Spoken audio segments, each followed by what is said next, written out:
Patapim, with Burger Patapim even getting the better of Virtus Pro with their star roster, their normal comp with Sparker on the Psylocke, Dreidel on the Luna, and Nevix on the Emma Frost as well. It was not enough to come on through, but the last time we saw VP fall to a team like Rad, well, the game afterwards, they came back swinging. We thought it might be a little bit close between themselves and Young Kanda in the group stages. Nah, that was one of the fastest matches we've seen in Ignite history. Yeah, that was a big stomping. It happens. Like, Virtus Pro, when they get mad, they get kind of mad. And currently, like, they are feeling very threatened. As you talked about during a highlight reel, a lot of people consider this team the best in the world. But there's only 2 slots for LAN from EMEA, which means that currently, Virtus Pro have quite the mountain to climb to claim one of those 2 spots. Not only will they have to beat one of the teams in our winners finals out of Rad and Berber Patapim, they're going to have to possibly then break their way into the grand final as well by winning the lower bracket. Winning the lower bracket is the only way that Virtus Pro go to LAN. Yeah, which means that they're going to have to go past Berber and Rad. One or the other is going to end up in the lower bracket, and we'll have to find out who it is when we head to the second half of today and get to see those 2 teams interact and duke it out for the title to continue in that upper bracket. But I definitely think a lot of people are expecting Virtus Pro to come out on top. Peps are definitely really strong when it comes to flexibility of their duelists, and I mean, Beetle is a very strong Captain America. We've also seen him flex onto the Doctor Strange, but I do worry about just the capacity of Finzi on that Emma. As, you know, it's been a little bit tricky for some Doctor Strangers to bypass the Carbon Crush, the CEC immunity to block out Eye of Agamotto and just yoink him out of the Maelstrom of Madness follow-through. Yeah, there's kind of like a stalemate in Ultimates between Doctor Strange and Emma, right? Because the Shield of the Seraphim, very good for trying to block out the Psionic Seduction, can shield so many players from the AoE and create a little bit of a cone of safety to allow your strategist to ult in return. But also on the other side, it means landing an Eye of Agamotto is bloody difficult because you're always worried about both the CC immunity and the instant hard stun that can come through from an Emma, because generally your ult's going to be fairly telegraphed unless you've got that Wolver gene in you and you can just roll out of an invisible boundary. Well, it's going to be round 1, Hell's Heaven. This has typically been what Virtus Pro like, running elements of the res composition. We've even seen Phi go over to the Starlord, even without that res composition, due to being banned out of some of his favorite hero picks. The Torch is likely not going to be able to make it through the pick and ban system, as Emma Frost is going to be immediately removed for Peps, as Peps will be able to secure themselves one-sided Magneto, however. Yeah, one-sided Magneto, definitely a big asset, especially when we know how DRP plays with that as well. Of course, as always, we're going to be starting off on domination. And it looks like Virtus Pro are going for the tried and true, just letting Finzi dominate the battlefield on Emma Frost. Yeah, there goes Sparker's Psylocke, but he's going to be more than happy to potentially flex over to that Adam Warlock, as now we get to see the bans come through at the same time. Virtus Pro are going to be removing Hardest's Punisher.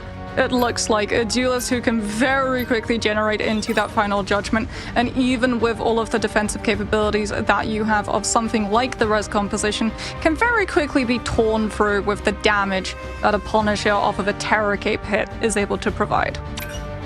Okay, a low-key protect here. We could be seeing a double Eternal Bond come out from the side of Virtus Pro, but shutting down Nevix's ability to roam in the backline will be quite valuable with the removal of E. Oh, okay. Getting rid of Adam is somewhat interesting. This is gonna like shut down potentially the res composition, but I feel like Virtus Pro, like when they have the option, they prefer to run the double duelist. And they generally pivot to the res when they're kind of forced to it.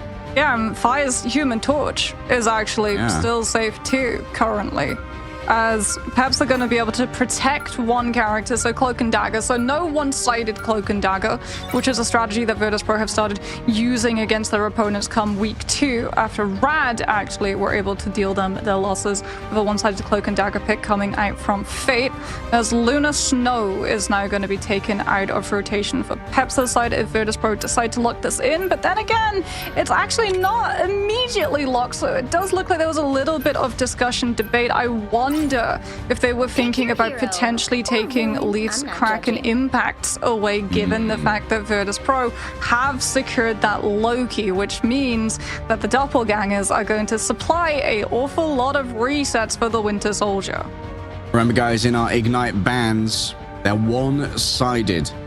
So if it's not a mirrored ban on both sides, only one team has access to that hero or villain to bring out their whole kit against this. I'm not surprised to see Nevix move over onto the Hulk, considering that Captain America's banned out similar mobility, but also allows for talented Namor players to really get a lot of damage done.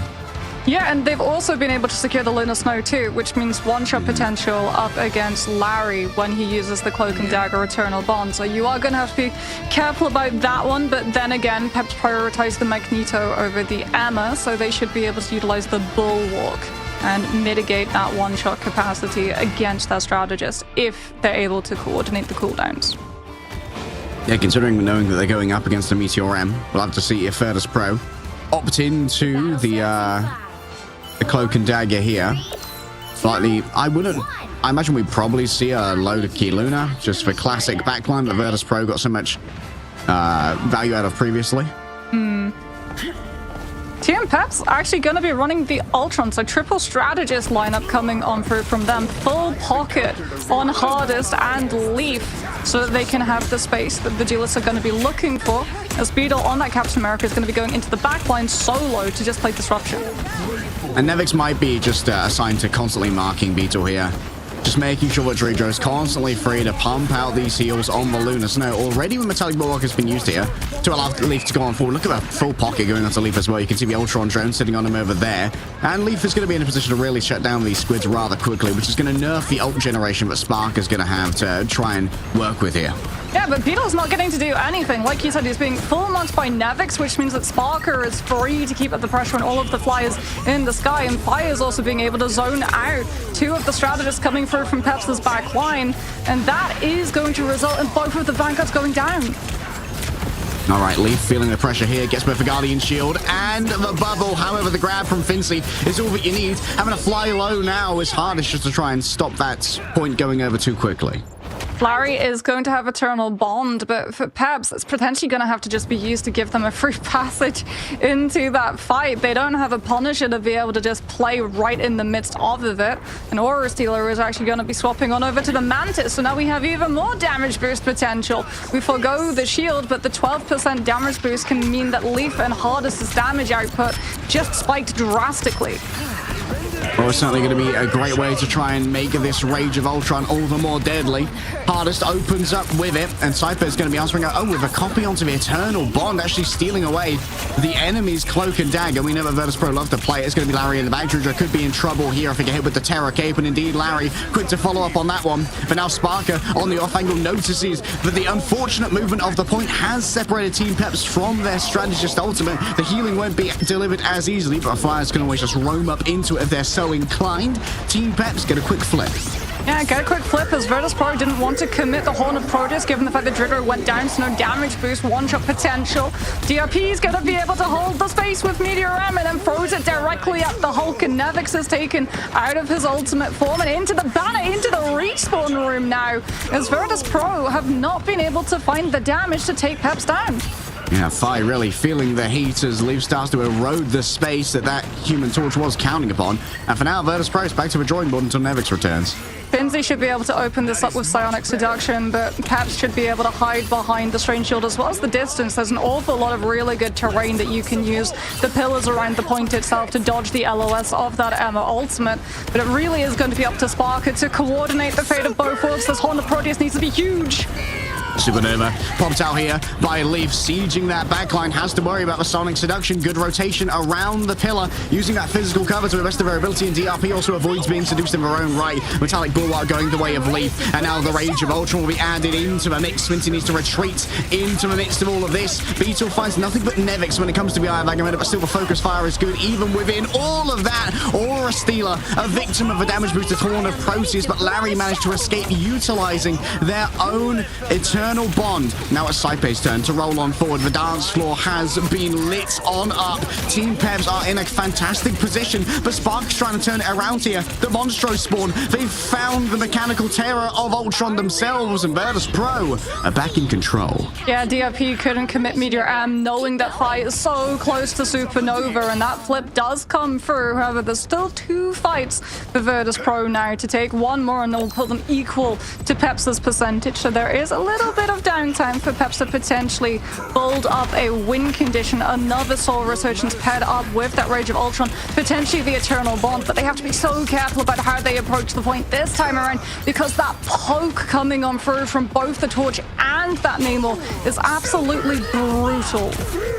All right, the poke just got even more brutal. However, great eating up of the flame tornadoes by DRP. Oh, what a block coming through in midair by Sparker, using the Blessing of the Deep to eat up all of that danger coming through from a Meteor M. I believe it's a constant grab here from Nevix onto the Ultron. Manages to survive and get back up into the air. Looking down over the battlefield, sees that Beetle is in trouble, has the Eye of Agamotto, but no chance to pop it. Grabbed by the throat by Fincy, and the remainder of the Bears just look up at this Totem Macabre, and they claw at it, sink their teeth in. Spark is getting even more Larry. Oh no, the Eternal Bond interrupted by Fincy. Too much charge, couldn't deal with the damage. A little squid of Monstro is going to just try and third party hardest here. Drijo finishes with 2 frags to their own name, and Virtus Pro bring it back. Yeah, it's rough when Peps lose those Vanguards, lose those anchor heroes on that point. They have to just try and overcome it with the sustainability that free strategists can bring your team. But unfortunately, without those ultimates, they just don't have the heals per second to stand up to the amount of spam that is coming on through from Virtus Pro. And whoever steps up to try and bounce the point off of their fallen teammates gets immediately ripped off of the ground and held by the throat by that Emma Frost, and Carbon Crush is truly a brutal cooldown. Holds up a sacrifice to Ursa Major, and the Bear God smiles upon said gift of flesh. Team Peps, though, they did make it close. If they win the first fight, it becomes infinitely easier for them to hold the space with the amount of damage that they have over Virtus Pro's heads. Having both the Mantis and the Cloak and Dagger and the Ultron, you do have an awful lot of sustain, but the spam damage that you can do, that Virtus Pro have to pick themselves through, is definitely a lethal combination. But speaking about lethal combos, we're going to have Horn of Proteus, potentially for a damage boost, but what they're not going to have is Human Torch is, well, Phi just got extinguished. Rare to achieve that kind of mugging on a character as nimble as the Human Torch.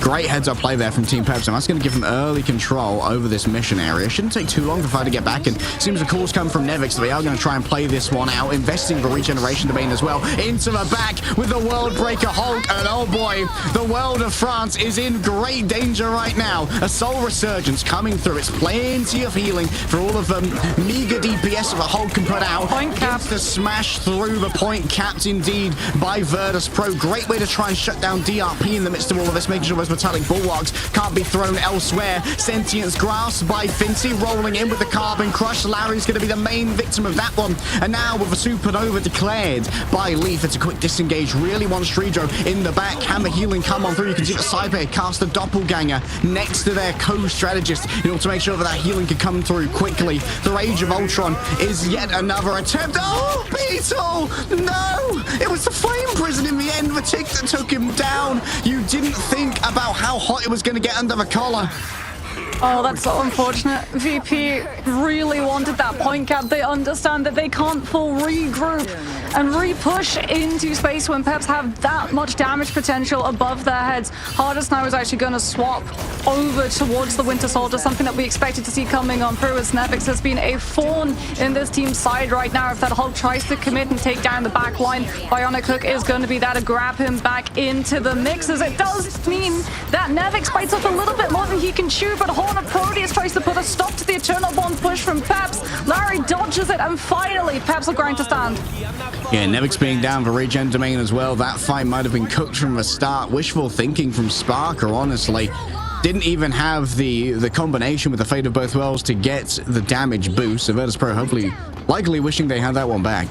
Well, Pep's still behind on point percentage, and they had to swap that composition, so now they don't have the damage boost over Virtus Pro. Gone is the Ultron, gone is the Mantis. They've still got the Cloak and Dagger for Larry. They've also got Invisible Boundary coming on through from Aura Stealer, and there's nothing really from Virtus Pro that can try and challenge it, so it's a Supernova to start things off so they can just isolate DRP. Oh, DRP too far up, didn't have any LOS from the strategist. The healing couldn't be delivered, and now these Flame Tornadoes so difficult to deal with. Fire just forced to dash away quickly, even inside the Invisible Boundary. Leaf never stood a chance. Weak to the Fire-type damage as a Grass-type player, that much is certain to see. An attempt to try and chase down Beetle. That pesky Captain America constantly the charge of Bruce Banner, and well, Nevix takes his duty very seriously when it comes to chasing down the Cap. In times such as these, Virtus Pro flip the point. Oh, and they're looking for more. Hardest was silent, so he couldn't use the Kraken Impact in that fight due to the Sonic Seduction coming on through. Virtus Pro still having so many of their ultimates. They can use the Horn of Proteus to put a stop to the movements that the Winter Soldier can try and find. If they think that they can use Kraken Impact to find the resets off of Cyber's doppelgangers, this is going to be a really rough fight, given the fact that VP have point anchor with the Hulk and the high ground. And again, Horn of Proteus, but again, Larry's able to dodge. Once more, no damage boost. Just wishful thinking. However, that damage boost works a little bit better. I believe Larry was held aloft, and then the Trident of the Deep alongside the damage boost hits the headshot, grabs the frag, and now guess what? Hardest is in danger. Coming down with a Kraken Impact. There's plenty of extra HP though. It's given over by the Winter. Oh, he's outside the Invisible Boundary. Somebody save this man. Nevix is angry, and it seems that the healing is at least being delivered when it's needed the most. Now it's Fire's turn, raining down from on high with the Firestorm. Leaf is trying to get involved and get brutal up against their counterpart. Grabbed on in by the Winter Soldier, bionic hook of all time, and it might well have saved Team Pepsi on Hell's Heaven. Still, Fincy believes that there's a chance. Gets himself a double mind control both onto DRP and one of the backliners. Never trying to follow it up as we move on here. 100 charge on the beam means that Fincy is the dangerous customer to try and deal with, and even more so when the Carbon Crush gets involved. DRP ascends to the skies. A Meteor M that cannot be saved for a later map, but does not find any finishes here. Fives come back off a Spider-Man,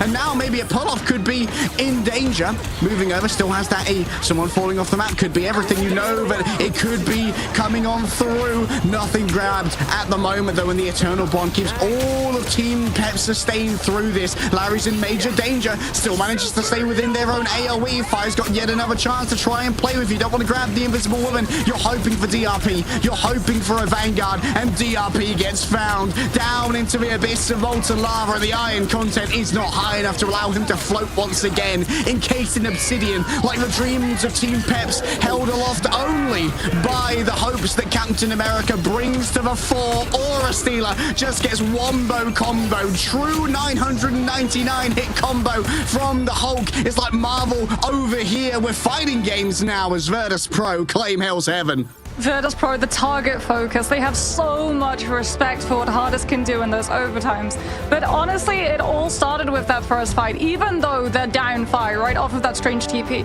they understand they can't play into a retake situation. They're going to be permanently down a player, permanently missing ultimate charge in comparison to what Peps are able to do, because Peps have such a damage-loaded composition. And so they invest. They've got the one-sided Loki. Out jumps Nevix onto the point in Hulk form so that he can land in the regen domain, and then he's one jump away from the backline, and then it's so smart. Sparker opens up with Horn of Proteus onto the backline, which means that Larry can't use Dark Teleportation. It might provide an iframe for the Cloak and Dagger, but it's a movement ability, so the Earthbound means that the Cloak and Dagger can't save themselves. That forces Aura Stealer's hand into burning the Soul Resurgence, but all of a sudden, you've got a Worldbreaker Hulk in front of you, juggling you off of the point. Everyone from Peps had to pull back from anchoring, even though they were one person down. Could have potentially taken the fight with a brawl for control of that point cap first. They all have to pull back and play peel for that backline, and that allows VP the first point of control, and from there it's just a matter of controlling the space every time Peps try and make another approach. It's Eternal Bond, but there's no follow-through. There's no Punisher to play off of the back of it. And Sparker, even though he doesn't find a hit onto Larry with the Horn of Proteuses, he still manages to make Peps pause before they hit W to capitalize off of the space that their Cloak and Dagger provided, and that's immediately followed up by the Carbon Crush coming on through, grabbing Larry and just holding him aloft so that the follow-up damage is there immediately from the Namor. This was so smartly thought out from the side of Virtus Pro. From the beginning, when they saw the advanced pick and bends, they knew Cloak and Dagger could be a problem, but Cloak and Dagger's only a problem if you've got the follow-through, and there was never any follow-through. Plans within plans to Virtus Pro. It seems that after the loss yesterday to Berber Patapim, the homework has been done.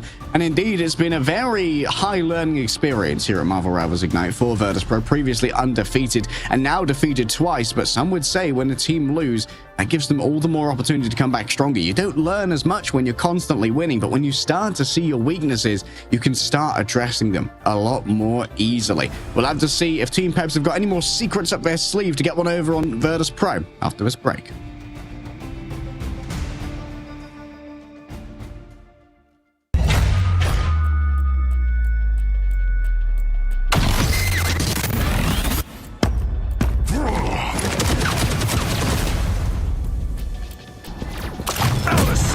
Judge, jury, executioner!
Urson!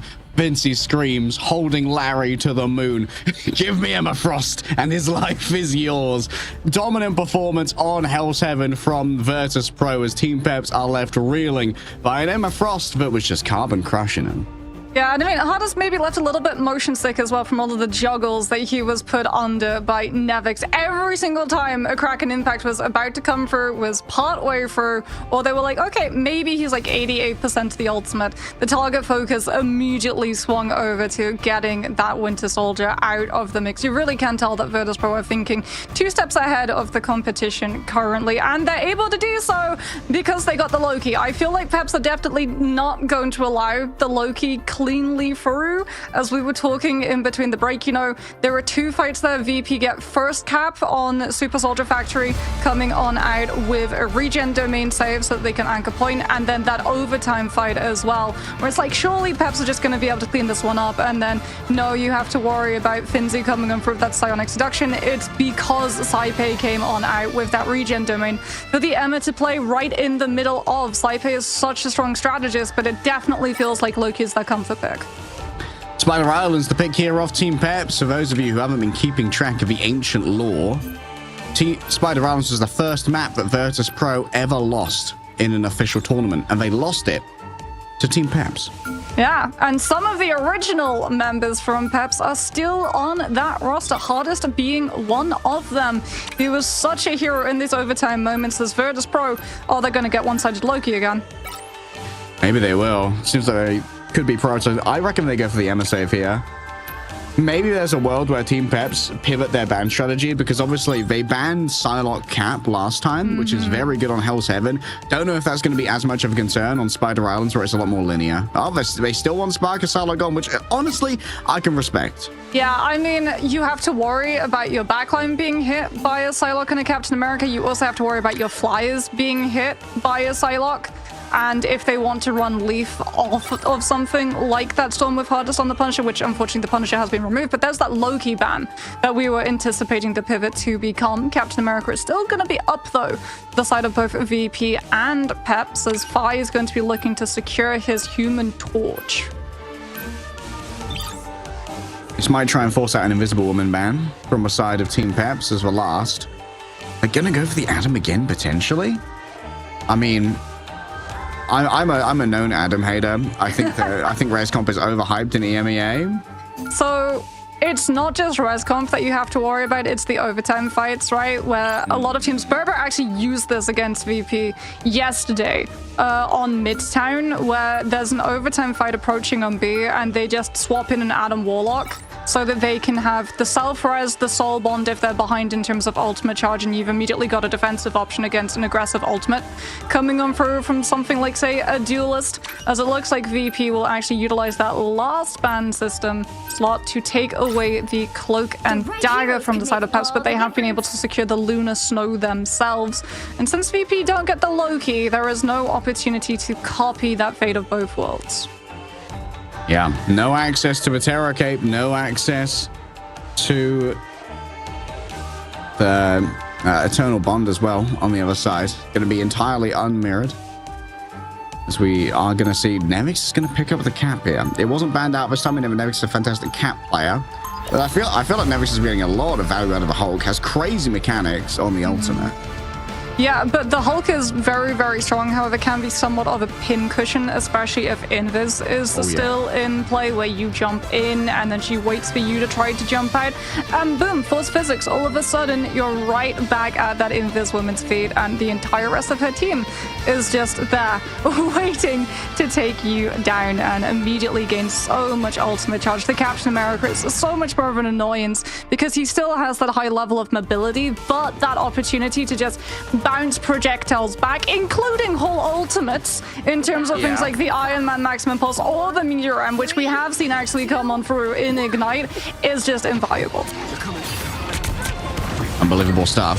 I'd love to see it happen once again here at Marvel Rivals Ignite EMEA. 5 Cautious going to be sitting up in the air. It's not going to be having that additional sustainability from the team up, though. Virtus.pro have opted into the Lunar and Cloak and Dagger. Virtus.pro not going for the triple Vanguard strategy, so not taking 3 fights minimum on this one. We're not even seeing the Strange come through at the moment, but what we are seeing is a counter flyer composition coming on out. They'll be able to deal with the Star-Lord and the Torch off of just spam pressure coming on through from that Namor, at the same time as being able to dispatch Beetle if he tries to overcommit into that backline. Yeah, DRP could be in major danger here as well off the back of a Carbon Crush and Terror Cape in tandem.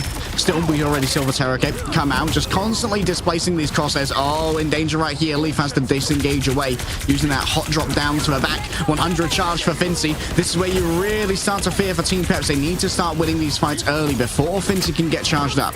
Spark has already got Hornet Proteus off of all of the damage that he's been able to do. The freeze as well from the Absolute Zero onto Beetle. There's Hornet Proteus. And Team Peps are forced to take a big step backwards. It's got to be a commitment of fate of both worlds that allows Hardest to finally take Sparker down. And Tritter's Eternal Bond, unfortunately, was not in time to save the Nemo.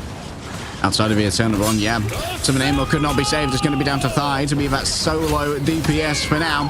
Vidula's trying to get it done. Beetle forced to bring up their shield. It's not going to last for too long. That's multiple players going to be mind controlled. Hardest a little bit shy of the AoE. DRP gets too little off the back of the Meteor M. It's a fall in investment for the side of Team Peps. But once everything is cleared out here, it could be Leaf who makes it work with Supernova from the top. Fire is going to be able to answer it as well. Druja's already been taken down. It's Beetle in the back, managing to smash them away with his slimy carapace. Leaf going up to try and get that mid-air fight against their counterpart. Thigh is keen to get even more here. Larry's seen in the back. The Worldbreaker Hulk is over, returning to the cart for his solemn duty of stopping the objective from moving into this nasty little zone. Leaf has Fi kind of exactly where he wants him, but in this unsupported battle over here, the 2v1, it's Hardest who comes in to strike the final blow. Virtus Pro running low on options. Maybe Fi comes back here on the Doctor Strange, could swap over for a quick portal, but damage could have already been done though. Cyber actually blasted off the back by Aura Stealer. What a great read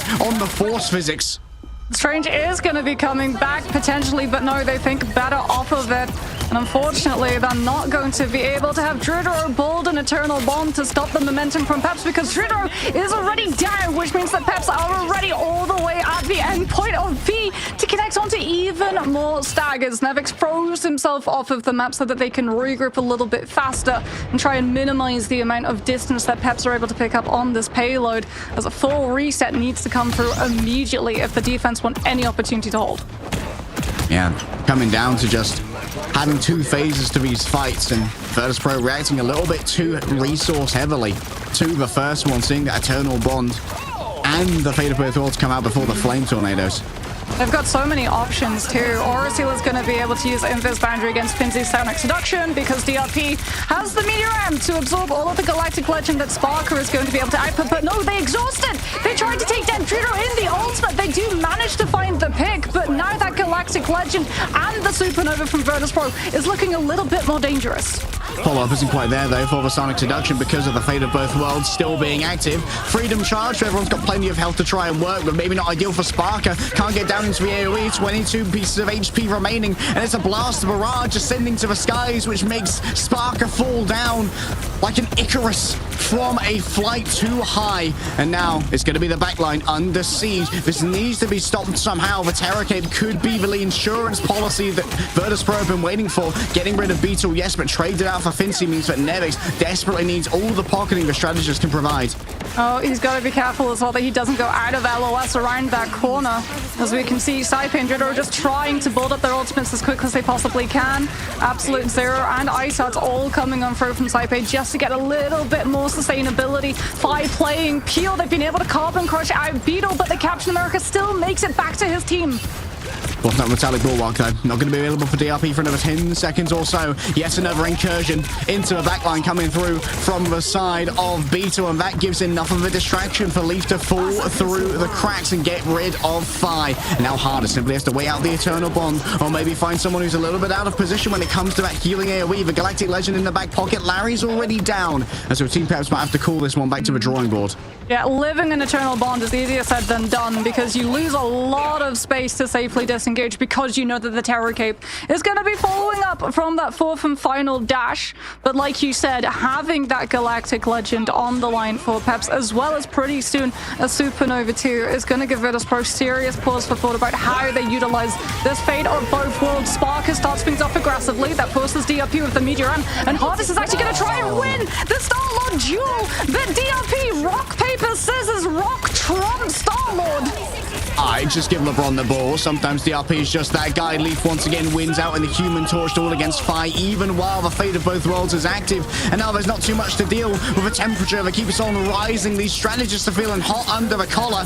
They're stuck inside the Team Pep's microwave. And while it is Leaf dodging away from the Sonic Seduction, is not going to be dragged on in for now. Might be in a vulnerable position, but could always descend down into their own fate of both worlds. Sustainability a plumb here for the side of Team Peps as Larry drags them forward. A Terrorcape makes Hardest go elsewhere for a moment, utilizing the map awareness to get into cover, even while blinded. It's Streedro's turn. The Eternal Bond claims all of this space, and Spark's return on the Punisher. We finally see Virtus Pro bring out one of the most high meta picks at the moment to help out with that mid-air battle that's constantly been going the way of Leaf, who's had to swap over now onto the Doctor Strange for a last-second contest.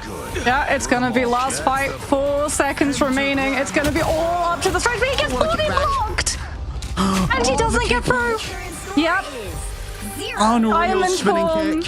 Diamond form into spinning kick comes out from Virtus Pro, and Peps are denied the touch. And that is where the payload finishes. I wondered when we would see that Punisher come out as Virtus Pro. They try to have the matchup, you know, Torch versus Torch, but the Torch versus Torch is unfairly sided to Team Peps, given the fact that Aura Steel is on the Invis, so Leaf always has the upper hand in terms of that armor that he can utilize off of the team up. And even the Starlord versus Starlord was a 2 versus 1, as DRP is always there. Every single time Hardest started going a little bit low, out comes the Bulwark so that Hardest can win the duel against Sparker. Finally, they had enough of it. They were just like, let's just put him on the Punisher and pull out the shotgun. Yeah, the Guardian shield doesn't last long against that 40 bullet clip that Punisher has now, and it felt like the Guardian shield, as well as that team-up ability, was a constant thorn in the side of these 1v1 duels. And honestly, there was great reactivity from Team Peps when it came to finding 2v1s as well. That's actually how they opened up the first point of getting a 2v1 onto Fi, when it felt like it was just going to be a Leaf versus Fi honorable torch duel. Yeah, I mean, you could really see they wanted to try and force that torch-free torch as much as they possibly could, because if Fi is looking at the other torch, he's not looking at your vanguards, which means that your strategists aren't having to perma-bot heal your vanguards. They can still help out your duelists in other spaces of the map too. As Peps now will be on the defense. Still though, no triple vanguard strategy. Instead, it's the triple strategist strategy coming out from their side as they try and stall out these fights for as long as they possibly can.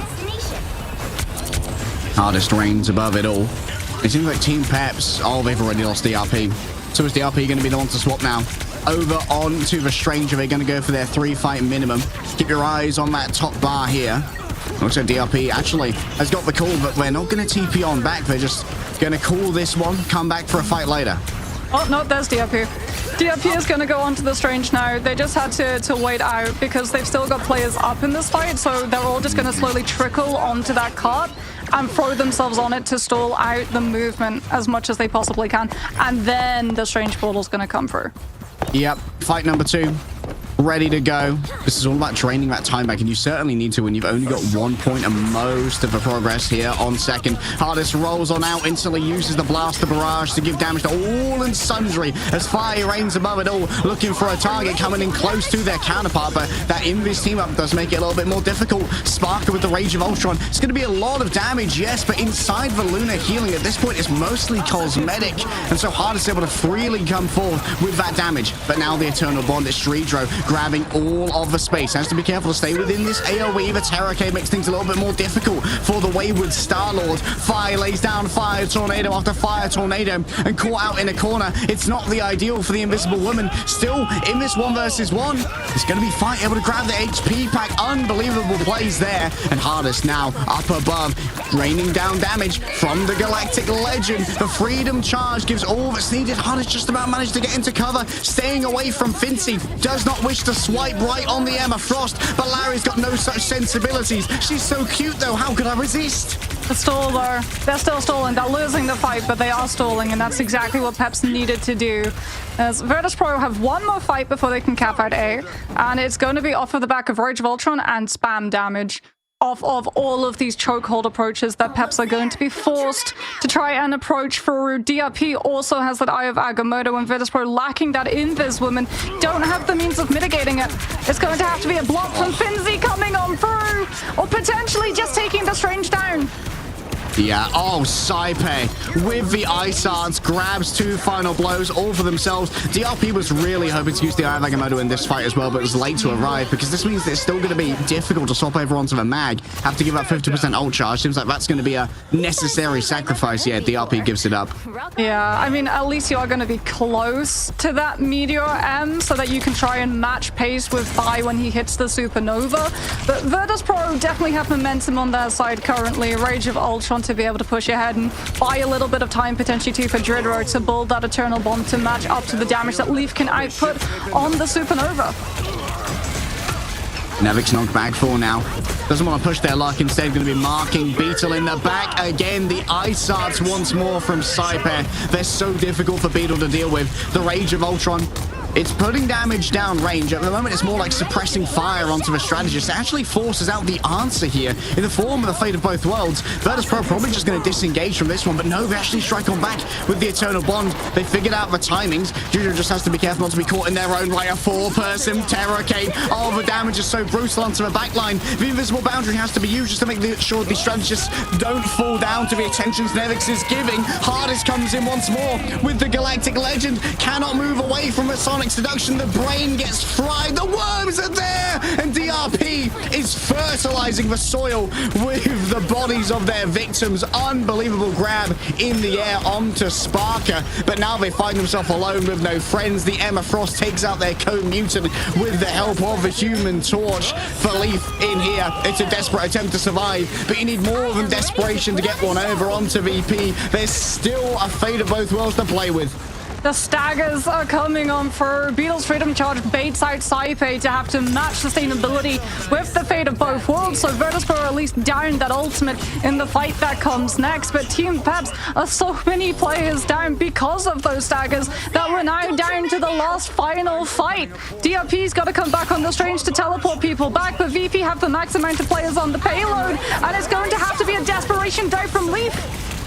Arubs at 95%. Everything comes down to Larry. And look at the chase out coming here from Beetle. Fincy picked off by the Human Torch. The disengage was pretty strong.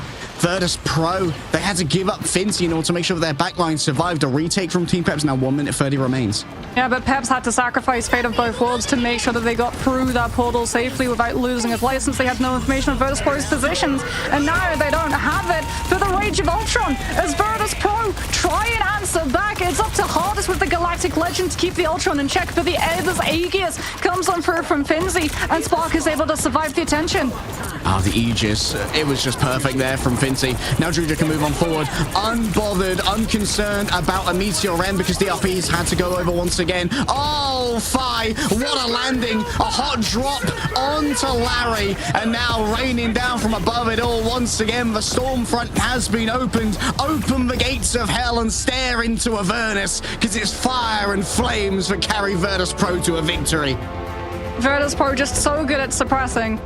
Just every single time when you called the suppressing fire coming on out, that Rage of Ultron was used to entirely suppress the Supernova from Team Peps, and Team Peps were trying to use that Supernova to stabilize, to give themselves a little bit of breathing room, to set their players up in positions where it's harder for Virtus Pro to pick them off as the fight begins, and potentially they can use spam pressure too to force VP's hands to have to overcommit some of those vital cooldowns before the fight properly kicks off. And unfortunately, they never got the opportunity to do so. Virtus Pro did such a good job of keeping Peps constantly uncomfortable every single time they had to come back into a fight. They were committing resources right into the rip, and Virtus Pro properly understood. If we just disengage and make sure that all of our players survive the exit, we can immediately turn back in again. I mean, it's time for the Saipe Glaze Power Hour once again. I think one of the main differences in that particular map was in the Luna versus Luna, Larry walked away with 0 final hits. For Saipe, 9. Almost as much as anyone else on the team, really contributing to finding those frags and utilizing how much damage Luna can do when you aren't having the full uptime healing your Vanguards. Of course, for Larry, there was always that demand to just pocket DRP because you need him to be full HP all the time, or they're just going to get Fincied on. Yeah, and you have to worry about Finzi permanently. Every single time that shield is going to be dropping, your Vanguards are going to be taking so much damage. Even Saipe here coming on through, utilizing the fact that everyone from Peps, because they'd exhausted the Strange Portal on the second fight of first, rather than utilizing it for the recontest of the last, they're all coming through from chokes. So Saipe perfectly times utilizing that Ice Odds, which has a Pierce ability. So all of the players from Peps who were stacked up, they're all being hit by that Luna damage coming on through. And it was just that awareness of when to utilize it aggressively or when to potentially utilize it defensively really allowed Saipe to get the better of the Luna Mirror. Yeah, it's still such a wide hitbox, that Ice Arts as well, but it's very good for for hitting a very evasive Captain America. When he's in the middle of his run and his fearless leap, you know, he could be a little bit of a nuisance to try and hit. Finzi also essentially 100% charge all the time, just an absolute fire hose of damage with that Sonic Beam. It was so difficult to deal with. I'd love to see a pivot to trying to shut down Finzi's Emma Frost from Peps, 'cause it seems like it's been a real difference maker so far. I'd love to see if Peps take the advice after this break.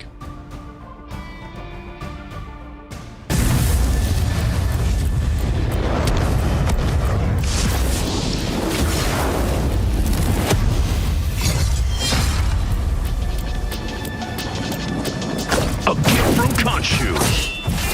The moon haunts you. Not bad, eh, Khonshu?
Team Peps facing down the barrel here at Marvel Rivals Ignite EMEA Playoffs Day 3. We're in yet another elimination match, and as surprised as we are to see Virtus Pro in the lower bracket, their performance thus far is far from surprising. Yeah, I mean, it would not be surprising, I think, for both of us if we see a pivot towards, instead of insta-banning out the Magneto so that DRP can get one-sided mag, potentially taking the EMEA out of things immediately, I think would definitely benefit Peps for all of the strategies that they're trying to play. Like, they're trying to put Beetle onto the Captain America, and for sometimes it is working, and then he immediately just gets grabbed out by Finzi and sent packing, because Carbon Crush then leads into the CC roulette rotation of, oh, well, now you're getting hit by Absolute Zero coming on through from Dreedro, and then if there's a Cloak and Dagger in play, that's going to lead into a Terra Cape too. So it's not a fun time for any component of a dive composition to go up against this EMEA. Yeah, Chain CC, never a truly fun endeavor. And you just get so much value out of the EMEA, in particular on BP, just because Nevix is so flexible. Which means that Finzi can really lock in on just being really good about EMEA, and Nevix will always be able to fill whatever. Yep, there it is. There we go. Peps. Let's get that off the board, shall we? It's been too much, too fast. They have been able to secure the Magneto, but it's likely that Virtus Pro will also be able to secure the Magneto. They might be able to secure one-sided Loki. However, as they have been banning that one out second every single time against Pep, so that Saipe can have only access to the God of Mischief and the regen domains that come on through off of it. Yep, and that's going to be yet another priority. Do not want Saipe playing the Loki. Of course, Saipe we've seen pop off previously on the Lunar Snow in the maps previous as well. A quick Punisher ban could be everything. Oh, this is my force a Lunar save here from Virtus Pro, as they are threatening the to run the gauntlet of the strategist removal. Yeah, this is very targeted. Virtus Pro targeting hardest with the Punisher removal, and there indeed is the Lunar Snow save that we're anticipating being locked in, so that Dreedro is going to be able to keep a hold of that one, and they can play the Luna with that Invis woman coming on through. And I mean, Fi's going to be more than happy to play with an Invis if he wants to play the Torch as Team Peps.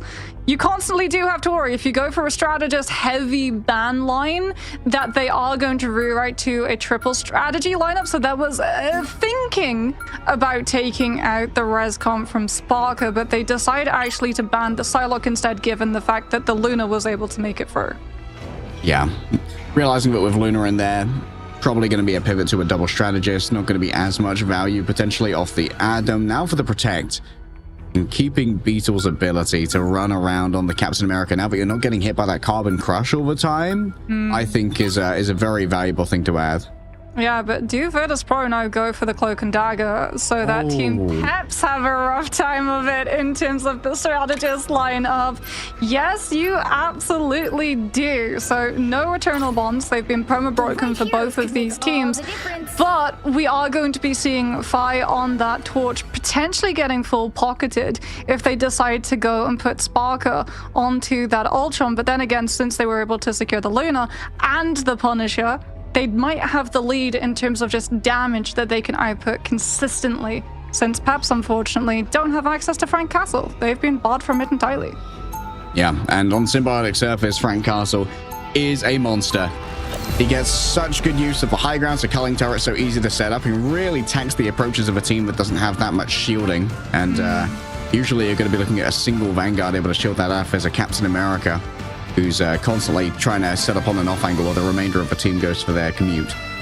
True, but Magneto in play does make it a little bit harder for the Punisher to find value if the reaction check of Meteor M to Final Judgment timeline is correct, but that does often come down to a coin flip, and there is an awful lot in play as well nowadays that shuts down Meteor M to the point where it's just, you know, a little bonus factor if you are able to find a pick with the Comet hit. Starts in 5, 4, 3. All right, DRP and Aura Stealer. What's the pivot here? Is of course going to be... Oh, fine, just trying to set up already to make sure that there's that constant damage. A free ult charge, really, onto the double Vanguard, as it's going to be a cast of the portal. Nevix ready to answer this one. Dreedro and Finzi already falling low, but this should be fairly easily answered with a triple strategist setup. We have seen, however, teams like to just box themselves onto that high ground so that they can giga fast build up a strategist ultimate, but with Cloak and Dagger out of the way, it's not going to be an Eternal Bond, which allows you passage onto point. It will be the Invis boundary that Aura Stealer is trying to hypercharge up currently. The Sparker on that Ultron is the one with the Idle Aura, playing entirely off of the sidelines, out outside entirely, as Fi is the one taking all of the attention and receiving all of the resources, so that he remains not so much standing, but flying. Yeah, Fire's really taking so much damage here, but Druidra is well on top of it from the Lunar Snow POV. Great mechanics coming through from the Lunar Snows across both of our teams. Already an invisible boundary is brought on up. Oh, Aura Stealer and Larry instantly picked off. The Vanguards managed to find the opening right there. And for just a singular ultimate, Virtus Pro stands strong. Oh, and that was the teleport approach as well, coming on through from Peps, which means that you're going to be laid down a gauntlet of quite literal fire. The Ultron, the Human Torch, they're all going to be spamming so much damage in your direction, and you don't even get to utilize it to charge up a strategist ult because you've got 100 on both of them. So the gameplay here, I think, is to try and force out a strategist ult early, utilizing the Wrath of Ultron. And there it is. Larry forced to use the Fate of Both Worlds a little bit early. Virtus Pro disengaged. They're going to burn some of the time here. Likely go back into their cubby. Losing Saipe wasn't part of the plan, though. So Fire is forced to use even more to try and keep this one at bay. Invisible Boundary brought on up, but the healing isn't quite as comprehensive as the Fate of Both Worlds. And Druidra popped their own here. Needs to swap over back to the healing Aura. Hardest has perfect timing to try and counter out this ultimate. The second of it goes away. Hardest is laying down the fire, but the Freedom Charge is still such an annoying pest who needs to be dealt with in the back. And speaking of annoying pests, it's Beetle who's managed to find his way into bedbug status. Fi just floats away, doesn't want to get hit by the Meteor M. A disengagement here. Druidra and Saipo are trying to keep each other safe, but Team Peps, they just utilize their entire ultimate bank. Larry's down though. Virtus Pro still have their Luna up, but it is going to be Team Peps finally able to take A, given the fact that they pushed Virtus Pro all the way back into parts of B with the ultimates that came on through. And Virtus Pro not going for the teleport route contest, going to be prioritizing holding this high ground so that they have that position to keep the flyers in check from Pep so that it doesn't bleed more momentum and free payload push equalized off of the back of it. As Fi tries to utilize all of the damage, Sparker also utilizing the terrain to just hide his hitbox, pop up, provide a little bit of damage, and then fall back before it can be returned his way. An evasive little mosquito flitting around in the air. Saipo can't afford to be picked early again. And there it is. The Rage of Ultron already trying to force out the strategist ultimates. Oh, Larry was not inside. Saipo slowed down the commute into the invisible boundary, utilizing that psionic vortex. And now Team Peps, they have decisions to make. Down 2, down 3. Surely they got to call it here. Virtus Pro still have strategist ultimates too. They're up one entire defensive against Team Peps when it comes to the pro fight. And that's before we even talk about the damage that Team Peps are going to be forced under to just get back to the payload.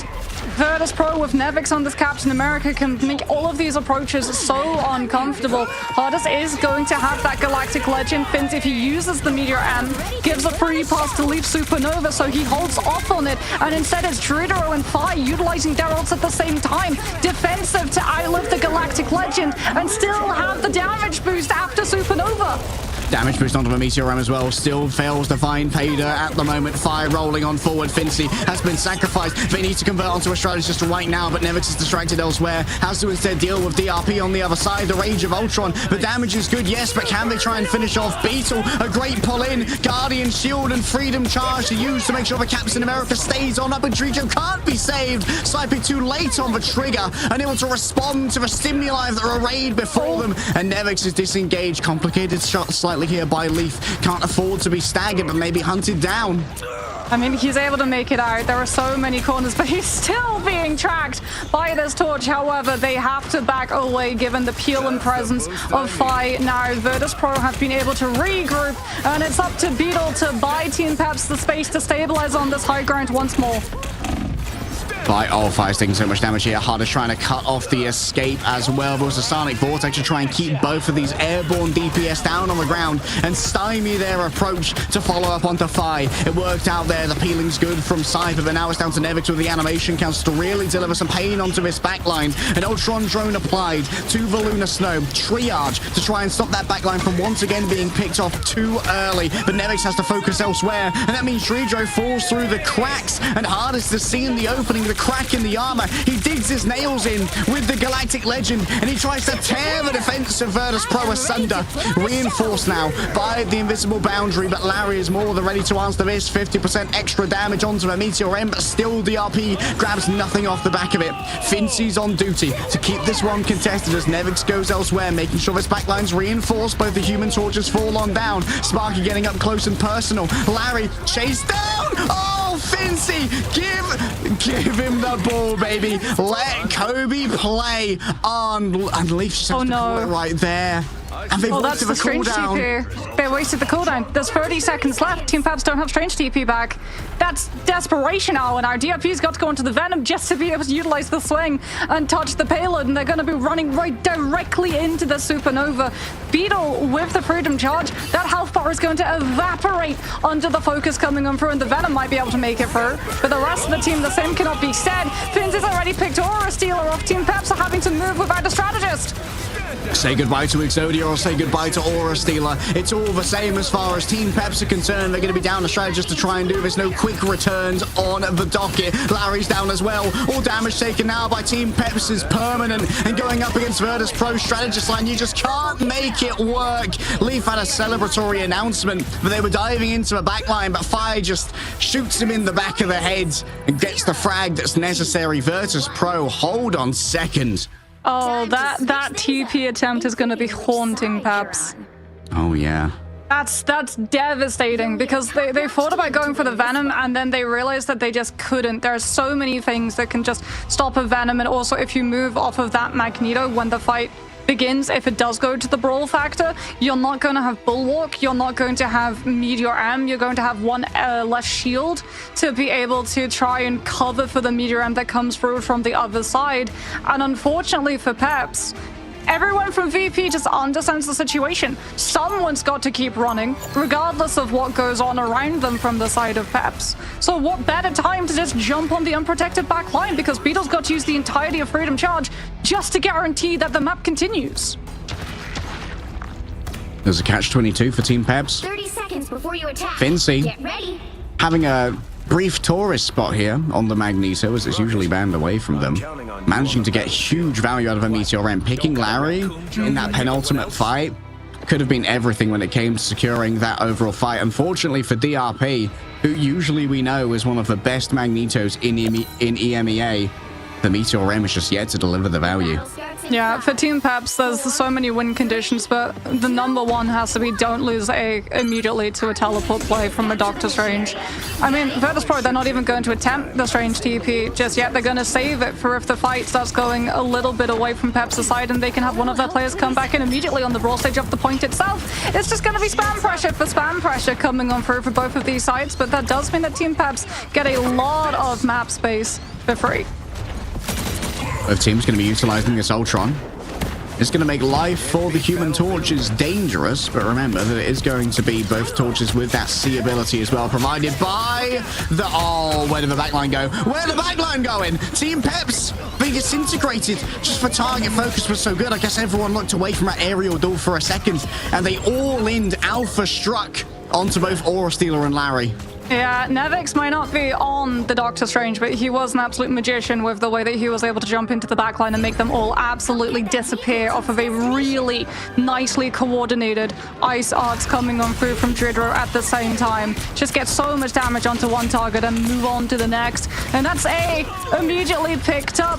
Team Peps were at least able to match some of the damages coming on through, so Hardest can still like this fight if he decides to hit emergency and come on through with the Rage of Ultron, but Sparker wants the opposite right now. VP want to continue the push, and it becomes a mirror. All right, Rage of Ultron. Neither one getting too much in the way of frag feed value. Still 5 falls through the cracks as the rest of the team were distracted by Beetle in the back. He's still back there, but disengagement actually getting body blocked here by Nevix, trying to complicate the pathing. We'll have to get out in their own right as they fall low and run out of shielding. Dridro is going to have fate of both worlds so that VP can keep themselves mobile while they have that heal sustainability. Invis Boundary a little bit more static and tied to one position as Fire comes on through the Supernova. Trying to fight Fire with Fire right now, and they almost find Leaf.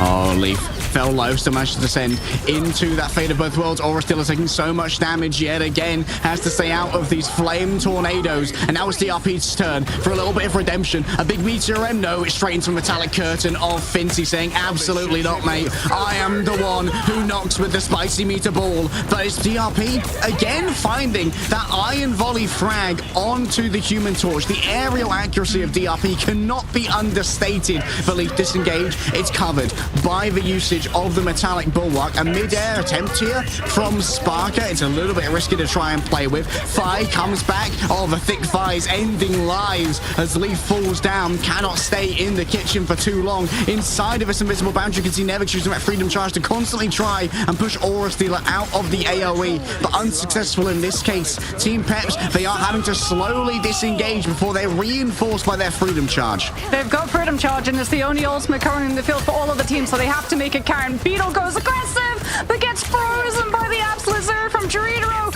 and all of a sudden, Peps' push is found absolutely not alongside it. All right, Fi looking for a target. Not worried too much about Leaf until they see an opening. Forces for disengage. And now Leaf could actually be a tricky customer to try and deal with. Fincy holds the line. Beetle under strain. Needs all of a strategist's attention right bloody now. And it's going to be Larry who answers the call. When the Avengers were called, it's a Fate of Both Worlds that answers. But Leaf is still having to dodge inside of that aura. Virtus Pro in control of the car. It's going to start rolling on forward. The Rage of Ultron perfectly timed. It might overwhelm the Meteor M. It seems that Fincy may have actually caught it right there. The damage not proving to be fatal. Larry and Aura Stealer again, falling in tandem in the back. A spread out of damage. The cross ceiling is not enough. And Hardest, the last remaining strategist, falls at the end of their counterpart. Fi's ready to just cook it up. VP are so vigilant of the fight that comes afterwards. They know that Team Peps have a strange TP. They might just try and navigate into this next fight on their feet alone so they can have it if it comes down to an all-eye brawl when they start losing players. But Virtus Pro are going to have high ground control. They're going to have so many avenues as well to spam damage from this Torch and Ultron into Team Peps' push. Nevix making sure that moving through this choke is far from easy, just on a physical level. Getting these body blocks is down to Beetle. Fears will sleep off the top. Leaf under strain, under pressure. Could have actually been a bait right there. Might well be able to turn it around with the help of the Ultron going for a 2 versus 1. But elsewhere, it's going to have to be Aura Stealer drawing up the healing from the invisible boundary. 5 backs off for about a moment. Virtus Pro still have 2 minutes left. Nevix has popped the freedom charge and Vortex here. Takes Sparker down to Terra Firma. A Meteor M. Can he get it done again into the corner? Great dodge from Leaf. Just descends to the ground. A quick hot drop to avoid an incoming spicy ball. And now Leaf is able to just stare from above inside this invisible boundary, looking in towards Larry. Larry's 17% away from a Fate of Both Worlds, but its Leaf has fallen down to Drito. Once again, it's the VP usage of the Lunar Stone's offensive capabilities that might be the opening the fight's demand. Overwhelmed Larry finally has access to the ultimate they were looking for. The Fate of Both Worlds is plenty of sustainability. DRP's kicked away for a moment from the fight as it is a return off the back of that portal, but timing out here fine. Knows exactly when the Fate of Both Worlds ends, and now it's time to lay down the flame tornadoes, looking for a way to try and shut down Aura Stealer and Larry. But Team Peps have held strong in the midst of all of this. They've used their resources perfectly.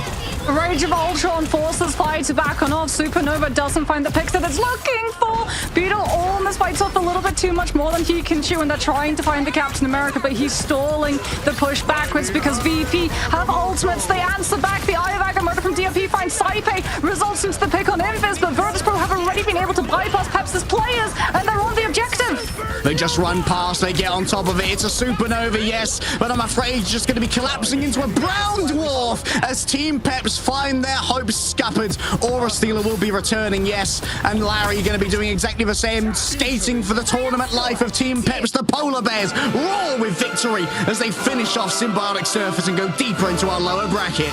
Yeah, perhaps the second that they forced all of the ultimates to try and get those picks against VP, they know that they have to go aggressive. Beetle has to push for more to stop VP from regrouping, stabilizing, and then coming back in with 2 defensive ultimates of their own to win the brawl fight and just push over to that payload past all of the players on the defense to force their hand. Suddenly, you're not thinking about, I need to take the player down in front of me. You're thinking, oh, I need to get my body onto that point so that we don't lose off of a lack of presence. And that's exactly what VP are able to take full advantage of. It came down to it, like, B really was a tug of war, entirely unlike what we saw on A, which was just swept aside so cleanly. And you really can applaud Peps for holding on as long as they did.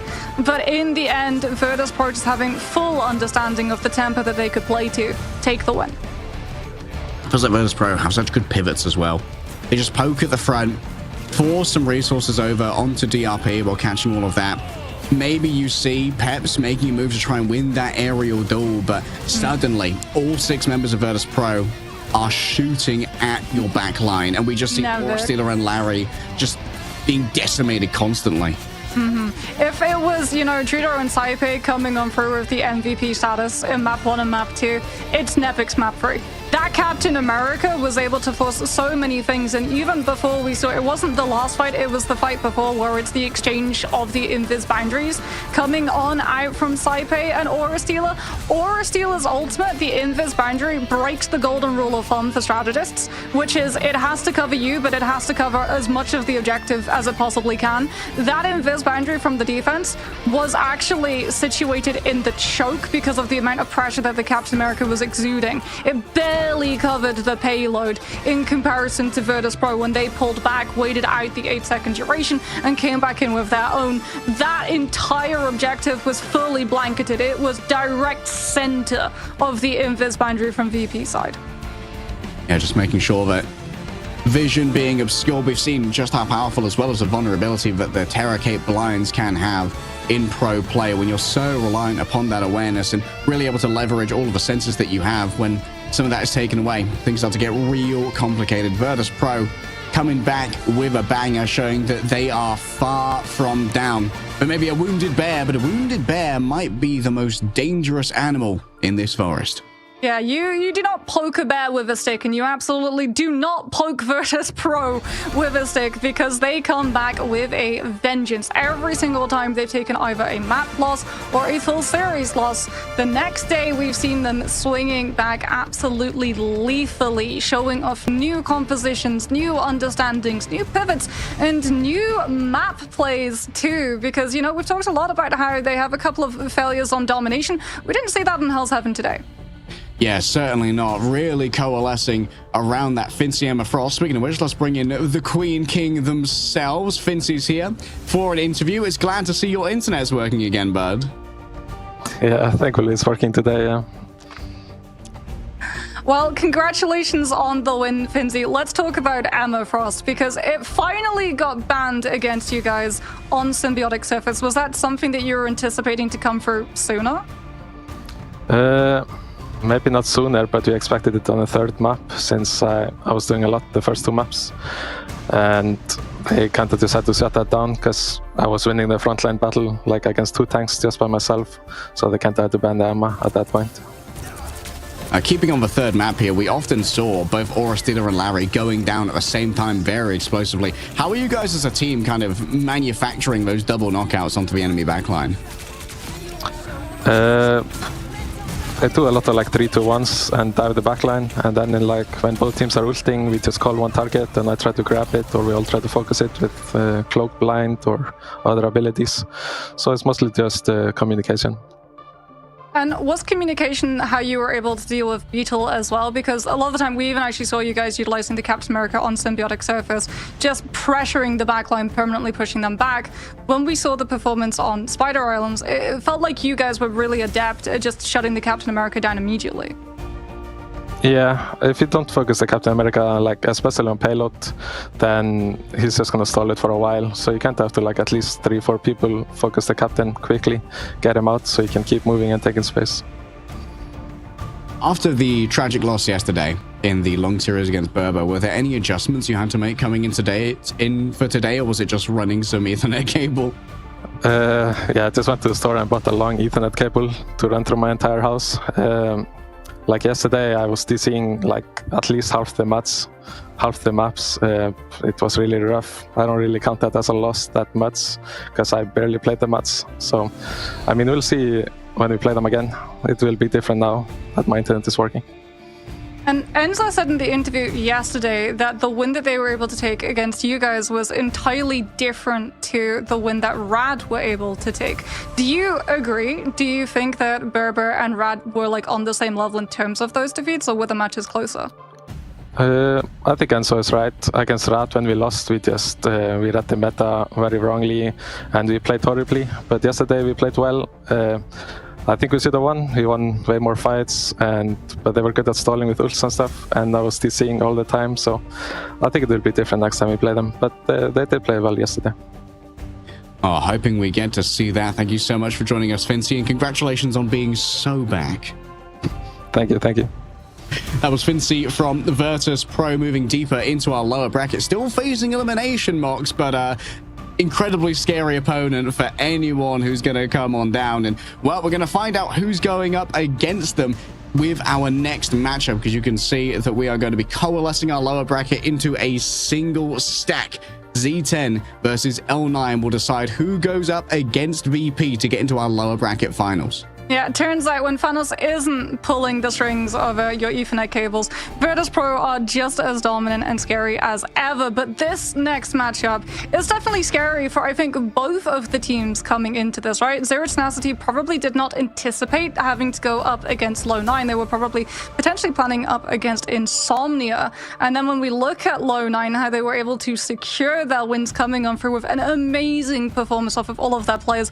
But definitely the standout for me was Crisis yesterday. Having the ability to deal with the Wolverine strategies is going to come in severe handy when you're going up against Zero Tenacity, because we know that Lugia likes to play the Vanguard, but then also, funnily enough, likes to play the thing that directly counters his role. The Wolverine is a flex that this team loves to play as well. Yeah, we've seen Lugia also occasionally pick up the Thing, which does not do amazingly into either Hela or Crisis's Punisher. Crisis has been pretty crazy on Punisher. I think the Crisis might be one of the standout players from L9. But honestly, all of L9 have really proven how good they are. They're putting in the effort. They have the talent to make it work. But Z10 coming through as our #1 seed from the group. They certainly are a tricky customer. We'll find out how it goes down after this break.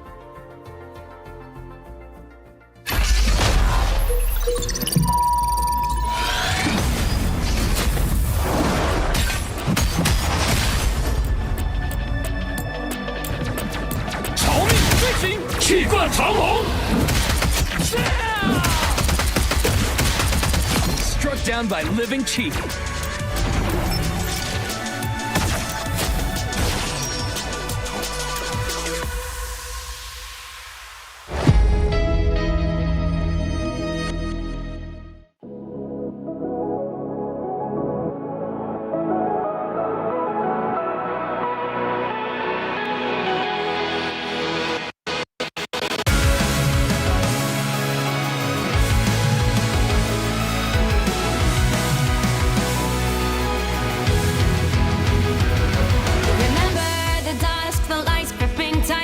Trapping all those fighting souls, but yet across the world I see you standing in my way. I remember the time, the place we used to fight, like the sun and moon, and I wonder if ever there was a time that we were friends. The night has fallen, shadows looming, and yes, that time has come for me to seek you out. We are standing out for our last reunion. Break the chains, find your way, come find me. Do you remember who you really are? Show me that you are still the only one for me.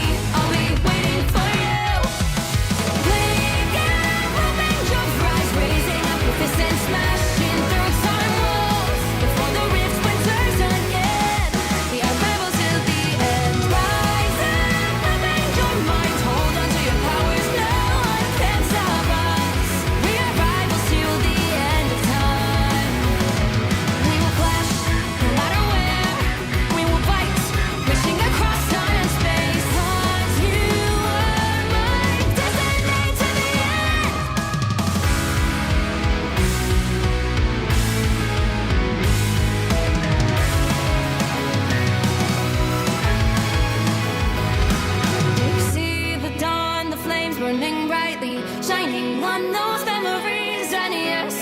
Across all time, I see you turning the tides.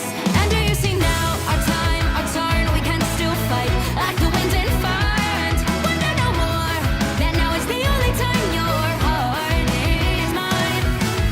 Light has fallen, darkness grows, and yes, we fight for our destiny and fate. New days smiling for the past and future. Break those chains, lead the way, fight with me. And when you wake up, open your eyes, raising up your fists and smashing through time walls. Before the rift splinters again, we are rebels till the end. Rise up, open your mind, hold on to your powers, no one can stop us. We are rivals again until the end of time.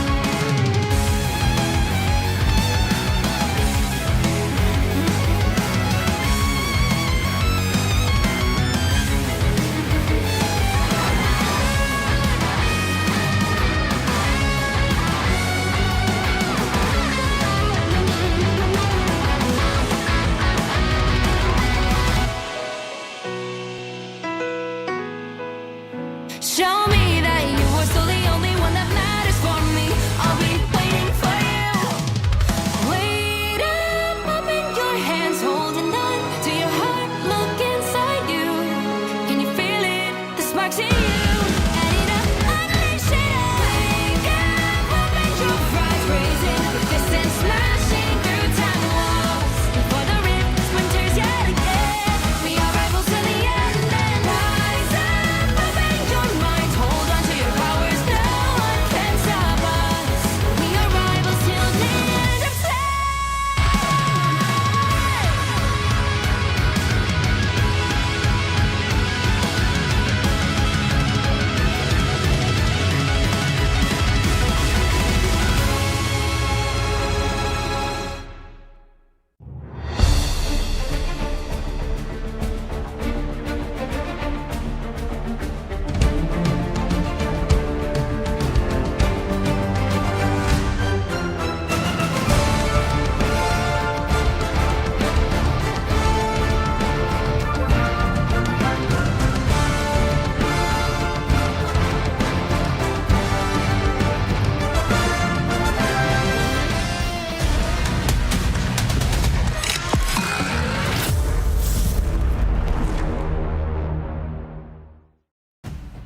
Mox, it's always so hard to say goodbye to our talented teams here at EMEA, but yet we have to do so again. We have to drop another one as we're in the elimination bracket here at EMEA playoffs. Yeah, Low 9 versus Zero Tenacity. You are right. Unfortunately, one of these teams is going to be permanently sent out of the tournament, and it's honestly pretty close to call because both of these teams have some strategies that aren't full meta, and having that curveball come on through, surprising a lot of teams, has allowed them to find wins where I think have exceeded expectations, especially for the side of Low 9, a team that got put together literally last minute as you would possibly like, having a lot of players too flexing over to roles that they didn't traditionally cover. The fact that they find themselves as far as they have has exceeded even their own expectations, they were saying. And we're exceeding your expectations for what a broadcast could give you, because we're not just entertaining here at EMEA, we are giving you the goodies. Twitch drops exclusively on partner channels of Marvel Rivals Ignite, covering the biggest tournament in the world for Marvel Rivals with a $3 million prize pool. And just for you guys, you can get yourself your Will of Galacta spray, your nameplate, the Echoes of Limbo emote for magic, and then the Will of Galacta can be known in beautiful cyan and purple. Yes, and I mean, that's essentially 2 skins for 1, too, because that changes the Darkchild appearance, too. And this version of Darkchild looks absolute fire, much like the Echoes of Limbo emote. Yeah, very impressive. Love to see that one. We have to dive straight into our games, though. Our rosters are ready and raring to go after just seeing Virtus Pro versus Team Pubs. Let's open up with Zero Tenacity here, coming up as I believe our Group A winners. And that was a little bit of a surprise. Managed to get one over on Berber Padapim, who have been a lights out team, one of our favorites coming into the entirety of this group. Zero Tenacity are a roster where you can always expect surprises, but they're also very consistent. Yeah, expect the unexpected when it comes to Zero Tenacity. We don't even know if they're going to be running out on a 2-2-2 composition because they've shown so much fluctuation. You know, we've had Lugia come through on things like the Thing. We've seen the Wolverine come out. Knudsen played Hawkeye and made him look absolutely terrifying in comparison to all of what we've seen has been possible with things like the Ice Arrow team up. And then Ducky as well, a very strong Vanguard, globally ranked Groot from the beginning of the game. So even if you take away things like the mag and the ammo, Zero Tenacity are more than happy to continue playing ball. Oh yeah, they love playing a little bit of that. We have a touch of Lugia on the Thing. This was actually, I believe, Lugia's most iconic pick from a Marvel Rivals Invitational as well. We really started to see Ecstatic break out of, like, no offense, Ecstatic, who were trashed here. When they stopped being trashed here and started really showing some good improvement, a lot of it came down to Lugia moving over onto the Thing, like Shades of Nevix over there. So we really started to see the potential of this team. But when it comes to potential, Low 9 over on the other side, these are a bunch of players who just kind of said, you know what, let's do it. They've given it their all. They entered the Ignite qualifiers as like a rando group, but the talent, the work, the perseverance that they've been putting in has been absolutely crazy.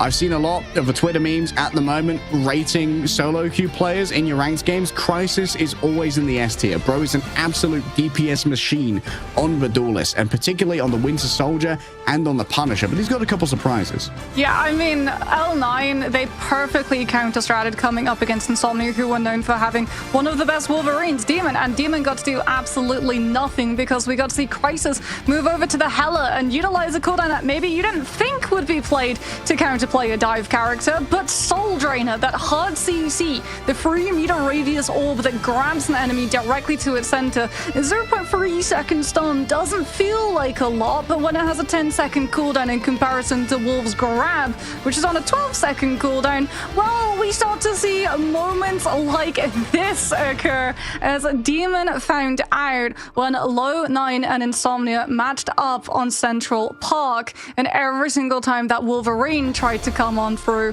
and find a grab onto one of those Vanguards or a potential flyer, it was instantly interrupted by the Soul Drainer cast. Yeah, that Soul Drainer really can be annoying to try and deal with. It's always good to try and have those pocket pastes. It can complicate a ban phase a little bit. Jerky yesterday made a lot of pivots over onto the Wolverine, actually delivered so much value with the last stand. It's actually the map-winning ultimate, in my opinion, up against Insomnia, and really put Insomnia off guard when we went in thinking that Insomnia should have been the preferred team. And honestly, I think that Low 9 just has so much versatility. I was singing Wolver's praises yesterday. Won multiple fights off the back of 4-man Iron Agamottos, which are incredibly rare to see in organized pro play. Yeah, the fact as well that they were able to hold on through all of those overtime fights off of Araka, where we just got to see stagger after stagger after stagger coming on through. It's fair to say that this one has the potential to go the full distance, but then when you go up against their tenacity, we don't know what this team is exactly going to be coming out with. So adaptation and evolution is going to be the continued storyline as these two match wits over and over again. Yeah, between these two, I do not know what to think. Zero Tenacity can be like, they can absolutely pants Burba Patapim, or they can completely drop the ball. they're kind of similar to Burba Patapim in that way. Their lows get pretty low, but their highs are incredibly high. Well, do Zero Tenacity prioritize taking the Loki away, as Gonski was an absolute standout with that strategist, to the point that Low 9 would actually save the Loki over a Vanguard, as Zero Tenacity actually prioritized the Magneto. Right now, having the ability for the first save being on that attacker side, they're going to be able to secure the Emma Frost before Low 9 get the ability to ban something else out, and then they can save. So if they want a one-sided Loki, they absolutely can gravitate towards it. And since we're seeing the Asgardian already being teased on that ban selection, it feels like that's the direction we're headed.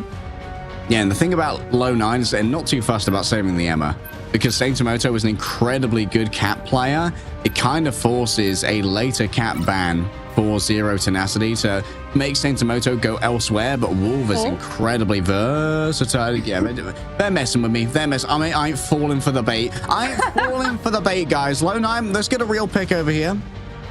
What are you talking about? They've got that Will of Galactic magic skin. That makes them viable, right? True, and they're actually going to protect the EMEA here. Maybe we see a pivot from Symbiotic, which would be interesting considering just how effective the cap has been on Hell 7 from every team so far. I feel as well like Symbiotic might not want to be running the Captain America into the EMEA Frost. The Zero Tenacity made sure to secure, as we're now going to see Jerky's Psylocke be prioritized as a ban. Interesting that Smashnez's Torch has so far been able to make it through, as that has been a high priority to remove from teams that have run against Zero Tenacity in the past. So it looks like it's actually going to be a mirrored Punisher ban coming through from both of the teams.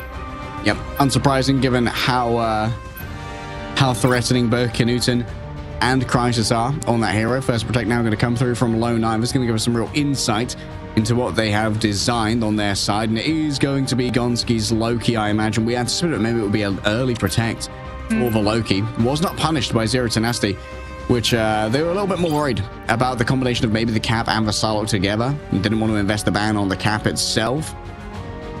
There goes the Torch, so Zero Tenacity might be able to secure Smashnez getting one-sided Human Torch, but no! Luna Snow is going to be taken out instead for the side of Low 9. Now they're going to be able to protect the Torch, however, as if they do get target banned out of either the Luna Snow, they can still fall back onto the Invisible Woman or the Cloak and Dagger, or vice versa. As Low 9 have a little bit of a question to ask themselves, and I actually really like this. If you remove the Mantis, because we've seen teams go for something akin to Rescomp, where they actually put in the Human Torch over the Star-Lord, because teams have sort of identified now that Rescomp doesn't have all that much damage outside the ultimate cycles if the Atom and the Star-Lord don't get the in when Magneto's taken out, and you don't get your Blaster Barrage with your Bulwark Bubbles coming on through. So taking out the Mantis removes the potential of both the Rescomp, but also means that if you try and pocket something like an Ultron, Ultron's going to find far less value when you have a Soul Resurgence to pair up with the Rage. Yeah, that extra movement speed can be so good for the Ultron as well with the Soul Resurgence. Just allowing it to wrap around corners where people are looking to take cover and then find them in a less evasive area, let's say. L7 once again is going to be our opening matchup right here. Zero Tenacity and Low 9 are facing down the barrel. Only one can survive, but there's still all the chance in the world to make it to China. I believe I saw Crisis as well just before we headed into map overview. Go over towards that Hela, which is going to be lending extra support coming on through for Gonski's Loki, so that if he falls prematurely, Crisis getting a pick will be able to bring him back up immediately, and that does not have a cooldown, and we know that Crisis is able to come on through and hit those shots, and that Hela can definitely be a threat to the Flyers coming on through if you win the first fight. For both of these teams, it is so crucial that they win the first fight so that their duelists have the room to breathe. That's why Zero Tenacity are already investing the portal here to try and get that advanced positioning. Still Jerky. It's not going to be playing too far afield here on the Star-Lord just yet, playing more of a frontline duelist role, just laying down the poke and the damage to try and open things up for Crisis. Remember that Soul Drainer in the back pocket. Oasis and Winnie being able to play together means the Guardian Shield can benefit them both, as well as heal them up. Wolf has already fallen down. Must have been some suppression onto the Low 9 strategist to allow them to fall through the cracks. Now Symbiotic is feeling very isolated. Sure, the Aegis being brought up there by Ducky as well to block off the primary fire healing from the strategists. Yeah, Knuten just getting to play around map geography perfectly. Also splitting on the angle from Smashnez so that Crisis can only see one flyer at a time. So it does look like we have a little bit of a pause coming on through, but that allows us to sort of really look at how these compositions are going to interact, because Hela takes a lot of resources to make work, right? You either play her on an off angle with a perma pocket of one of your strategists, or you play her in the stack of your team. If you play her with the stack, you lose the space of an off-angle pressure. If you play her on an off-angle, yeah, you've got another direction that you can send damage through, but you've also now got a vulnerability, which is going to bleed resources away from your front line. So there's give and take for both playstyles with her. Yeah.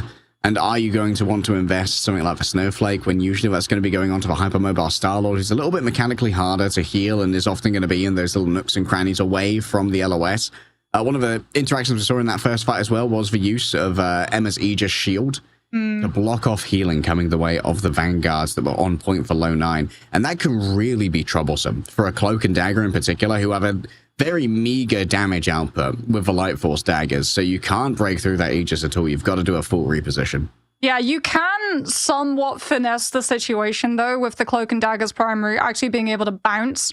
So if you find a wall, then you can actually bounce the dagger into the player from behind the shield regardless. Though it can be particularly tricky on this map, though, because the map that changes, right? Sometimes the point is vertical and sometimes it starts descending a little bit further, and that verticality can definitely interfere with the LOS that is open to some of those strategists, forcing them into some really rough positions where they have to hard swing out away from those corners, which would normally provide them cover from all of the damage that would be sent their way otherwise. Now we're just going to figure out who's been calling for a pause. I believe we did have a couple of technical issues from Low 9 yesterday when we were playing Bin into T'Challa. Luckily, we've got the pause a little bit earlier this time, so all's fair in love and war, and you do not want to be in a position where your tournament life is on the line for a little bit of a technicality. So we'll give them time to sort everything out. In the meantime, you're trapped in the Hydra-based podcast with two Brits. And there we go. We are back in the game, baby. Yeah, it's all business now as Knuten gets to play on all of these different off angles. Saint Moto is actually going to be going over towards the Captain America so that they can try and put pressure on that backline and provide Crisis a little bit more room to be able to breathe without being instantly focused down in these retake situations. However, that Captain America does have to contest with Ducky and the Carbon Crush that will be sent his way if he gets a little bit too close. Yeah. However, the contestation on the ground here is going to be a little bit weaker with both Knuten and Smashness up in the air, having to move away for a moment. Saint Moto is getting a little bit poked out on their way through. It feels like going up against the Ultron as Captain America can very much stymie your backline pressure. You have to be constantly careful about shifting around that drone, though, for maximum value. Low 9 have been able to claim the high ground, but it will be just as quickly evicted from it. Oh, what an intercept there from Jerky. Just the hit scans combining to make sure that 50 HPS the Ultron receives is far from enough. The backline just gets ran through as Saint Moto finds the opening without that Ultron, who's just so vulnerable to getting ran down by the Captain America. Yeah, I mean, Gonski as well had all of the Loki doppelgangers. The army very much had been assembled on that high ground too, so that you had 3 Lokis all looking at the Ultron the second that the rage came on out, and then they can burst from the high ground to the point itself off of the back of the Eternal Bond coming on through from Pin Clone as Saint Moto is pushing even further into Zero Tenacity space to make sure that all of the angles can be developed before a retake situation can be put into motion for Ducky 1 or even Smashness with the Supernova. This Human Torch is going to be so exposed, and Jerky sees the split.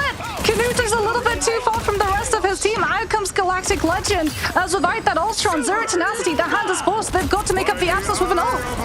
They have to try and make it work. Lugia gets nothing with the Eye of Agamotto. Everyone was sent elsewhere in the midst of all of this. Crisis rains down the Strond Crows upon the coalesced forces of Zero Tenacity, but it's Pin Clone who's the first to fall. Trades it out now for Oasis. A good trade coming through from Wolver onto a backline now. Winnie going to be under siege. Saint Moto starts to break in towards that backline. Wolver has to erect their own Aegis to try and defend themselves, as it's going to be a trade out between the Emma. Frost Smashness still reigns above it all and rains down fire upon an escaping Crisis. You're going to need more than a bird in the bush to get away from this one. 64% to 71% with Zero Tenacity having that Sonic Seduction, and Low 9 not having anything to counterplay it outside of just hiding for cover behind the map itself and potentially a well-placed shield. It's last fight though, and Low 9 have no choice but to walk directly into the ultimate that Zero Tenacity are going to use the second that this fight opens up. The Sonic Seduction is going to be so brutal to try and deal with when you do not have a hugely reliable shield once that Aegis goes down. Jerky already noted on the outside. Saint Moto just plays around the outside. Saint Moto now has to make a decision. Do you want to try and intercede on behalf of your team to try and stop this play coming through from Ducky, or do you want to try and move in towards the backline itself? It seems like Oasis is going to be that primary target. Jerky really wants to get rid of Knuten, but guess what? The damage has already been done. The Rage of Ultron needs no anger management. He's equal to the Hulk when it comes to the burning lambast that he has laid upon this backline. Pinklon has to put down their healing bubble only for themselves, and a window sent forth as well to try and keep these vanguards sustained on the point. But when you come into Lugia's domain, when you go under the sea, you get put down like a legendary bird. Zapdos stares enviously from afar as Lugia's attention is brought upon Low 9. Yeah, at low 9, the hand was forced. They had to burn regen domain before the fight even starts, thanks to a well-placed carbon crush coming on through from Ducky, which is followed up immediately by both of the shields, the Emma's Aegis and the Seraphim shield coming on through from Lugia to just block the LOS of any heal that could be sent their way. And with the Loki lamp removed, the Eternal Bond unfortunately does not have the space to keep the team sustained through all of that Rage of Ultron that is being put down onto the players that are still rotating onto the point itself. And now they're going to be down that ultimate. Pin Clone is at least going to be able to take advantage, swapping on over to the rocket to provide the armor packs. Zero Tenacity a little bit too close to their ultimates to sacrifice the charge. The battle starts in 5, 4, Zero Tenacity 2, seeing their path to victory here. And it is most certainly paved with very successful Rage of Ultrons. That might be one of the most successful Rage of Ultrons we've seen thus far. When it came to VP, they really didn't put that much stock in the fragging power of it, instead was using it to force out strategist ultimates on the other side. And once again, Zero Tenacity make an early investment of their portal to claim the high ground. Saintomoto on the low ground now tries to wrap around, but he's instantly marked out by Smashnez on this torch, and he has to give up that position immediately as Smashnez is keeping an eye on every single angle that Crisis could potentially pop up on. The cross will be taxed. 2 players stunned. Pin Clone and Crisis both finished off there by Lugia. No doubt given a momentary burst of damage boost from Oasis. A 3-2-1 successfully disassembles the push that Low 9 was so proud of to move into. It's going to be a full investment here from Low 9. 3 ultimates at once. Psionic Seduction, yeah, the Galactic Legend and the Freedom Charge, but up in the air. No one's getting the bonus health from Saintomoto. Oh, Low 9, this is economically ruinous. This might be a pivot over to a new composition coming on through, but it was also something that Low 9 knew that they had to invest into. The Hela, the Star-Lord, the Captain America can all find value if you're in control of the space before the fight begins, but now you're going to be walking into a fight that you're going to have to pay a toll of numbers, of resources, of ultimates before you can even get to your goal of that objective. And Zero Tenacity are going to be able to drop a body surely before this fight begins, with the range, with the spam from the Ultron, from the torch, even from the threat of the Emma if you get too close. Jerky works the margins, demands attendance. And Pin Clone has gained a lot of space here for Low 9. Could start capturing the point already, waiting for a Terror Cape here from Pin Clone to try and make everyone a little bit more vulnerable. But still, in the back, you got to worry about Smashnez and Newton on the angles. So damage already been done to the remainder of your strategists, though. Oasis and Winnie have fallen on down. Lugia and Ducky, not so long for this world either. Crisis's kingdom has certainly been expanded. Smart currency exchange coming through from Low 9. Translate the spam pressure from Zero Tenacity into immediate Eternal Bond from Pin Clone so you can open up the fight. And then once Eternal Bond has expired, you've still got the regen domain from Gonski on this Loki to anchor onto this point. And now Crisis is in position. Jerky can jump onto Zero Tenacity mid-rotation, and Saintomoto can permanently be there to pressure and force the team to turn.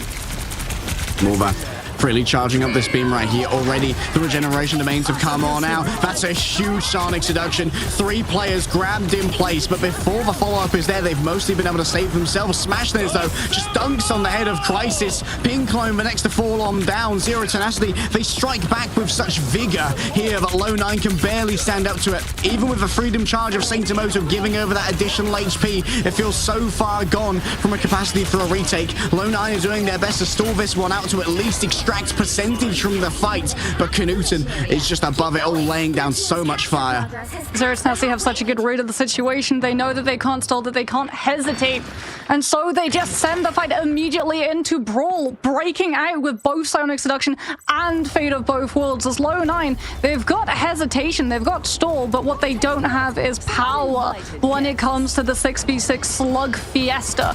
And Zero Tenacity take full advantage. Saintomoto now goes over to the point, drawing Lugia to have to contest. They know what the strange is. They don't have to worry about Eye of Agamotto for now, as Lugia on the low ground to get to the high is going to have to burn that shift, the levitation, and that's going to telegraph the ult. Oh, Jerky on the off angle here, but inside the invisible boundary now, Smashnez is going to come inside and try and take that aerial duel. Slowed on the exit means that it has to be a disengage. Pin Clone doing their best to try and follow up with some healing, but guess what? The remainder of the team, they were so far away from the Eternal Bond. They were up on the catwalk, and while there's only one cat in town you have to worry about, that's Lugia with a 3-person stun off the back of the Eye of Agamotto, and Zero Tenacity perfectly play that fight. Don't even worry about the healing coming through from the Eternal Bond. 2-0 on Hell's Heaven. Yeah, no 9 lives to save you there. That is a dominant performance coming on out from the end of Zero Tenacity. The hellish shenanigans worked into the Wolverine, but Soul Drainer never quite found a target. Smashnaz was always quite literally on top of things. There is a reason that this torch has been banned and barred from Zero Tenacity's end, as much as teams coming up against them have been able to secure it. And that's because Smashnaz just went 25-0. He did not drop, was never extinguished a singular time. For Yomo's heads right there. Zero Tenacity, they definitely were more of a kite and fight than a tank and spank team, you know. We saw great rotations coming through from Winnie and Oasis, just buying time for Knudsen and Smash to really leverage the off angles that they were gaining on low nines, more front to back kind of composition. But they were always chasing after the main core of Zero Tenacity, who often were just outspeeding them on those counter rotations due to the information that was being gathered by the Flyers and Lugia in these advanced positions. Yeah, it was essentially just a constant detective game coming on from Zero Tenacity, having those eyes in the sky and giving them constant feed of where Saint Amurta was positioning, of which angle Crisis could potentially be, and if the Hela wasn't playing an off angle and vulnerable to being dive bombed upon by a duo team-up squad of an Ultron and a Torch, she was therefore playing with the core, and she is incredibly vulnerable in a brawl fight. We don't often see Helas involved in the brawl because you need her to be on that off angle, having that 2-tap potential coming on through, as unfortunately the second that you've exhausted your shift, your reposition Raven form, you do tend to get taken out pretty quickly, as Hela's hitbox is pretty sizable. Yeah, she can be very vulnerable. That large head as well does mean plenty of crits can go her way. We'll have to see if L9 will be able to find a variation that really gives them an edge up over on Z10 after this break.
Across all time, I see you turning the tides. And do you see now our time, our turn? We can still fight like the wind and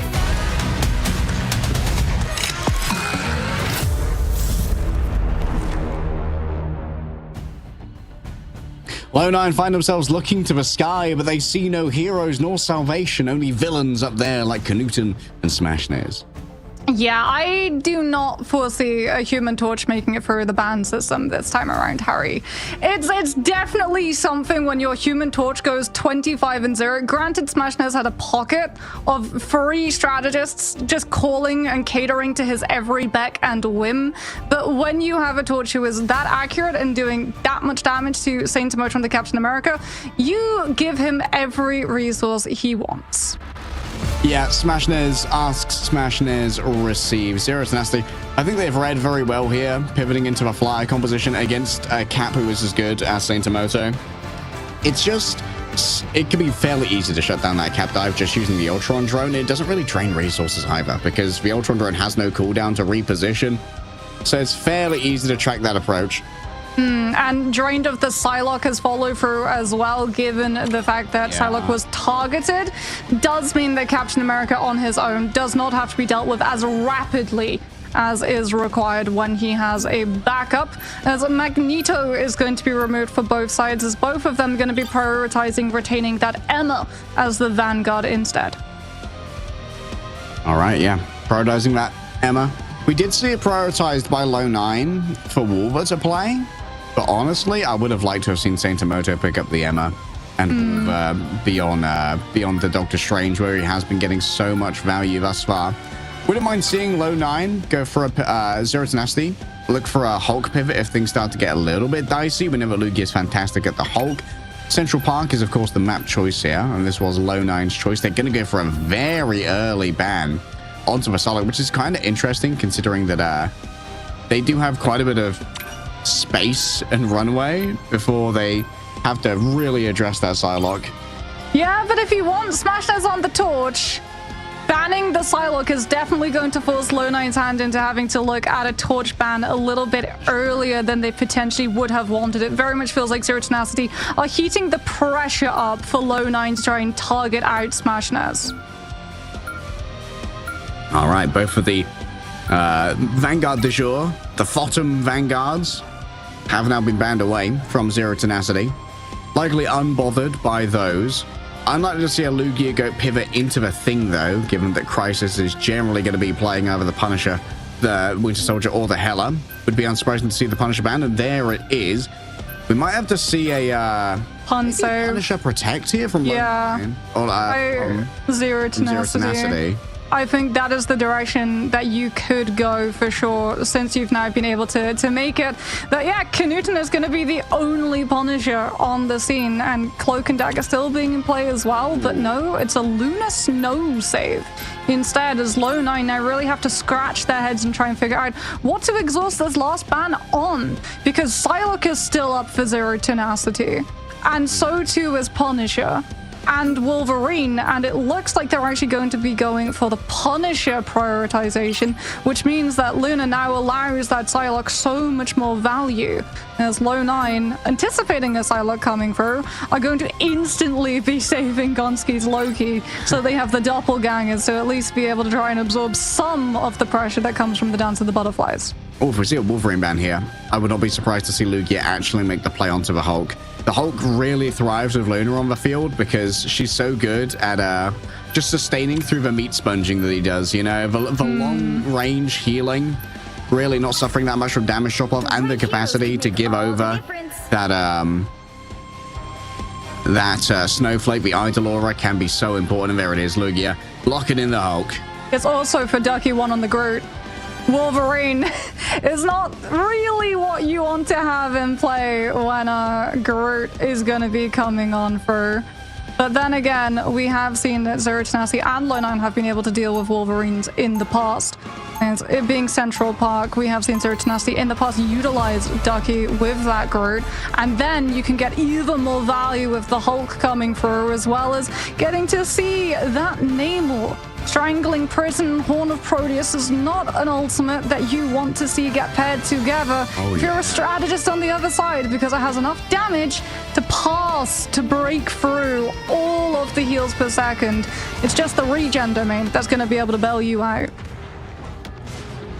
Regeneration domain might be the only option, but it was stolen away in advance by Zero Tenacity. They went for a prioritized ban on the Loki, if I remember correctly, their second ban after that Magneto, which could be incredibly important. Low9 going to be opening up on the attack first. Question is, do they instantly invest themselves a portal here from Wolver, or are they just going to walk it down slow and see what they're dealing with?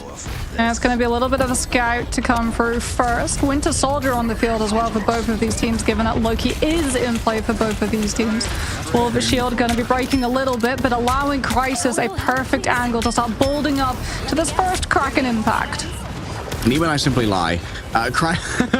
Crisis is going to be able to, of course, really move through. Well, both Crisis and Knutson are going to be able to tear through these clones with the Rotterstern at range, and of course the Kraken impact when it builds up. Already 50% here. Ducky got isolated. Must have been pulled in by Pinkline right there, who's been having a lights out week on the Invisible Woman so far. Smashness already has used their Blessing of the Deep and has to be extricated from the situation by the usage of the Regeneration Domain. You can't really survive too easily though when you get hooked on in to the territory of Low9. Great play off the back of Saint Tomoto following up, and this is what I want to see. Saint Tomoto pivoting over onto the Emma. Well, Ducky 1 going down early does mean that they're going to be able to Strange TP recontest, and oh, never mind. Strange TP and Trooper's Fist was not on the point in time, and that is now Low9 breaking into B, and Lugia has been found separated from the team, and a separated Hulk is a weak Hulk. That Vanguard is now going to get staggered even longer. What a grab from Jerky. Just giving enough time for Lugia to reach the cart and stop it before executing once again. And it feels like right now the control onto Ducky has been absolutely sublime. Saint Tomoto keeping up the charge on that. Emma does get grabbed out by the bionic hook, has the diamond form to pull back onto. Zero Tenacity try to pull this one back. Knutson with the ultimate, helped buoyed up by the fate of Bowforce, potentially gets shut down by the Eye of Agamotto from Wolver though, and there it is, the Maelstrom of Madness takes the Winter Soldier down.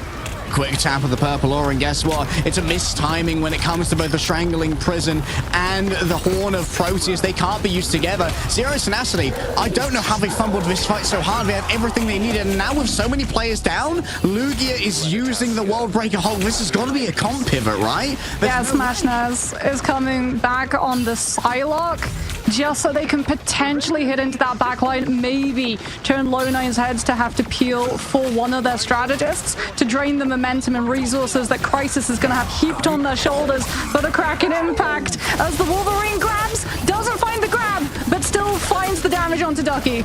Yeah, the Berserk status serves them well here. I believe it was an attempted troll portal coming through from Wolver, but it was grabbed, stunned by the bionic hook of Newton. Ready to go yet again with another one. Smashness on the off angle, needs to give over that drone, but Ducky 1 overwhelmed once again, going up against that Wolverine. It's so difficult when you are the wooden creature. Winnie the next one to fall on down. It's Wolver claiming all the space. The Wolfpack once again is riding forth, and Low9, they are setting a record time here on Central Park. This is a really difficult part of the map too, to use the Kraken impact, as Knutson has to worry that he'll pump his head in the first aspect of third, and he's going to swap now over towards that Iron Man, having all of the spam pressure as well as the team up nanotech from Smashness, so that he can get that beam that damages and heals enemies and allies alike, as we can see him to start to farm those Loki clones to build towards the first maximum pulse. All right, Lugia back on his main, as it were. That's going to be a big Aegis coming up. What a shield from the Emma Frost. Ducky just forced to move away after using the Strangling Prison. Yancey Street charge, that might be Ducky off the map right there from Jerky's play. Seems like they have managed to survive for now, but guess what? Lugia's claiming a bunch of space. The Repulsor Blast, too much to deal with. Zero Tenacity, investing the Rage of Ultron, are rewarded for all of the dividends that they tried so early to purchase. It's a big investment, but Zero Tenacity have got the most important commodity, and that's stability. the investment of Strangling Prison not in coordination with the Iron Man ult, though. I wonder if they're going to use it to just try and lights out shut down this Kraken Impact coming through from low 9, because you do have to worry. Eye of Agamotto Kraken Impact is a lethal combination that Oasis might not be able to heal through, as Jerky's already gotten his hands on one, and that's the last stand when he's able to get the regeneration domain off in time, and Knuten is there on the other side. Armor Overdrive takes down 2, and low 9 have to back away. Just floats there menacingly with the armor overdrive. Wolver's gonna have trouble getting back into spawn right here. Crisis needs to be avoided. Oh, Ducky's a little bit far away. Must have been pinned off the map. Jerky with the perfect picture of the Wolverine. Has to be a disengage here. A lack. Oh, hello around the back. Newton's cooking. Newton's cooked, actually. Gonski grabs that one. Plenty of doppelgangers. Allow him to roll on through. But Nano Beam, the DPS isn't great. You're hoping to try and heal instead. Lugia isolated inside the invisible boundary. The strategist had no idea where their Vanguard was. Oh, that's devastating. Zero Tenacity losing Ducky 1. It was awful for them. They need the Strangling Prison combined with Knuten. And now Lernheim get the opportunity to split the 2 ultimates from coming on through just by potentially taking the group down early. Lugia jumps to Knuten to provide the armor. The maximum pulse comes through with the Strangling Prison, but it's shielded by low 9 and survived. Only Lugia stunned out by that one. Nice blocking off of the hills coming through from Wolver. Heads up play to not be so greedy, but instead just to facilitate the frags as they come on through. Gonski in major danger. Smashnez unable to convert though. Crisis when it comes to aim. This guy is the one and only. And when he found that out the hard way in the midst of all of this, looking for a hook, Knuten manages to dodge around behind that pillar, but you need to get on to a point right now. Afflicted with the culling debuff. Lugia's going to have trouble surviving. Berserker Rage seems to have missed at the moment from Jerky. You just couldn't reposition Lugia. He's immune to all of that. A clobbering time in the back, but Lugia seems to be the only one who's been stunned in the midst of all of this. Maybe a carbon crush grabbed them out. Knuten with 2, but Vidalis grabbed by the invincible pulse cannon. And it seems like on this last point of Central Park, it's Zero Tenacity who are invincible. Zero Tenacity just have so much map space. They've got all of the cover, plus their respawns are right there. Low 9 are slowly but surely chipping away at some of these ultimate economies, but with how much spam is available for this Ultron and the Iron Man, it feels like they're getting their ultimates up every second fight or so. And Knuten already is hovering above the door frame, getting that damage, getting the accuracy markers that scouts out the positions, and out comes the Armor Core Overdrive to slow the rotation down yet again and force the regen domain before Strangling Prison comes through. Oh, the follow-up on the Strangling Prison from the Stone Haymakers is absolutely brutalizing over low 9 from 5 minutes of a time back, Mox. Only 45 seconds remain.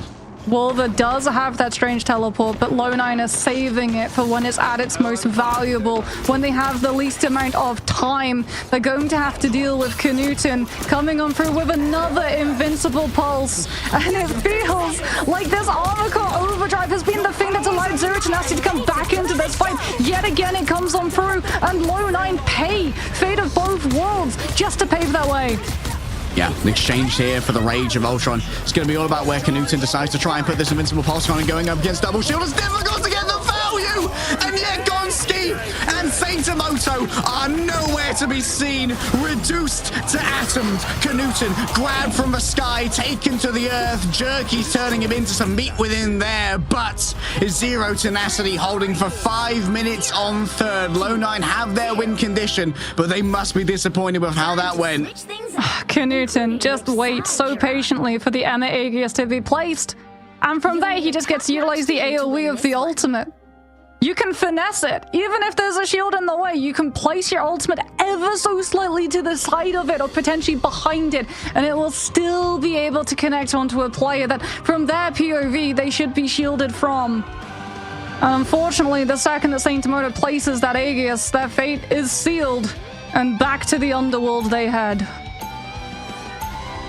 It's getting real populated. Over the course of this series, many a frag between them. Knuten walking away with, I believe, more final blows than the rest of their team combined. That's just what happens when you put all your resources into the Iron Man. The Knuten Avengers are rising up. I mean, if you take away the resources from Smashness, they just get rerouted over to Knuten, and he got everything that he could possibly want. Low9 were just never able to find the Iron Man when we headed into third. Jerky could potentially have been a problem for him to deal with, but that building on the last part of third just provides so much cover for the Iron Man to hold himself around that you don't even have to worry about lacking the Invis Woman to be able to force physics, knock the Wolverine back from his connection. And if it ain't broke, don't fix it. Out comes Knuten in the Iron Man armor once more. Tony Stark takes to the skies. The hero that Zero Tenacity needed, nay demanded, after being absolutely flummoxed on points 1 and 2. Oh, Jerky hiding over here could actually get a grab onto Knuten. Might well be a bait. Instead, it's going to wrap around behind the Vanguards on the entry. The Thing a little bit harder to grab, but Ducky's certainly going to be the primary victim here. Still, already the damage has been done. You were so worried about the Duck, you didn't look at what was in the rest of the bathtub, and it was filled with danger. That bubble bath, it was acidic. Knuten's armor overdrive just buys so much space for Zero Tenacity to move off of the back of. Low9 respect it, but run away back towards the point they go, and they funnel directly into one small hallway, which is an absolute gallery for Ducky to come on through with these Groot walls. And Knuten off the first fight is already going to have the first ultimate on the field. During the armor overdrive, the heal from Renano being very effective at sustaining the Iron Man even when facing down 6. Crisis falls down to a miscellaneous poke. Just the absolute smorgasbord of pain that's being pushed out here by Zero Tenacity once again. Yet another invincible pulse cannon, good to go, making sure to break through that Guardian shield in advance. The Aegis is gone too. Oh, Pinkloam taken down before everyone else could roll on through. Saint Emoto unable to Aegis themselves, and what it was, a valiant attempt from Jerky to drag Knuten inside of the invincible pulse, inside of the invisible barrier. It could not work out. Knuten's just playing connect the dots right now. Every single time there's a regen domain coming on through from Gonski, out comes armor overdrive, and all of the runes, 100 HP, just immediately disappear in the blink of an eye. And speaking about disappearing in the blink of an eye, Low9 are caught out. Half of that team is still in the B spawn, which means the Zero Tenacity gets so much free payload distance. Oh, they have to touch with the Winter Soldier ultimate. It's just not what they wanted from that, and there's no one else there to try and follow up thereafter. The remainder of Low9 just have to stagger on in, and now they have to meet what Zero Tenacity did. A 6-minute hold on third to bring themselves into this series. They've got invisible boundary, but Knuten has the one shot, and Ducky 1 with the strangling prison can even utilize the Groot CEC of the ultimate and bring them out of it. Someone's got to clear Knuten on this angle. Jerky's going to go over to the Hela hit scan to try and take the flyer down and clip his wings, but the hubris is going to be there. If they all walk out, then they don't know that the Iron Man's behind them, and here it is, maximum pulse. Oh, I think Gonski reacted to that one in advance, sent in the doppelganger, raised up exactly what was needed with that crystal, and now it's down to Gonski. Great copy coming through. God of Mischief grabs the Lunar Ultimate, Fate of Both Worlds, a counter usage. Oh wow, used the wall right there to block out Lugia's counter ultimate. Want to use the clobbering time to stop any incoming from the follow-up, and still Lugia gonna be overwhelmed here, and that's all down to Gonski getting the angle that was needed to shut it down with the Fate of Both Worlds. I mean, one fight win. That's how Zero Tenacity was able to claw their way through third for a 5-minute hold. Low9 get that one fight that they needed. It's going to be so much harder now to maneuver the mechanical flyers into a position where Knuten can get away with all that he was in first and second. Jerky and Crisis are going to have immediate access to the health bars coming through from all of these secluded chokes. Things are going to be real difficult now for Lugia. Going up against the double poke of both a Hela and a Winter Soldier. Still a pocket going in onto Knuten. That forces out the regeneration domain from the Loki. And here comes the first of a Fate of Both Worlds, this time courtesy of Winnie. Maybe a way to try and shut this one down. You cannot heal through the environmental frags if they do come through, but Saint Emoto's nowhere to be seen. An invincible pulse cannon raised up already. Oh, the Goddess of Death reigns above. And when Knuten falls low, Wolver's there to deliver at the finality. And Crisis is creating a crisis of fate strife amongst Zero Tenacity. 2 have already fallen down. Lugia gets a Yanzi Street charge frag of all things. And Ratatoska is moving forward, pounding with all 4 feet. The Vanguards are just doing it by themselves. They got an Ultron behind them. They got themselves the hold in place from a strangling prison from downtown. The invincible pulse cannon fails to hit pay dirt, but they will hit the mark that they needed to. The Invisible Woman could not make it to the end, and 6 minutes was just too much to ask for. Low 9 are down 2-0 in their elimination match.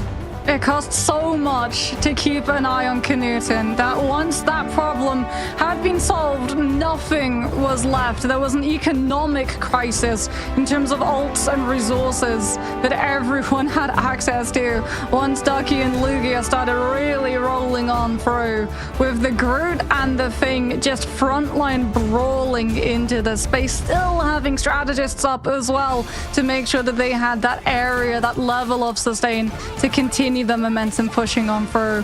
And that was such a fast take of first and second, that even though they got slowed down temporarily on third, they were able to come on through with the fights, utilizing Fate of Both Worlds to get an aggressive angle for Knuten and force Low 9's hand into having to deal with the Iron Man immediately.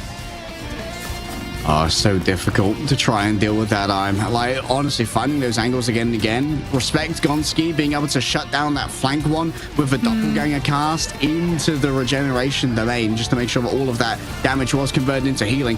Oh, that's what happened. Crisis body blocked it. Yeah, he troopers fisted up so that he was able to absorb it. Chucky must have been trying for a leap as well, with a feral leap to try and stun Knuten out of it, to be in the blast radius for that. Both duelists thought they had the hero moment, but it turned into Knuten just managing to take them both out at once. Oh. And there too, the EMEA is just a little bit too far off of the ground so that the AoE splash can still find the connection onto the players beneath. And Zero Tenacity, we talked about it, right? The flexibility of this roster. You're gonna feel like you have them pinned down, and give them like 2 minutes, they'll come up with an entirely new game plan, an entirely new composition, and all of a sudden you are flummoxed for 5 minutes where you're just scratching your head looking at the drawing board being like, what do we do into this, guys?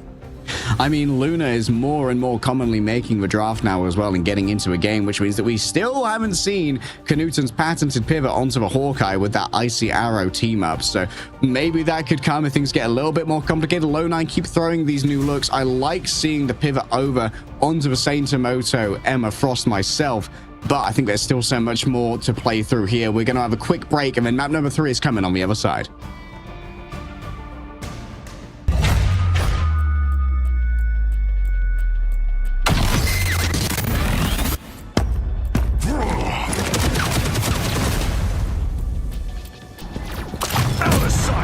Judge, jury, executioner!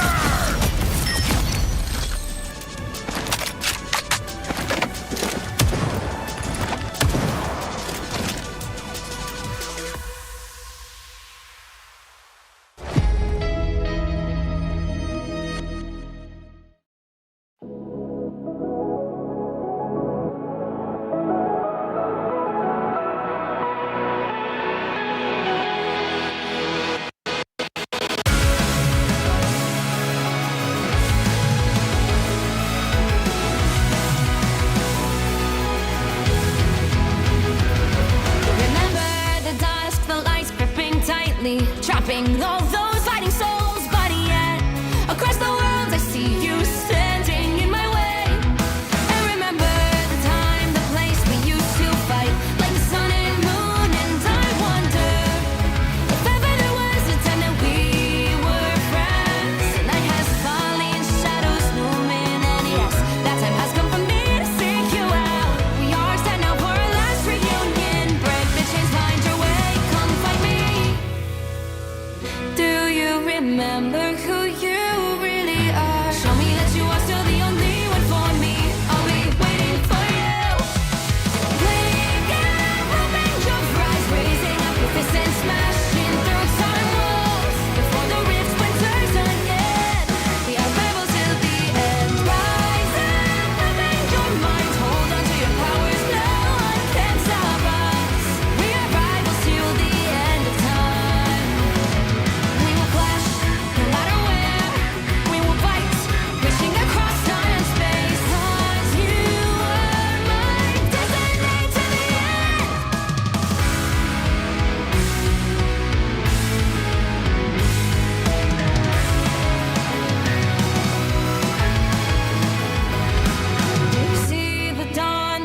burning brightly, shining on those memories. And yes, across all time I see you turning the tides. And do you see now our time, our turn? We can still fight like the wind and fire, and wonder no more that now is the only time your heart is mine. Light has fallen, darkness grows, and yes, we fight for our destiny and fate. New days smiling for the past and future. Break those chains, lead the way, fight with me. And when you wake up, open your eyes, raising up your fists and smashing through time walls before the rifts.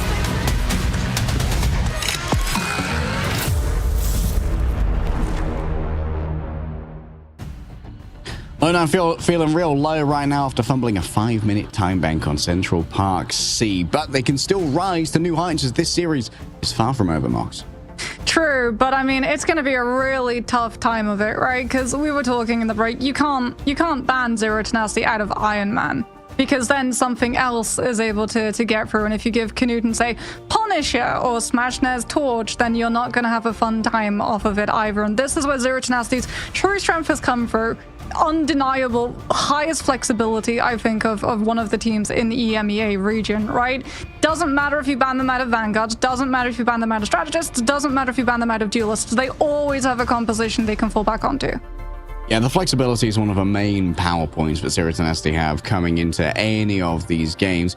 And like Knuten, I think we can pretty much consider unbannable, which is why Smashnez often is catching the ban on the Human Torch, which I believe is Smash's best hero and one of the best heroes in general right now, despite receiving the nerfs. That just allowed Human Torch to start getting played.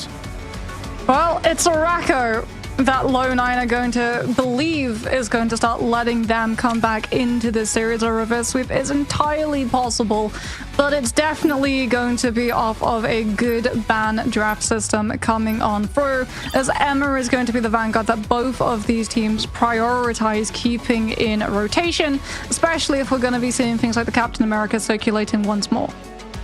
This is where we saw Low 9 slay Insomnia yesterday, and I believe Zero Tenacity actually like going to this map, but I think they may like it more in theory than they do in practice. I don't think their win rate's actually that great on it.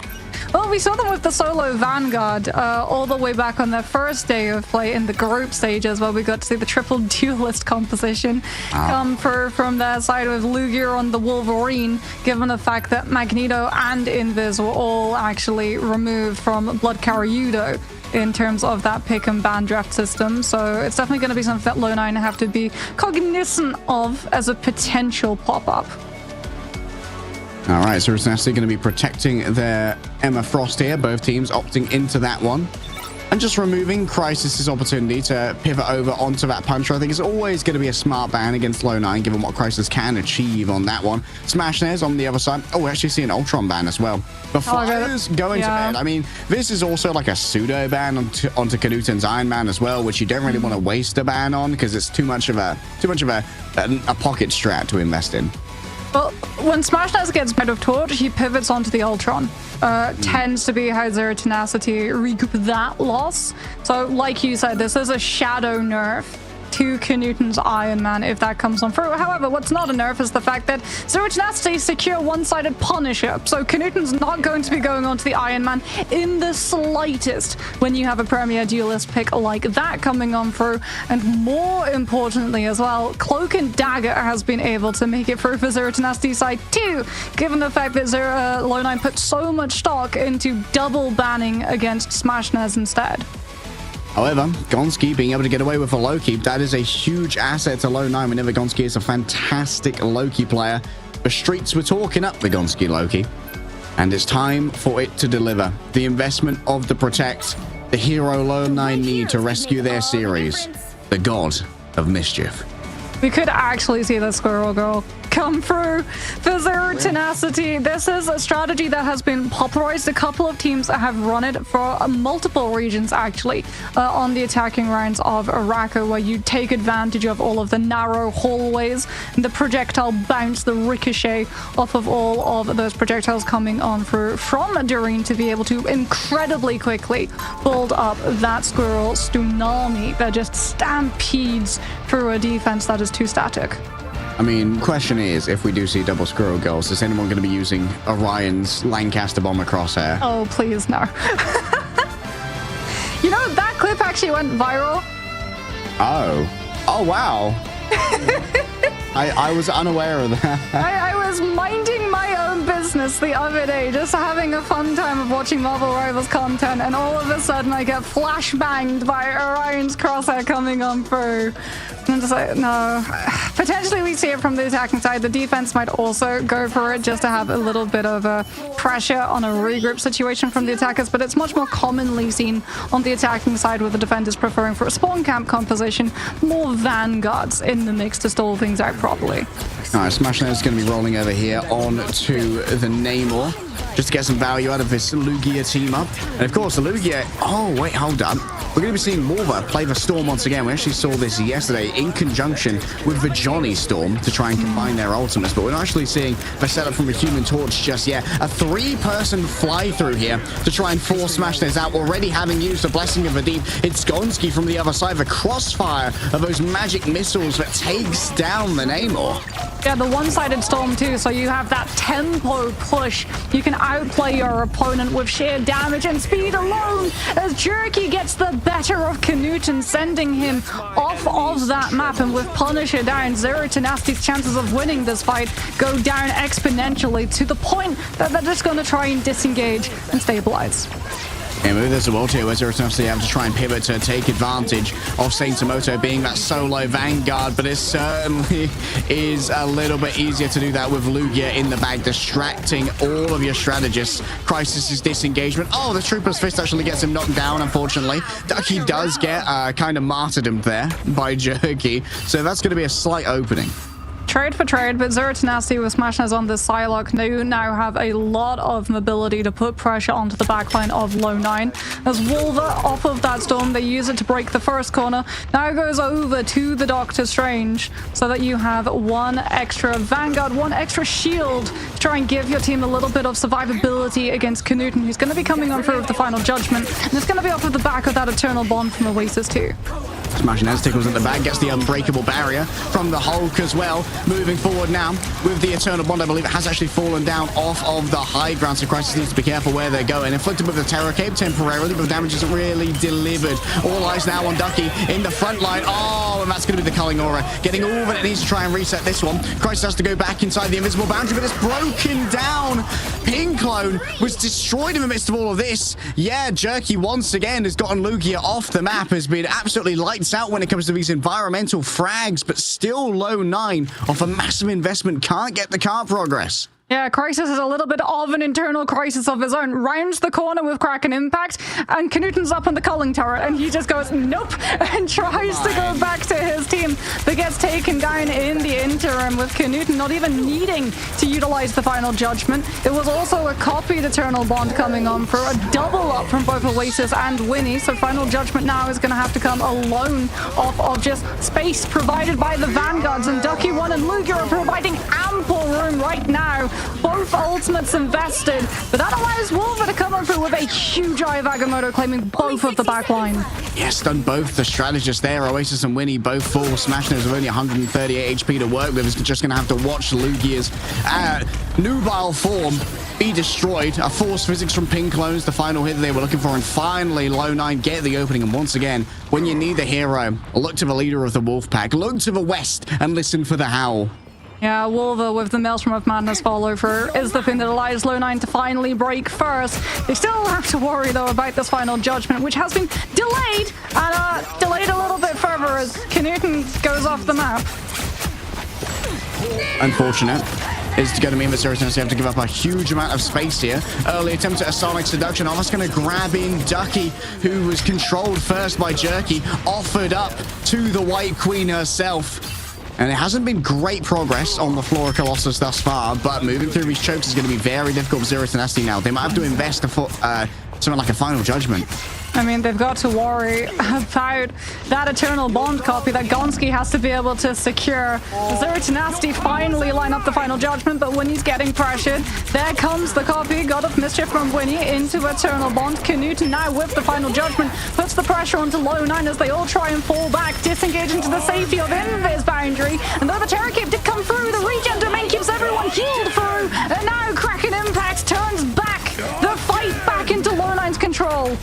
Oh, it's a perfect bait and switch from Low 9. And now Jerky's just going to be the final note in this song. However, it's not a happy song for Zero Tenacity. They invested so much having to go forward. And that all came down to Crisis getting that early poke as well.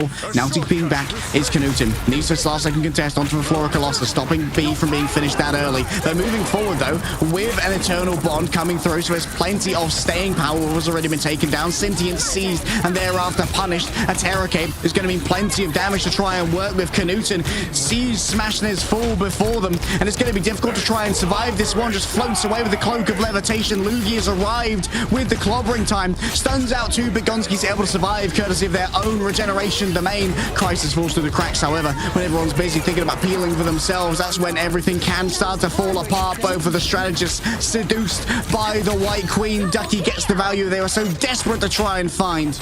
Clobbering time from Lugia, uproots Low 9, Psionic Seduction catches them, not quite securely as they fall. It's into a pit of danger that Zero Tenacity are in full control of, but Canutin now onto the Doctor's range because of that teleport is not going to be that for the Punisher. So all of the damage is going to come through from this Eye of Agamotto, which Saint Tomoto can shut down. Zero Tenacity have to respect the win condition. Low 9 are in control of Eye of Agamotto. Last Stand as well as Kraken Impact can all finish off the fight.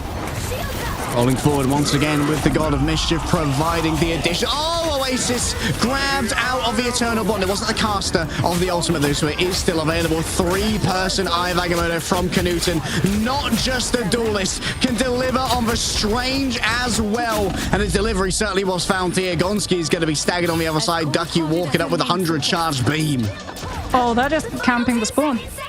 If it's a strange TP, it's Jerky having to go over towards the Spider-Man so he can physically get into position and touch. They think better of it. They put Saint Tomoto onto the Venom instead, as overtime will indeed activate. But Low 9 haven't been able to pull off the portal. Oh, Lugia as they come on through. Just able to do so much damage with a Stone Haymakers. Canutin has returned to Vanguard duties in front of all of this. Surely you can't survive. Oh, Crisis rolls on up with this. Now needs Smashness. If they can start to follow up, Crisis!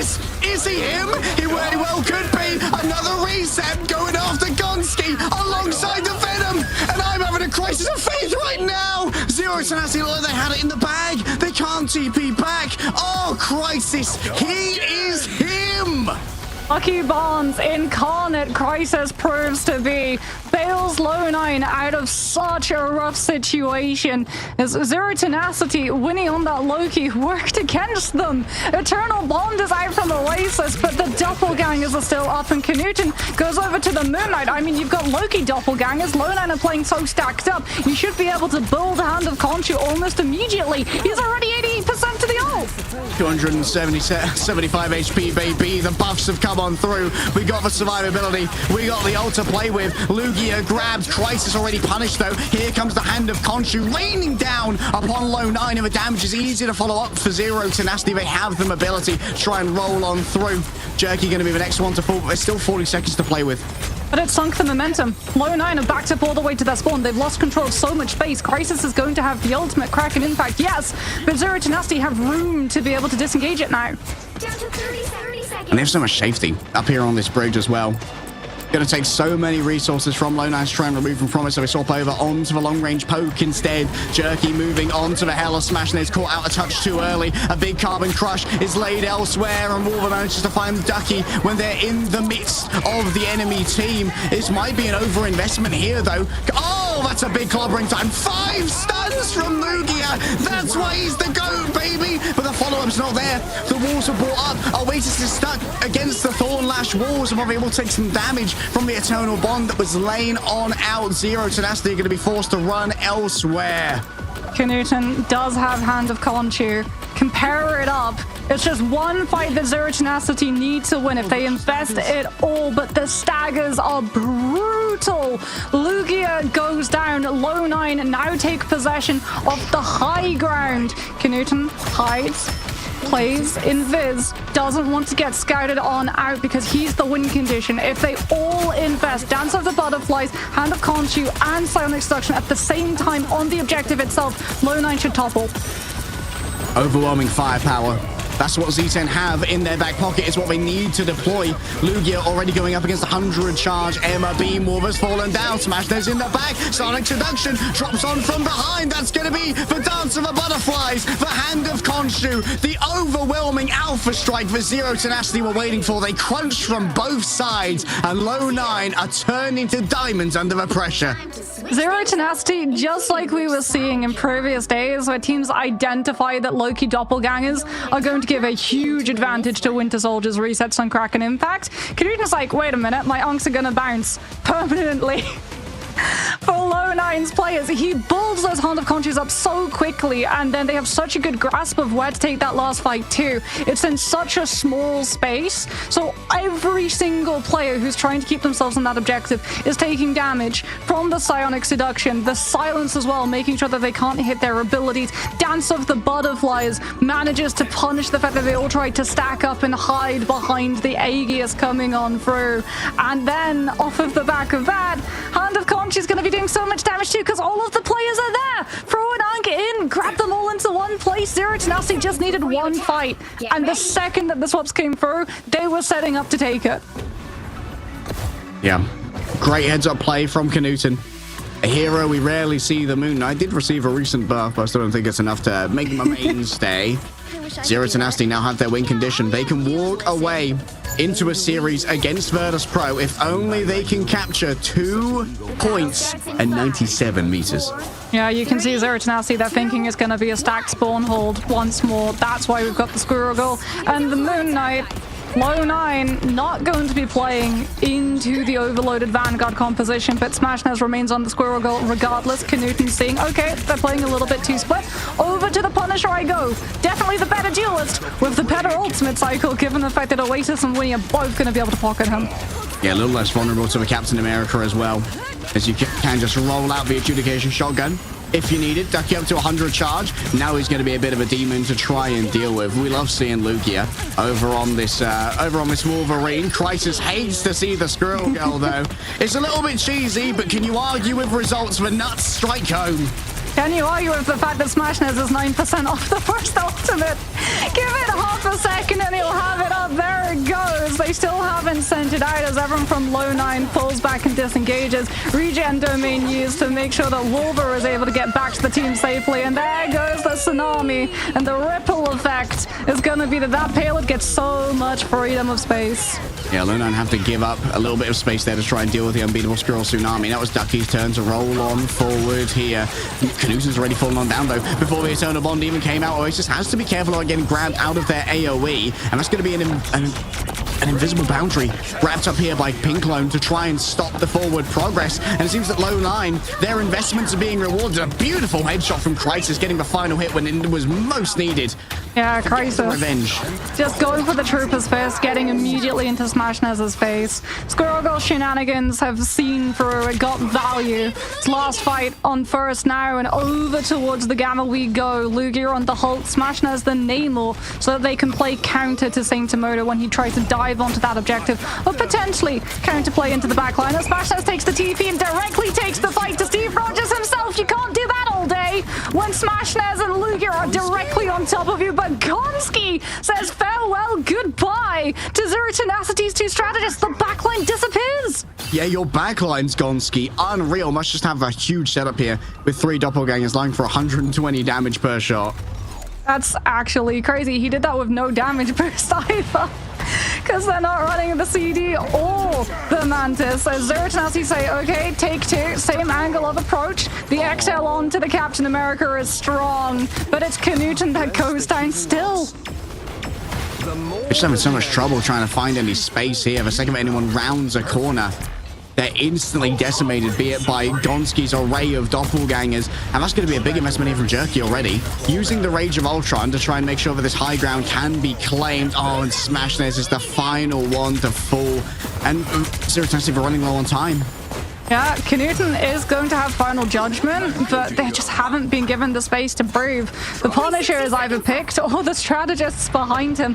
Lone9 really making full advantage of the defensive favor that Arako falls into after that first fight is done. Smashes and Lugia still trying to find this off angle so that the rest of the core can walk forward a little bit safer as Ducky 1 goes out to pressure the Captain America. Psionic Seduction though comes on through from Lone9 side to shut down any resources that could have gone Knuten's way. Final judgment is shut down immediately. It's Gonski again. Now to her back. Saintamoto knows that there can be no survivors. Crisis wouldn't even let them reset. Instead, oh no, the constant boops. They're pushing via the attempt of a Trooper's Fist. They just do not let Lugia go reset. 18 seconds remain, Nox. Oasis is going to have Eternal Bond, but Crisis on that Winter Soldier can grab you out of your ultimate regardless. It's going to have to be a hero's moment coming on from Zero Tenacity, but for Lone9, Crisis has been what they've turned to the most, and he's got his ult too.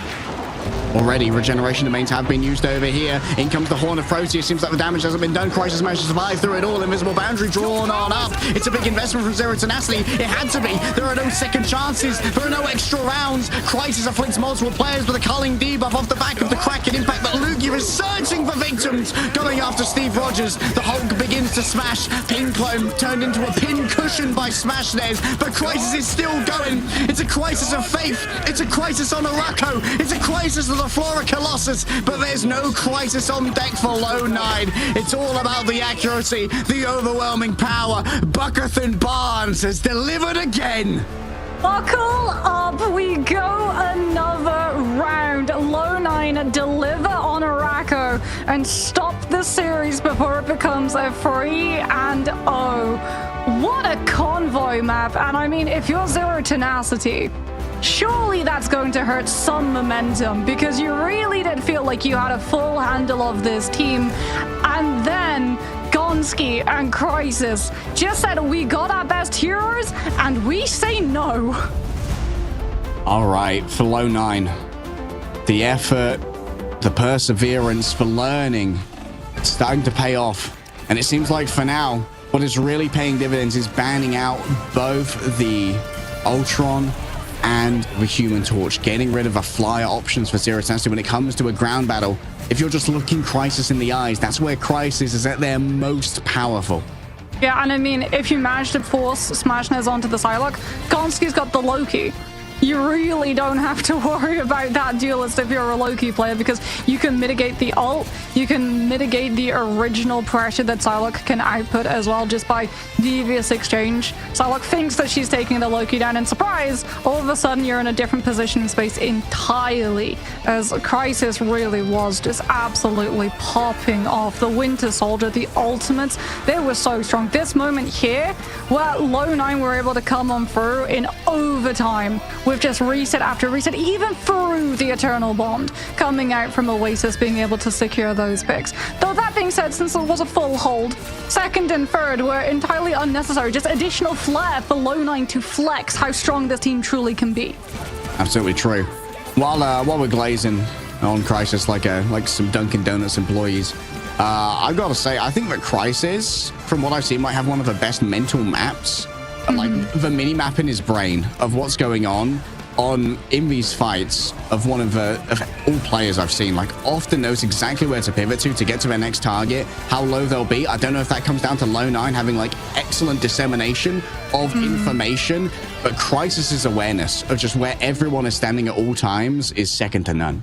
Yeah, even when we were seeing like some really smart min-max plays come through where he would utilize Trooper's Fist, not just to be able to connect onto his target, but make sure that the momentum carried him over a health pack too, so that he would gain that extra sustainability. Because like that, there's one fight on first where Crisis is going for Kraken Impact and Smashnez has finally been able to find the flank that he's been looking to confirm with Lugia. And the Namor is popping off and just finding pick after pick, but Crisis's ultimate is still going on. And Smashnez is draining all of the resources, the backline is fully disintegrated.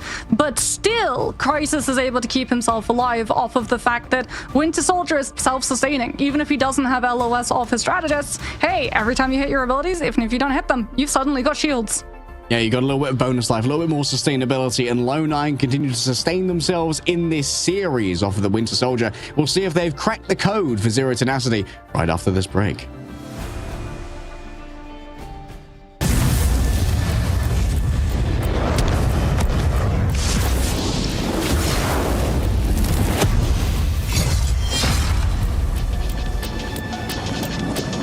A gift from Khonshu.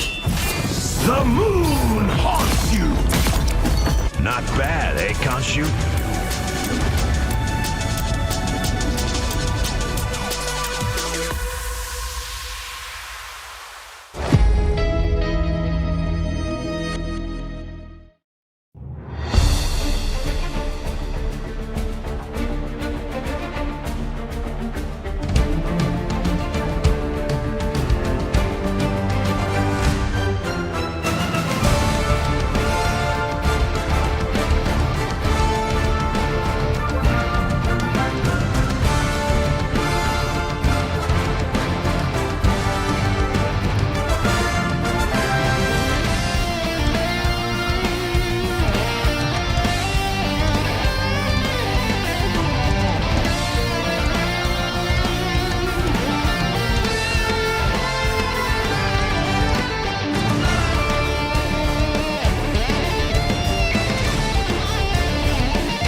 trapping.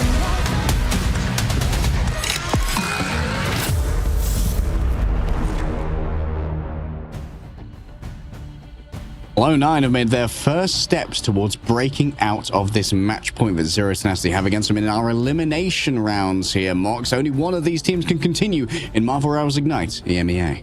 And I'm not sure if some of those hero picks are going to be continuing as we head into the next ban draft system, as it definitely feels like Lo9 have cracked the code that is Zero Tenacity, even though we see so much versatility come through from them. If you double target out Smashnez of both the Torch and the Ultron and force him over to the Psylocke, and you can still secure the Loki, it's definitely made a lot easier. So I don't see Zero Tenacity allowing the Asgardian through this time around. Yeah, it really feels like the target banning on Smashnez, like target banning on Knuten can be a little bit of a fool's errand whenever Lugi is incredibly flexible as well. So maybe you look towards one of the players who has like a really good Human Torch, which is often delivering absolute unbelievable value. Because as we talked about during the previous ban phase, it also indirectly reduces Knuten's hero pool as well. By getting rid of that Ultron, there's less impetus and less incentive to go over onto the Iron Man, which was ruinous for the third point attack of Lo9 on Central Park. And And it's sort of like the enemy that you know is easier to deal with, right? Even though we were seeing the Psylocke come through, and from some other teams, Psylocke has been absolutely devastating, especially if it's paired up with a Captain America or a Luna Snow.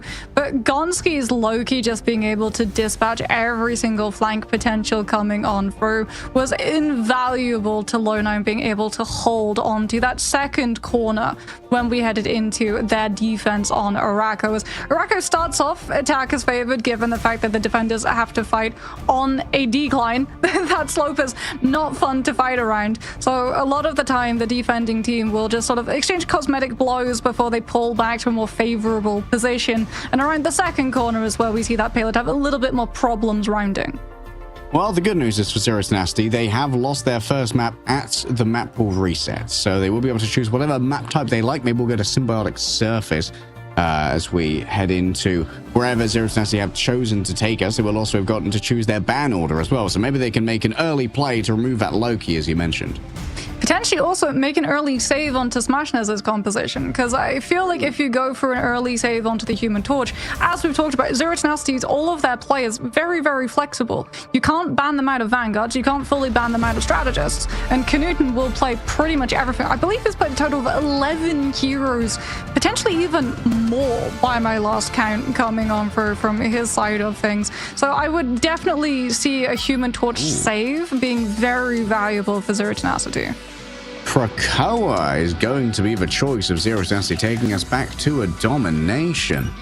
And now you've got to once again potentially worry about Saint Tomoto on the Captain America. You've also got to worry about Res. Yeah. You really have to worry about Res, because Knuten does like playing the Adam Warlock a whole lot. As Low9, ooh, that's an MS save rather than a Loki, which means that Zero Tenacity's next ban is either going to be Jerky's Psylocke or a Loki play coming on through, and they decide to let Gonski's Loki through. And so far, Low9, their next save comes at the end. They don't get the ability to save that Loki now. Yeah, definitely somewhat out of their hands, but here we go again. It's going to be just getting rid of those flyers. Just going to give Saint Tomoto so many more targets to try and play through. I wouldn't mind seeing a Captain America ban here from Zero Tenacity, knowing that they're likely to go up against a more ground-born composition. See what they save first. Well, there goes Smashnez's entire hero pool. The Ultron and the Torch removed. Zero Tenacity also removing Crisis from that Punisher, so we're likely going to be seeing the Winter Soldier poured and defrosted once more. As Luna now can, yeah, I would say either a Luna ban or potentially you target out a res comp strategy. Yeah. Or you try and make sure there isn't like a Punisher gradient. But, seems like Crisis is very comfortable just playing on the Winter Soldier for now. That could actually be the last ban of Zero Tenacity now that they have a Loki guaranteed. We're likely going to see Gonski's Loki protected here. It's just been so valuable throughout the series. There's no reason to let it go. Yeah, there goes the Loki save, and indeed, I would agree. I think a pivot now to just removing the Winter Soldier is actually really valuable coming on through from Zero Tenacity.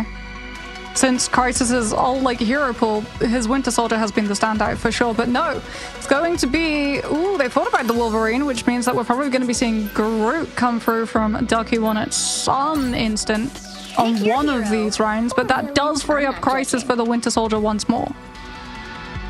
Yep, the Winter Soldier is once more on deck, and that means Jerky can still terrorize everybody on the Wolverine. Luckily, there are far fewer death drop hits on Krakoa that need to be worried about, so Jerky's just going to be going for the old classic giga powerful Wolverine.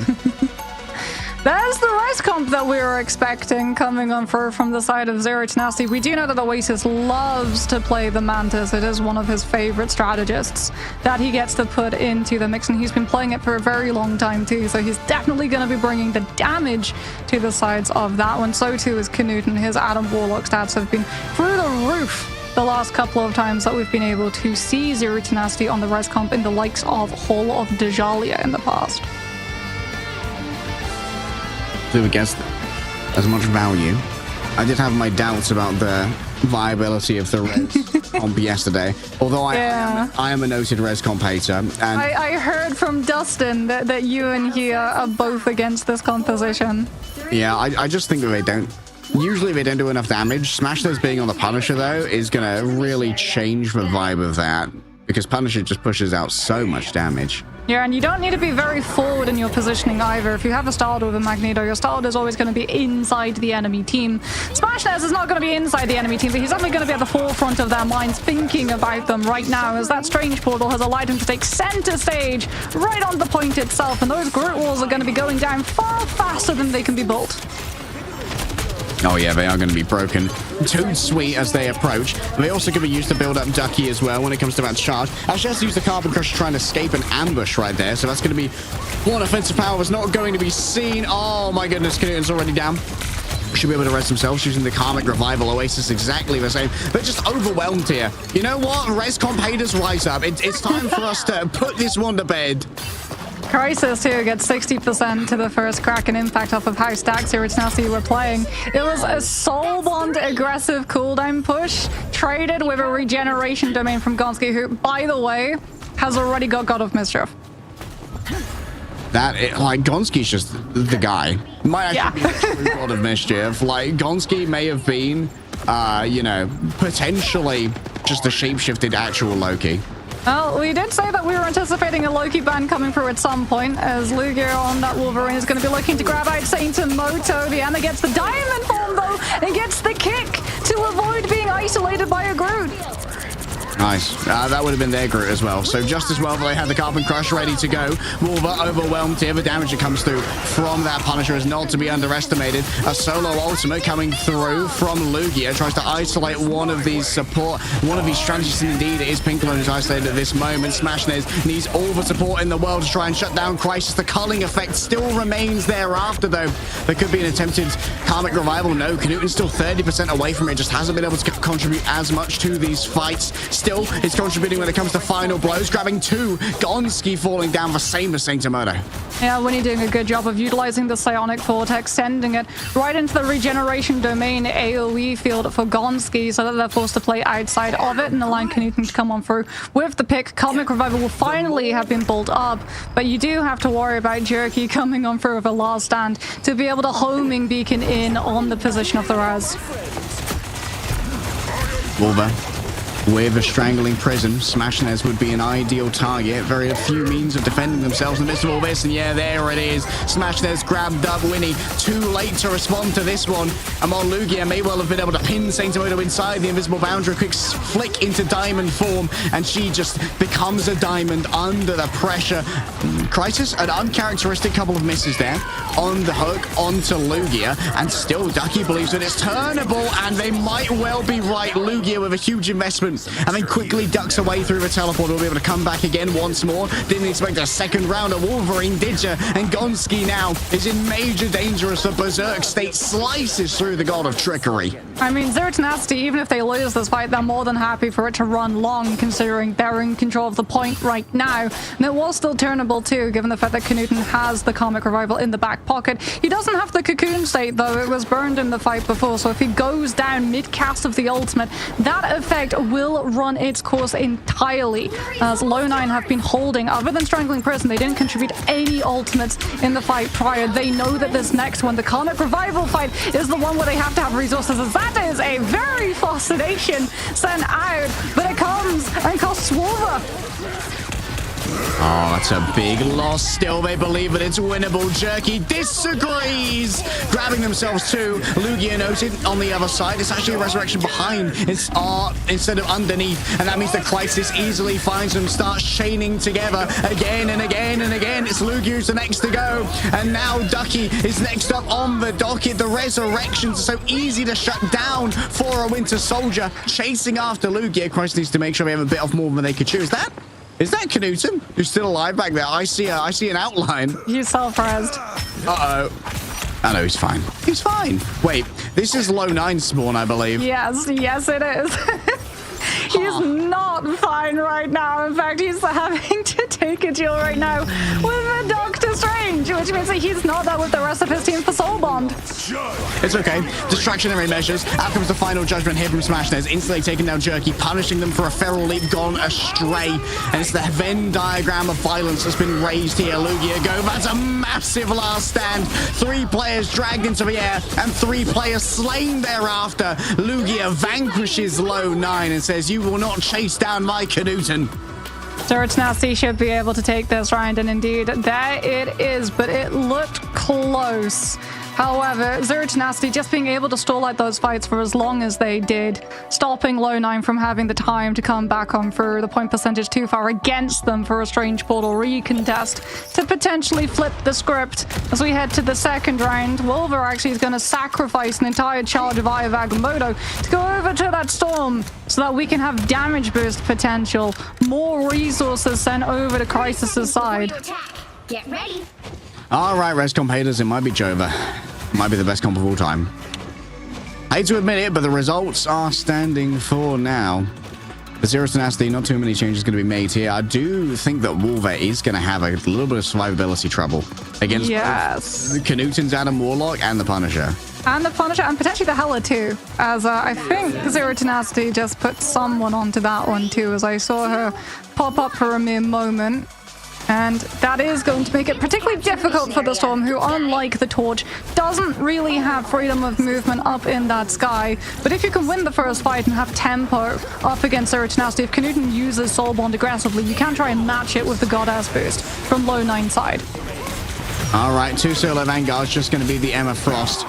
Wolver just wants to be off of that group. They're so vulnerable to getting bullied by the Wolverine and feeding over charge towards that last stand as well. You can see that Jerky actually is lurking underneath at the moment. I believe the Feral Leaps have gone awry. That's a huge pull over onto Knuten. But I think that Lugia may have actually ran an interception. Might have to give their life for it, though. Already has had their own passive burn. Still winning, escorting everyone out. Crysys is isolated over here on the point. A double tap onto Knuten. Great accuracy. Still the Karmic Revival ready to go. Instantly just cocoons on the point. Not worried at all about this. Lugia isolated, gets grabbed, I believe, by Jerky, but as for Soul Resurgence from Oasis, it just gives sustainability necessary.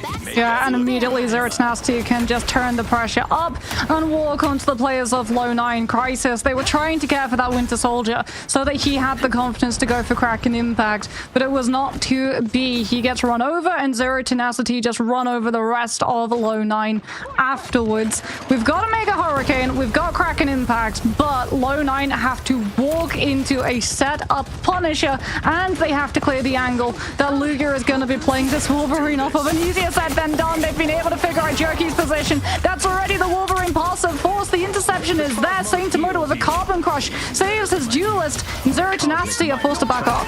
Oh, a triage of Adam is also so good for allowing your Wolverine to survive off those disengages. You just get so much off of the little live stream that is thrown on out. Gonski has activated their own ultimate here, but I don't know if they really have a staying power for this one. Final Judgment activated by Smashnez inside the invisible boundary. A last stand is helping elsewhere as well. That's down to Lugia Go, and you better be Pain Clones were victim of that one. Zero Tenacity is 60% towards claiming their spot against Virtus Pro later on. Oh, they're pushing for more. There's the Storm. Does smash us. Oh, he absolutely does. He full sends it. Through the portal we go. Jerky is forced to just run out, and that sends him directly into the crosshairs of Oasis, who just scoops him up with the Mantis primary. And that is a brutal stagger. Low 9, they've got ultimates, but it feels like they've never got the space to fully utilize them. Yeah, they're really struggling to take this high ground. Just constantly getting that live stream on Lugia gives him so much sustainability for now, and the culling turret just does so much for Zero Tenacity.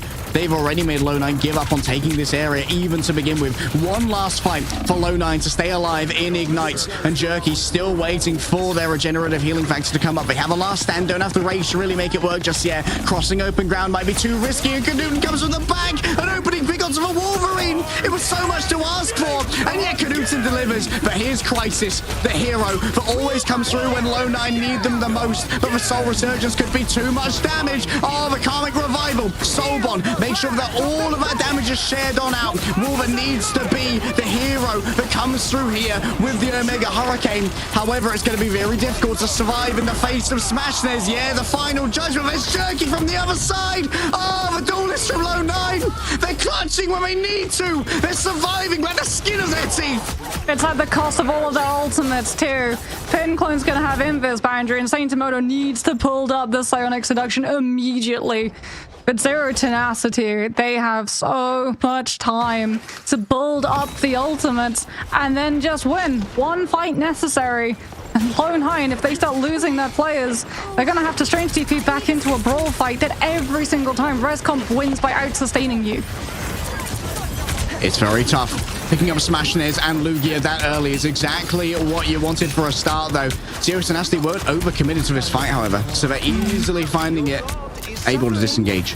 Yeah, this is just going to be a series of dry fights, and by that we mean going in, committing very little, just base cooldowns, no ultimates for Zero Tenacity before they feel comfortable, fully moving over to the point and trying to take the fight 6v6. Does allow Low9 though these occasions to come on through with immediate picks before the fight begins. Gonski with his doppelgangers being able to output so much damage. Saintamoto taking advantage too of the team split from Zero Tenacity, and Psionic Seduction actually forces Oasis's hand. Soul Resurgence comes out, and all of a sudden their positions are directly in front of Crisis. Kraken Impact is hitting its mark.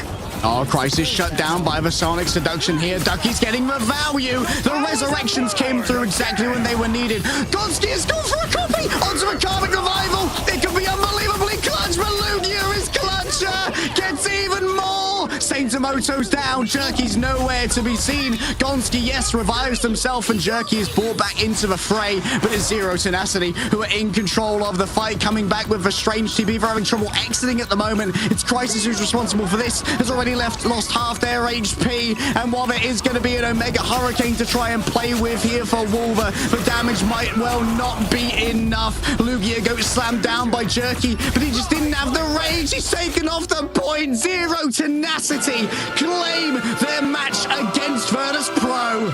It could have been so huge.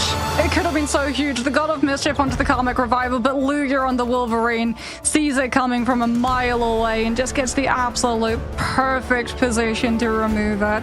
And from there, even being able to find the Feral Grab too off of the sleep provided by Oasis to fully remove any form of contest on that point allows Zero Tenacity the win onto Krakoa. And I mean, Rescomp, you don't need to win with Rescomp, you just need to not lose the fight until it starts going your way and the other side runs out of anything that they can use to counterplay you. And that's exactly what Zero Tenacity take advantage of.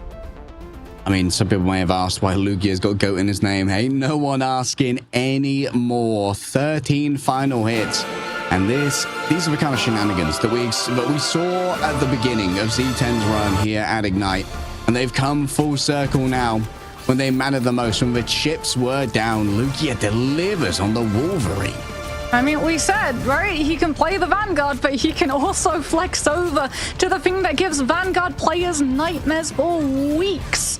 And coming on through with that Wolverine, being able to challenge Low 9, punishing the fact that so many of their resources were diverted over to make sure that Crisis was finding value on this Winter Soldier. And if you're looking at the Wolverine, you're not looking at the Punisher, you're not looking at the Atom, you're not looking at the Mantis. All of these things have the ability to just remove you in the blink of an eye if you're not too careful. But if you don't deal with the Wolverine, he's going to remove you in the blink of an eye if you're not careful. Zero Tenacity just had so many answers for every single problem that Low 9 could potentially pivot to them. Yeah, just great forward thinking from Zero Tenacity. I think Knuten tweeted out a little bit about how they didn't really have a great plan for their last fight against Rad. The hubris got to him a touch, but they came in today humble, studied, and ready to play their best, and they're certainly rewarded for that preparation. And they also had an adaptation. They were anticipating after Arako, 100% they knew that Smashnez's hero pool was going to get diminished. They knew that it would be a Human Torch and an Ultron ban, and they just went in going, okay, well, let's play Rescomp. That's why they decided to take us to Domination too, rather than a different map type, because Domination is the strongest map type for Rescomp, because you just need one fight. If you win the first fight, because you have things like Soul Bond when the other team has no answer for it, which is effectively right off of the rip, a whole ultimate, a whole strategist defensive ultimate as a cooldown that you can use immediately, then you just stall. every single fight afterwards. That's why you use those revives. That's why you bleed out so many resources from your opponent, strike them down, and they return not quite stronger, but definitely slower in terms of the point flipping over to the enemy team. Yeah, some great stalls played out. I might be starting to believe in certain circumstances, you know, maybe just for Z10, I believe in the comp. Let's bring in the GOAT himself. We need to have a quick interview with Zero Tassi to figure out what just went down. Lugia, the GOAT. Hello. How's it going, bud? It's going pretty well. We're very excited. I mean, that was some pretty interesting games. You had a bit of a hiccup on Araco. But yeah, we brought it back on Krakoa on a comfortable map, and then closed it out.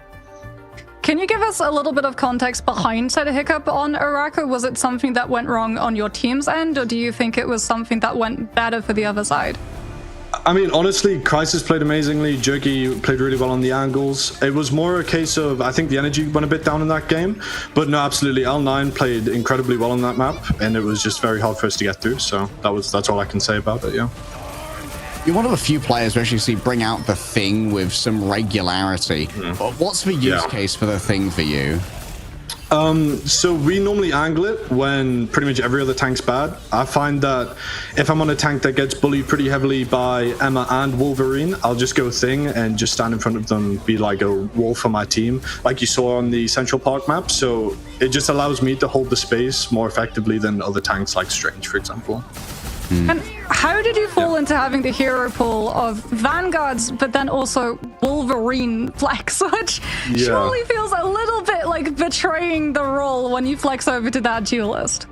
Well, so when I first played the game, I was Wolverine one trick in Season 0 as well as Thor. And Wolverine's my favorite superhero growing up. So it was kind of I innately just took on the responsibility of it. And I think I've just continuously played him throughout the time of playing this game, and then adopted more, I guess, like Hulk with the protective abilities and stuff. And I've kind of just developed a play style around like melee DPS characters and tanks primarily, but yeah. Yeah, you really are a danger up close. You guys have a big match coming up later today. You've earned your spot going up against VP. You're probably going to have like 2 hours until then. Does the team have like a plan together during those 2 hours? Honestly, I think we're going to relax. The tension's very high. Obviously, we need to take a breather a bit, calm down a little bit, and then we're going to talk about bans and how we're going to approach certain compositions that we've seen them play. But aside from that, I'm honestly not that sure myself, so I'm sorry about that. So Knuten tweeted out yesterday after your match against Rad that maybe there wasn't as much preparation into that match. Did you do more preparation for this one, or was there a specific reason why the team felt ill-prepared for yesterday's? I think to put it down to no preparation, I mean, we talked, I would say, in the same amount of regard with this match that we went into. I feel like we just weren't there mentally. It was as well when we went against Patapim in the group stage the first time when we got 3-0'd. It was more the energy wasn't there. And this time around, we definitely brought the energy. We took warm-up more seriously. And I think we were a lot more just prepared energy-wise going into the game. So, yeah. Nice. I hope the energy is going to come back up for your matchup against VP. Thank you so much for joining us, Lugia. Yeah, thank you very much. Go and chill max with the team until the time comes. Yeah. Thank you very much. That was the GOAT, Lugia, coming off a victory with zero tenacity up against Low 9. It was hard thought mocked, and while Low 9 may have cracked the code on Araco, couldn't deliver, unfortunately, against the res comp. Yeah, and I feel like Virtus Pro as well are probably taking notes about how to approach this too. I would not be surprised if we see SmashNez's hero pool get definitely targeted in the ban and pick system coming on for once more. But maybe Virtus Pro also feel like they don't need to go that route as well, given how dominant they have been as just a presence in the EMEA region as a whole. As we can see now the impact of that overall bracket, Virtus Pro and Zero Tenacity will be going head-to-head, but Rad versus Berber Patapim. Now that is a matchup that everyone is going to be watching, given the fact that these two teams have both taken down Virtus Pro and now have thrown their hats into the ring of the discussion of who is the strongest team in the EMEA region. And by the end of today, we're going to know that one of them is going to China to represent EMEA at our mid-season LAN. So it is all to play for in the winners' final. I'm not going to lie, Noxie, I'm kind of seething with jealousy for our compatriots, Tetra and Ryan Central, who are going to take you through the second half of the day, but they are going to take great care of you. So stay exactly where you are. All of the action is only going to heat up from here after this break.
Trapping all those fighting souls, but yet across the world I see you standing in my way.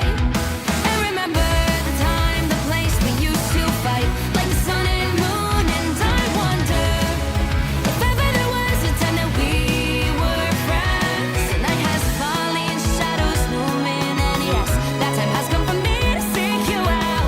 We are set now for our last reunion. Break the chains, find your way, come find me. Do you remember who you really are? Show me that you are still the only one for me. I'll be waiting for you. Wake up, open your eyes, raising up your fists and smashing through time walls. Before the rift splinters again, we are rivals till the end. Rise up, open your minds, hold on to your powers. No one can stop us. We are rivals till the end of time. We will flash, no matter where. We will fight, pushing across time and space. 'Cause you are my destiny to the end.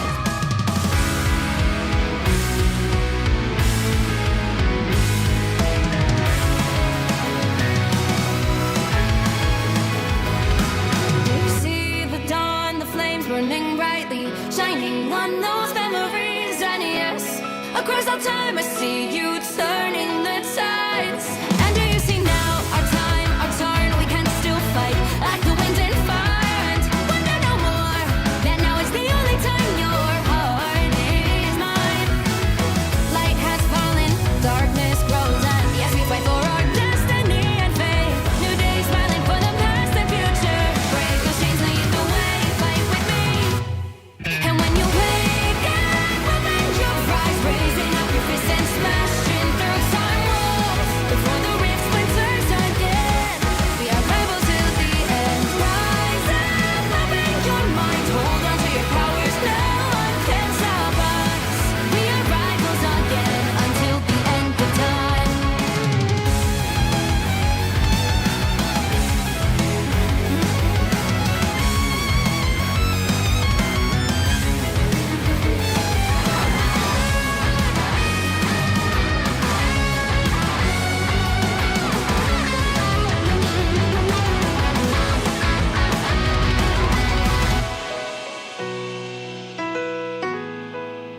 Show me that you are still the only one that matters for me. I'll be waiting for you. Wait up, open your hands, holding on to your heart. Look inside you. Can you feel it? The sparks in you.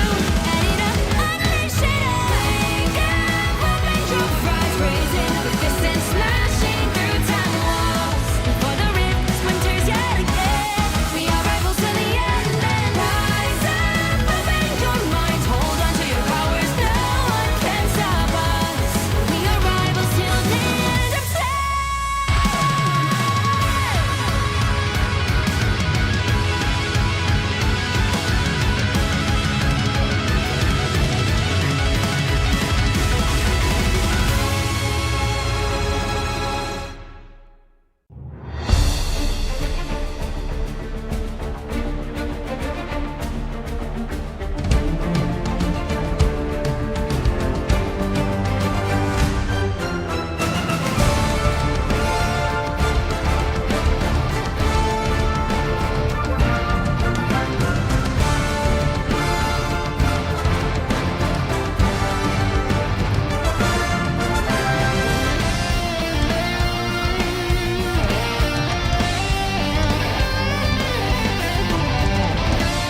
Ladies and gentlemen, welcome.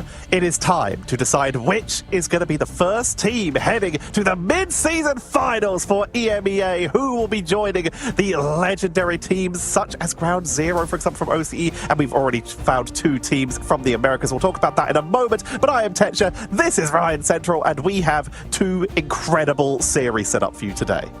Yeah, for the first one, I don't think it needs much setup here. Whoever is going to win this next best of 5 is going to be the first EMEA team to punch a ticket for that mid-season finals in China. It's basically, for us, only 2 slots. It's a bit sad when you look at America getting 3, but we can skip past that. It's essentially down to who makes the grand final as we're seeing. But we also get a bit of an update of who's made it so far. Reject had an amazing series this morning, Tetcher, to qualify with an overtime push on Spider Islands. And of course, slot 1 is going to be taken up by EMEA. There is a case of seeding and stuff. We'll see what Americas have for slot 3 a little bit later on. Really, it's just China that we have to wait until next week for to see what their 2 teams is going to be for this mid-season finals event. So Oceania, they already have their finals as they are done with their Ignite season. And then for all of the regions with 2 teams, aka EMEA, China, and Asia, any team that makes it to the grand final, aka the winner of this match we have coming up, will be qualified because the minimum place they can come is 2nd. For the Americas, having 3 slots, any team that is in the upper bracket final already automatically qualifies because the lowest they can come is 3rd. Now, let's jump to where we are. Let's find out who our first team is. Our first matchup in that upper bracket is going to be Rad, taking down Zero Tenacity, the team we just saw to make it to these upper bracket finals, versus the 2nd team ever to beat Virtus Pro after Rad, Patapim, in those upper bracket finals. Yeah, able to do it in the best of 5 too, and we saw from Finzi just at the end there that he doesn't count it as a loss because of how many disconnects that he was having personally, so could be a potential grudge match there for whoever loses this next series. There is a chance to play it again tomorrow, but you'd be playing up against the winner of Virtus Pro or Zero Tenacity, which is pretty scary. You've got 3, potentially 4 teams competing at the top edge, and only 2 spots to travel with. I think Enzo put it perfectly yesterday from Patapim. There's 2 slots and maybe 3 teams, and one of them's going to be left crying, and it's not going to be them, he says. That is the statement, attempting to do a Paul Heyman and make a spoiler, not a prediction, as they're looking for these openings. And in a best of 5 in this upper bracket finals, best of 5 in the lower bracket finals, and of course the best of 7 grand finals for that seeding heading in. And not only are we looking at these mid-season final slots, we are looking at the first ever EMEA champion for Ignite. This is huge when it comes to bragging rights, and this may be one of the teams that decides to do it. One of these teams is going to the grand final. We're starting it off with Rad. Yeah, the team that won out against Virtus Pro for the first ever time, their first ever defeat, and it was a 2-0 slam dunk, really. It was a great performance from them, but that rematch in the upper brackets of their groups left a lot to be desired. They lost at 0-3 in that revenge matchup. They were hoping to potentially go for round number 3 against Virtus Pro, but Patapim sort of saw the script, ripped it up, taught them a new one, and tried to go for something a little bit different. But I think Rad in playoffs, Tetra, have been pretty much unstoppable. They've had some really good ideas on how they want to approach drafts, what they want to be building around. The amount of interviews that we've had with Trust Me, who I've been just asking a ton of questions to be honest, because of how intelligent he is and how much thought he's given to the new advanced draft system. It really does look like this is a team that have a lot of tricks that they're waiting to use in games like this. If you asked a load of players and a load of people who watch the esports scene for EMEA which team you would expect to be closest to Virtus Pro coming into this is the team that the majority of them would have said before Ignite started. Patapim, former players from OG coming together to be the team that has most consistently challenged Virtus Pro. Yesterday, they beat their White Whale in a best of 5, and now they are looking to go even further to become EMEA's first representative. They are terrifying to look at. The flexibility, the teamwork, the cousin buff. They have so much going for them that it's hard to find a flaw. I mean, it seemed that yesterday, even Enzo admitted that Virtus.pro put them in a bit of a corner when it came to some of certainly the last draft of Midtown, where all of the Vanguards were literally taken out. Enzo was like, we've never played this comp, we didn't know what we were doing, but we just sort of managed to win out a lot of individual duels and had really coordinated, really well played team-ups, I suppose, with Pokey and Tanuki in that duelist role, that honestly, it was just enough. Virtus.pro kind of let that series slip out of their hands, and well, we're going to see a little bit later if they can sort of pull it back for themselves, but you can't take anything away from Buildup. It was a full best of 5 that they were able to win out. The first that ever we've seen Virtus.pro lose on. Buildup are really trying to use that momentum to their favor up against a Rad team that is going to be very skilled, very methodical, I suppose, in their approach, and that's something to be a little bit nervous about.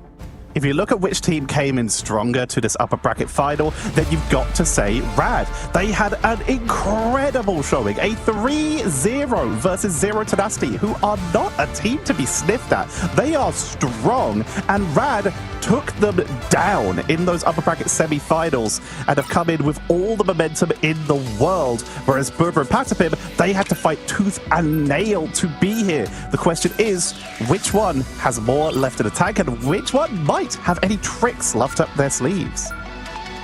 Ooh, the Loki first ban and first pick for Rad.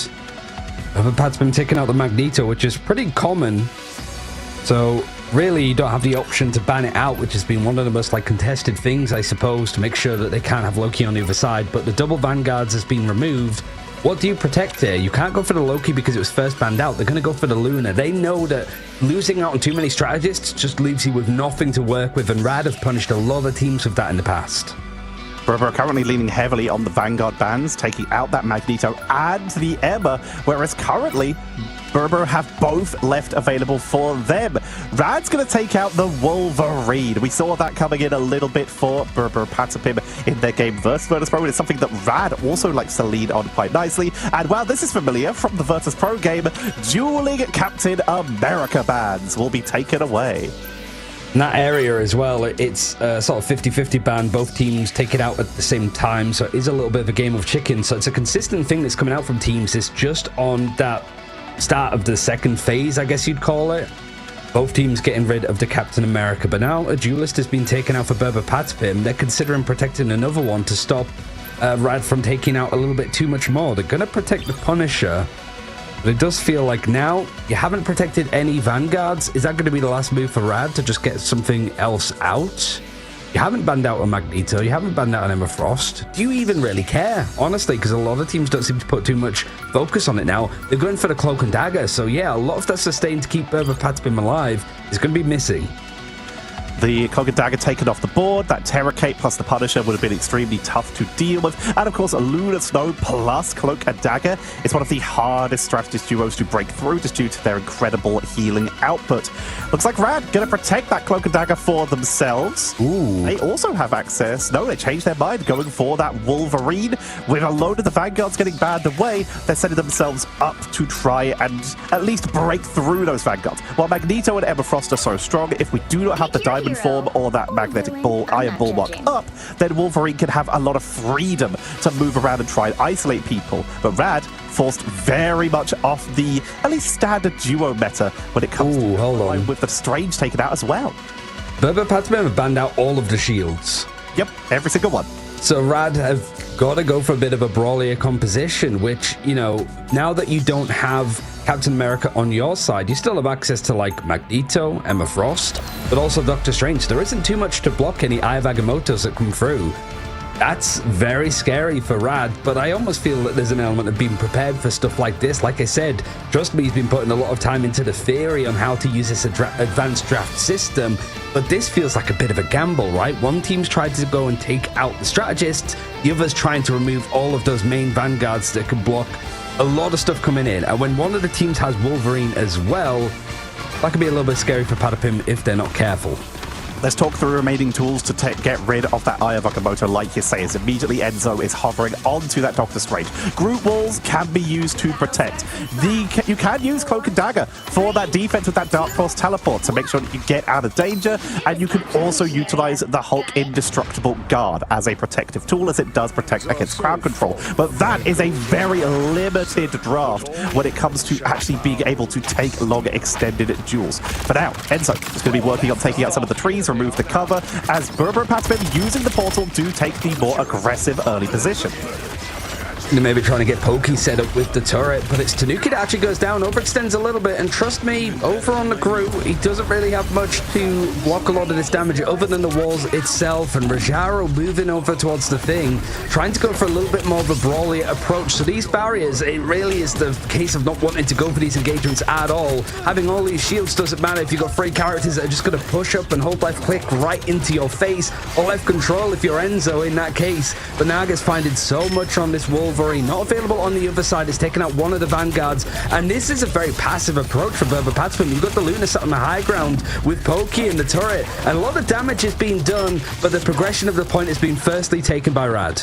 Even though Berber and Patspin got the positioning first and got the first pickup onto Melio, they do lose the first point here. Rad playing this a little bit slower, but making sure that they have the more forward position. You hear the throw being offered. In comes Wolverine catching Magneto, but not a lot of setup here, just enough for a little bit of an early burst. Dragging Prison up on the wall to hold them in the air, but the final judgment coming on out, and without the shields, what do you have to protect against this Pokey? Marching forward, only found Melio as they are trying to sustain with those double strategist ultimates. Oh, the last stand does catch onto the Punisher, but he just slips in, Homer Simpson style, just reversing into the invisible boundary for a bit of protection. But there's not going to be too much safety here when you've just put the thing right into the center of it. The Galactic Legend from Tanuki trying to find an opportunity for Berber Patspin to get on the point, because whilst it is them clearing up, and you see on the right-hand side, the screen filled with a few more picks onto the amber side, it's just them taking the point with, I think, Rad getting about 50% on the board.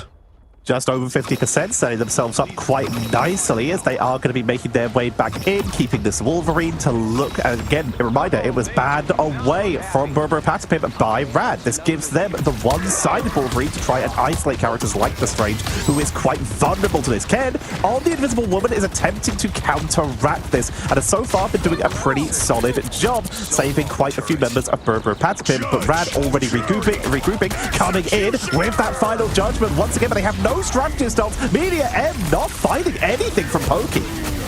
Nobody has actually gone down from Rad just yet, though, but there's the picks that you want to be seeing. Rajaro just able to lead the line. It's traded out on the other side from Pokey. 3 of his teammates, 4 of his teammates are down, and he's deciding that now is the final judgment time. This is the opportunity to use it. That could be a potential misplay. He's gained in a couple more picks, but Rad have taken the objective.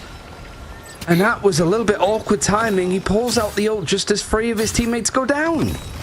Taking down Fate, which will give a little bit of a stagger, hoping that Berber and Patspin could portal in, but they've just decided to hold onto it. Wait and re-engage a little bit later. Level 1 Crook, looking to perform some crimes, stealing an ultimate in at just 80% more as they did burn one during that fight to make sure that they had that defensive ability to sustain through that attack from Polly. Eye of Agamotto, no shields, like you said, into the back line, and they are easily able to take down number 1 Crook, but Rajaro gets the turnaround. I mean, Rad are doing well to survive this, to be honest. Galactic Legend might be a little bit too much to out-sustain with, especially when there's no ultimates just yet. It was that eternal bond from Fate that's kept everybody going. And trust me, just going down before he had that strangling prison. There might be a hero yet for Naga, as the last stand is going to be used to cut out at least Ken from this engagement. But they have to give up this space. They've reached 99%, and they managed to force out both of the strategist ultimates on the other side. They need 1 clean engagement, and they've got a great tool with the strangling prison to deal with. They've been doing such a good job strangling prison at the ready, as well as the clobbering time. They can really shut down the strategists this way, prevent healing output while grouping everyone up. If they can do that, then they might not even need some damage dealers here to just get those finishing blows. They just need to make sure that they stagger those correctly. Melio playing safe on the flank to make sure that they're not the one who's going to get picked up, as they are needed for at least to try and take out anyone who dives in, like Tanuki. If they can break through the iron bulwark, they can set this up, pushing on forward, Draggling Prison, clobbering time onto Ken and Polly, both down. It's a quad coming in from Rad, chasing down Enzo to sagging him off the point, and with Alex down, there is no way they get back in time. That is just going to be Rad taking round number 1. Yeah, it was just a nice combination. I mean, really, it was just a Strangling Prison. I think you do have the God of Mischief used from level 1 Crook, but the Strangling Prison and then just the Thing and Wolverine. Walk up, boys, they're all yours. And you see the Thing cracking his knuckles. It's a brutal one for Berber Patapim. And I think there were maybe some instances of just ultimates used in the wrong fight when these engagements are pretty clearly going wrong and then overemphasizing some bits of utility. But honestly, it is fine margins. We have to be nitpicky at this point, Tetcha, because both these teams are so good. It is some of the in-the-moment decision-making that's going to be making the difference. And I think one of the biggest differences is the fact that Rad having non-mirrored Loki and Wolverine, both of those characters could be so strong and very little counter to them. It seems to be giving them a little bit of space, and it looks like Doctor Strange has been abandoned. Emma coming out, going for that double front line with the mutants. This is going to allow Berber Patapim a little more control over the front line. The Strange was getting caught by that Wolverine a fair amount. That diamond form of Emma is, of course, crowd control immune, so we'll be able to absorb at least some of those pickup attempts from Naga. It's the same thing though, right? There's less barriers to deal with a Psionic Seduction, and also you can stop some of those ultimates coming through. You know that level 1 Crook is so good at farming up the God of Mischief consistently. He's got plenty of strategist ultimates to choose from to keep his team alive. Tanuki, more just posturing more than anything. He will have a bulwark potentially from Polly to just allow him to go in barrage, build up that ult speed, and it's already at 80%. It's going to be the Eternal Bond actually that's go time for Rad, and the final judgment to follow. It's putting a lot of strain onto the Vanguards that are blocking his damage. The Meteor M wanted to try to shut down stuff, but Polly hasn't really had the chance to connect at all. But the other side are going to bring it out. Pokey with his final judgment. You see everybody trying to group together, surviving around the fate of both worlds from Alex to keep things going. And now Tanuki and Pokey finding the difference, finding this first point again first. Lovely positioning by Berber Patapim, using those barriers, playing defensively. They use the magnetic curtain into Meteor M, into Mind's Aegis to absorb so much of that final judgment from Melio that then they knew so many tools had been burned. They could go in with Pokey and get the cleanup, as Berber Patapim will start to get some percentage on the board first. They are creeping their way in towards trying to even this up, and they still have Galactic Legend, Psionic Seduction, and the Invisible Boundary. But Naga is looking for that Canadian missile to see if they can pick someone up. I think the plan is to use the Strangling Prison. Ken's got Invisible Boundary, but is it going to be enough healing to keep people going? The leap goes in and it's able to catch Polly. He's really on his own, and the Invisible Boundary, he's just on the radius of it. But Alex is the one that goes down first, so one of those major strategies to keep things going on the side of Berber Patapim isn't actually going to be needed. This is a complete clear off of Enzo, the back of the Psionic Seduction. Yet, like we mentioned, Rad not really having much to block it, just giving Tanuki and Pokey enough space, and also giving them plenty of charge to have those duelist ultimates again. You couldn't have said it better. Just having nothing to stop this, no cover they can take. They can put down a wall, but again, the reactions have to be so good. And there's already a Punisher and a Star-Lord on the other side with incredible attack rates who can just start taking down those walls quickly, preventing any ability to avoid that Psionic Seduction. It's so hard for Rad to actually push in here when some of these ultimates are up, but they're still going to try and do so. Last Stand is at the ready. Galactic Legend being dropped early. What's the counter to this? They're going to drop the Eternal Bond to try and buy some time. Last Stand comes on out. They will get Enzo this time. Oh, Polly goes down just to see a Meteor M, but this might work out for Berber Patapim of just, okay, we've used a Galactic Legend. They end up throwing an Eternal Bond out. That Last Stand, it's everything else I'm a little bit worried about, to be honest. Otechi, you got a Clobbering Time, Strangling Prison. And level 1 Crook is not too far away from another God of Mischief, so again, take your pick of what the strategists want to be using. It's the first time that Rad have been able to get on the board for this second part of the objective. Gotta worry a little bit more And then Berber Patspim actually getting caught out by the aggression. Rajaro goes for the clobber in time, but he gets CC'd himself. Pokey takes him out with the shotgun, and they found themselves an opening by taking out one of the vanguards. Dragonly present in the doorway, though, to try and hold the line to stop from Predator from pushing on in, but the fate of both worlds comes on out. Final judgment for even more crowd control and immunity pushing on in, and Rad are scattering to the winds. The eternal bond from level 1 Crook tries to buy time, but it's still enough to take out Melio. Trust me, falls, and this is Rad starting to get cleaned up off the board, but they still hold the percentage for just a couple seconds more, just getting over 50%. But with no Strange, how do they get back to the point in time? It's time to start picking some of those faster rollout characters. Naga chooses the Human Torch. Nobody's actually changed over to the Strange. They don't have it. They're going to be able to touch. I mean, we need to go back. We need to see if this is going to be contested at all. It is. Overtime just thrown in from the thing, but Rajaro having to back out goes down immediately. Oh no, it's actually like Berber Patspin being able to use the time to their advantage, and surprisingly, that was uncontested for a good amount of that from Rad Tetra. I thought that there was going to be, you know, a minute brawl on the point, but it was just the two Vanguards touching, being instantly deleted, and not much else. They charged in as fast as they could, but again, with those slower rollouts, they don't have the Captain America, they don't have the Doctor Strange, so they can't portal in. They could have tried to swap to Star-Lord, but they might have not made it in time. Naga's also a fairly okay speed-wise rollout on that Human Torch. The thing is fairly fast. They tried everything just to try and reach in time, but at that point, it's so risky to do so. The Groot's going to be walking all the way from spawn. They just gave a attempt, see how it worked out, but the second those Vanguards went down, they knew it was over, and Berber are evening up the score. All to play for. This is what any neutral wants. And these are two teams that have been in the shadows of Virtus Pro for so long, you can't not mention them at this rate. But now it's going to be history made. Might not necessarily be the champions of EMEA Ignite 1. We still need to see that yet, but a qualification point for the first ever international line in Marvel Rivals is history for EMEA. Well, that's certainly something.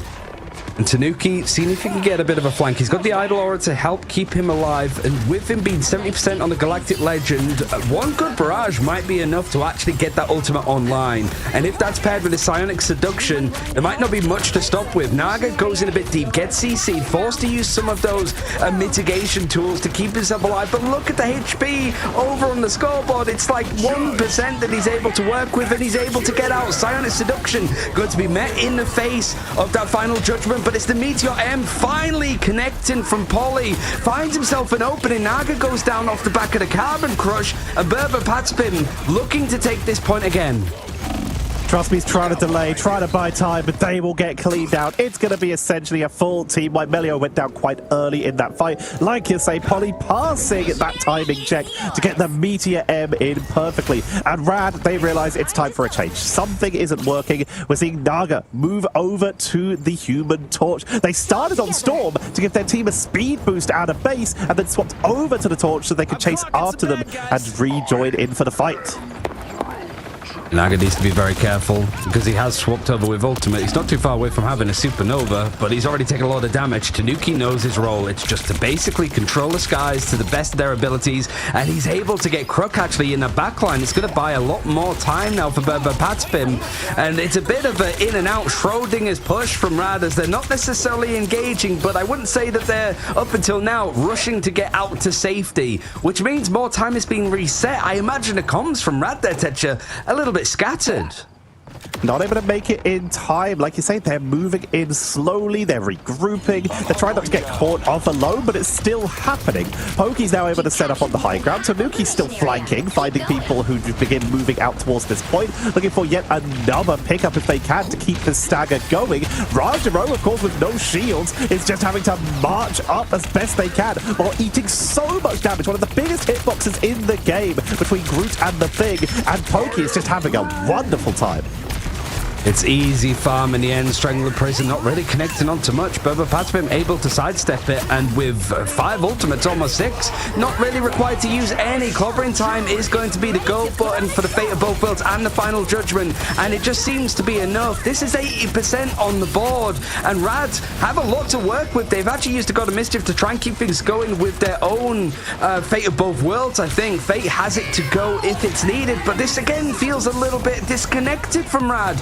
Have they got the players on the point to actually go for the fight? Have they got that offensive tool? They have Supernova from Naga, but he goes down to 1 HP because Tanuki's too busy trying to hunt him down. That's why he's shooting the corners to see exactly where Naga's gone to, and Melio's swapping over towards the Psylocke, having to go for a more subtle approach, and now it's just a case of rushing onto the point. Overtime looms, but it's still going to be Berber Patspim clearing up numbers. It's down to single-digit players from Rad holding on for dear life. No support ultimates, nothing to really rely on, and no time either. Berber Patspim able to go and fight out on Krakoa. They take the first map in this best of 5.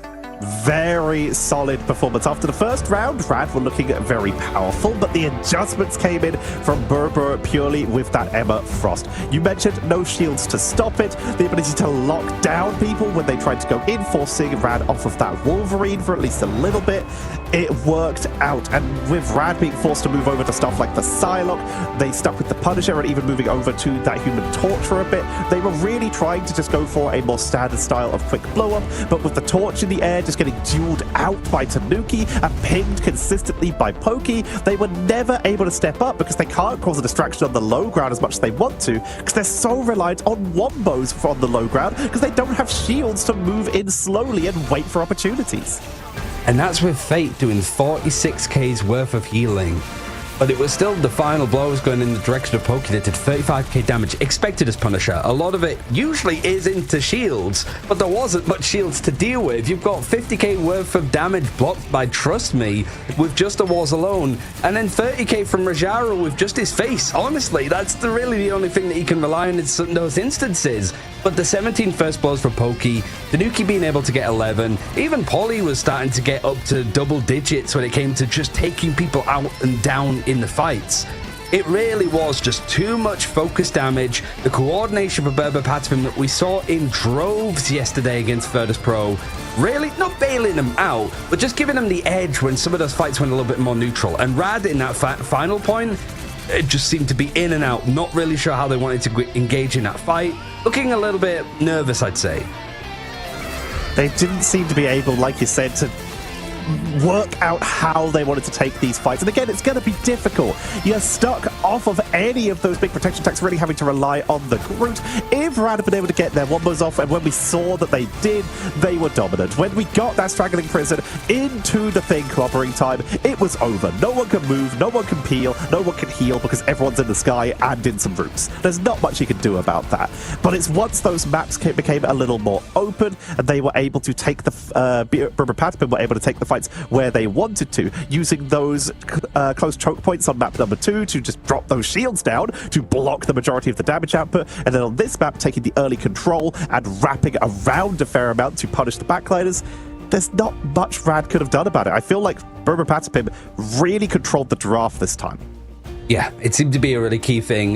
When it comes to like agency over the game, Rad do have the choice of the next map. It looks like Dajalia could be a really good option for them because it's not gone well for Berber Patspim. But you're going to have to wait a little bit more. As we go for a break, we'll be back for map 2 of this best of 5 very shortly.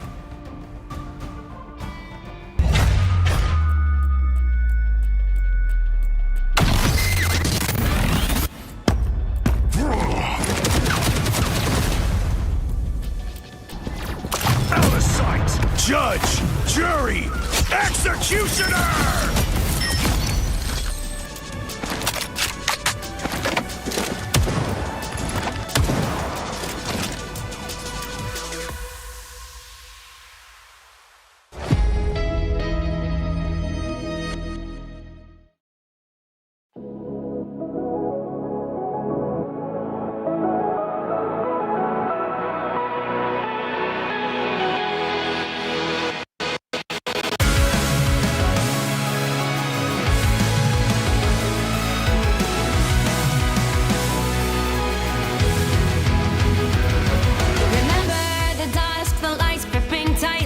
Trapping all those fighting souls, but yet across the world I see you standing in my way.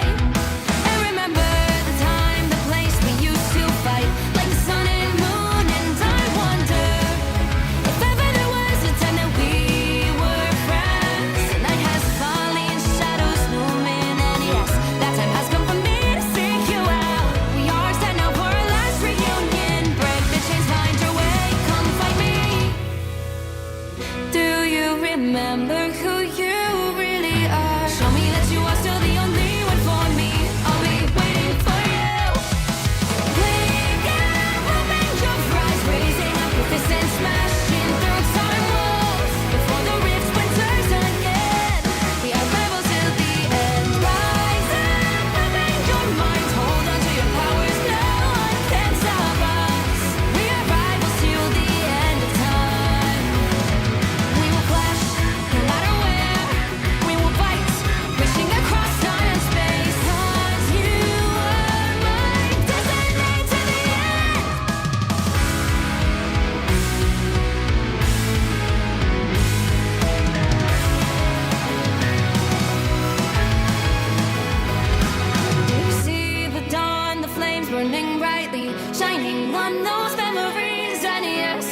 Across all time, I see you turning the tides. And do you see now our time, our turn? We can still fight like the wind and fire. And wonder no more that now is the only time your heart is mine.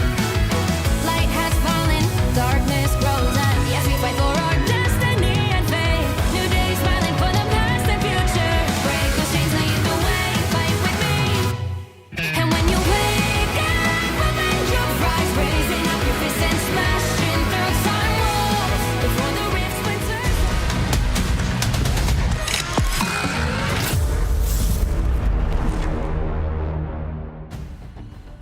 But Patspim are 2 maps away from making their position as the first team from EMEA to qualify for that first international land that we're going to see the mid-season finals in China a little bit in later July. More information to follow on that, but there is a little bit of a roadblock. The fact that Rad have chosen to play Halls of Dajalia here, obviously they can't go for domination again, they have to go for the other different game modes, and they're picking a map that they've had pretty good results on. They beat Virtus Pro on it, and we did see Berber Patspim lose to Virtus Pro yesterday on the very same map. We've also seen some interesting drafting from them, including some interesting strategies when it comes to getting some nice rollouts on the defense. We'll see if they jump back in that direction anymore as we head on in.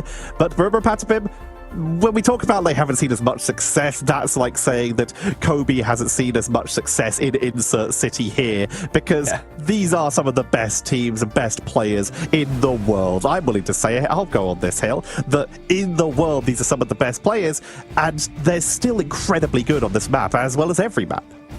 Yeah, I mean, I think that's a really good point as well, because we're looking at the draft from last time. Loki was non-mirrored for Rad. They were able to protect it. They banned it out. Same with Wolverine. We were saying on that first point, it's over. Like, that's Exodia. You can't really be able to battle out. But I think if there's one team, you know, a lot of the coaches and stuff, even like Moxiel said, that the draft is like 70% of the game.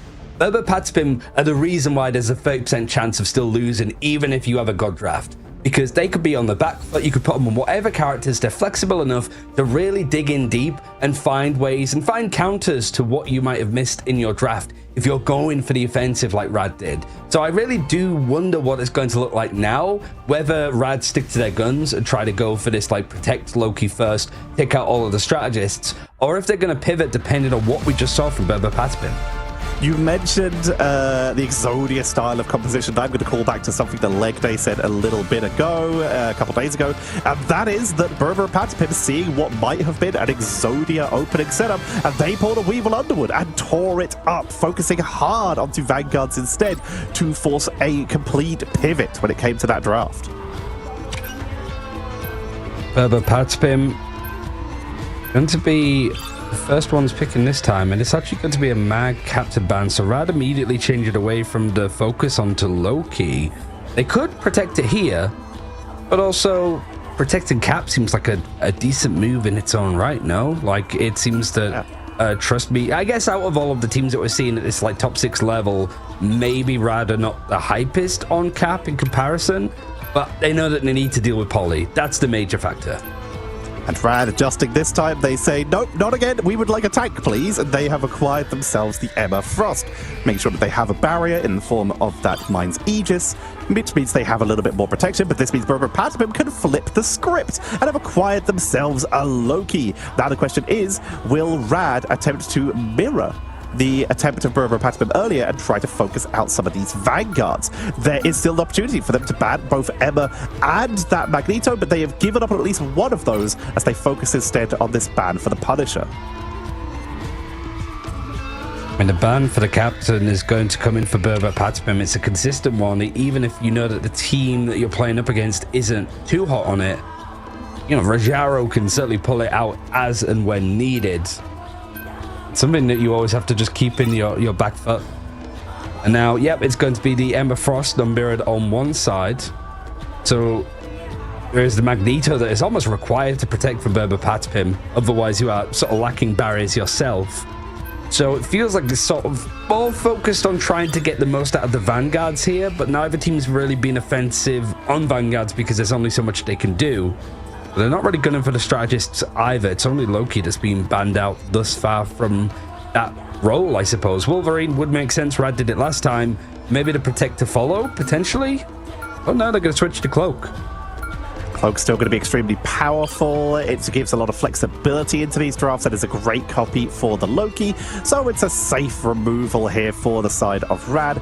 Now, what do they choose to protect? They've got themselves this EMEA. The Torch could be extremely powerful here. This is a good map for it, as there's some great corners where you can take good cover, but the Torch is also empowered by the Lunar Snow, as are a lot of other characters, like, for example, Psylocke. This is something that Berber Patapim like to run, but Rad have been known to play a little bit of backline sniping as well, and with that Lunar Snow going to be protected, we see Berber Patapim realizing how much of a threat a constantly being healed Human Torch in the sky would be. They decide it's safer to take it away.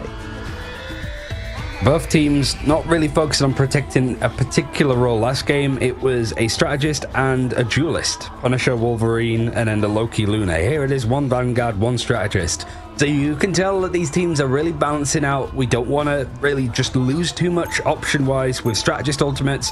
They sustain to keep ourselves alive and going. Naga could have a field day here if what we're seeing locked in from Rad is going to come to fruition. Having the Idol Aura and a drone from the Ultron perhaps means that he's going to be a happy body diving in around. That obviously puts a lot of focus onto him finding space, and up against the Loki on the other side, it's a little bit harder to dive. Be a little bit nerve-wracking, but regardless, this was Rad picking the map, also picking the side themselves on Halls of Dajalia. Yet to see a win actually come out of Patapim so far. They've played it twice, they've lost it twice. They picked it once against Virtus Pro, and, well, didn't quite work. Let's see if the adjustment works out, if Rad have done their research, and it will pay off for them. Polly going in for a little bit of a dive themselves with that Venom for a little bit of backline pressure.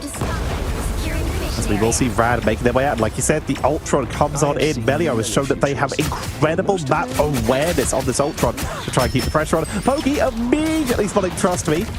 Gonna put a little bit of harassment onto them as Trust Me comes on in, forcing Pokey to back away. Polly also on this Venom on the backline is looking to see if they can sneak around and also guarding these doorways in case anyone tries to take the flank. Mirrored Venom. Mostly because the Captain America's not available, and if you want to try and play a little bit divey, especially when you got Pokey and Tanuki trying to get into the backline and find some picks, Polly's best option is probably going to be over onto the Venom in the right places. But Tanuki to Barrage is connecting indoors. It's going to force Naga back out into this fight. And with all of these Idol Auras and Melio being able to put the drone on his teammates, might not actually matter too much, as Cook is the first one to go down. The Vanguard's able to trade out onto Ken and Polly. And this attack offensive side from Rad is going to cap the point in record time, it feels like, Texture. No respect for the 1v1 there from Trust Me as Naga and Pokey entered into the dueling setup, and Trust Me rolls on in, frenzied arrival, and is gonna lock in that first point. Rad with some great speed and momentum. Over 5 minutes left. They take control. The bar statue is activated, and they're gonna try making their way in. For Patapim, they've brought out the Star-Lord for a little bit of dueling potential.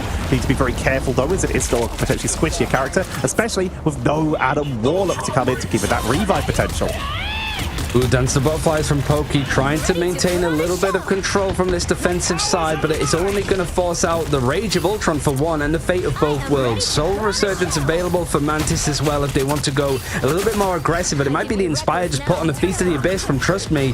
No eliminations though. It was to copy over to have your own Fate of both worlds from Ken, and Alexis is about to follow, but there's the Dance the Butterflies just sat on from Naga for the entirety of that. A little bit more forward fire coming in from Melio means that backline's been taken out, and they get Alex just before they have the Fate of both worlds. This payload is moving at pace. Rad is seeming today like an incredibly momentum-based team, as every time they have taken an early advantage, they have started snowballing super hard. But when they've struggled a little bit earlier, we've started to see Berber Patapim not give them an inch. We'll see if this continues as we go on, as the portal's coming out for Enzo. Berber Patapim going to try and go for the contest. They still have this Fate of both worlds, Galactic Legend, and Feast from the Abyss, not building up to that wombo combo between the Psylocke and the Venom here. Fate of both worlds for the defense. Rajaro have the Psionic Seduction, which means once this expires, they can commit to go in for this push. Feast from the Abyss to chase down Luna and takes out Fate and Melio.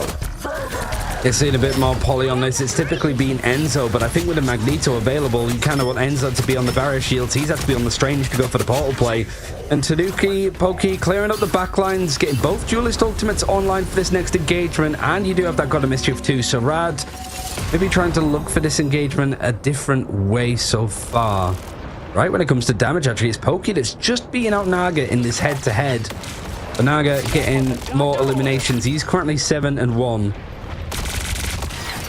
Pokey's sitting already charged up. Same for Naga. Which one will be looking for this backline engaged defensive abilities? We have the God of Mischief. We have the Rage of Ultron. Silent Seduction is going to be used quite quickly here. And Pokey will get phased, but that is about it. Forcing out the Rage of Ultron. If they can get the blow up onto Melio in the sky here, it could be huge. But no, with the help of Trust Me, they take out Pokey, forcing them back. But finally, Tanuki on the flank with the help of the healing from Ken on the God of Mischief, Fate of both worlds. Dives on in, takes the 1v1, forcing Naga to drop another Dance of the Butterflies for defensive purposes, but the Galactic Legend is now uncontested and melting anyone who steps out from cover.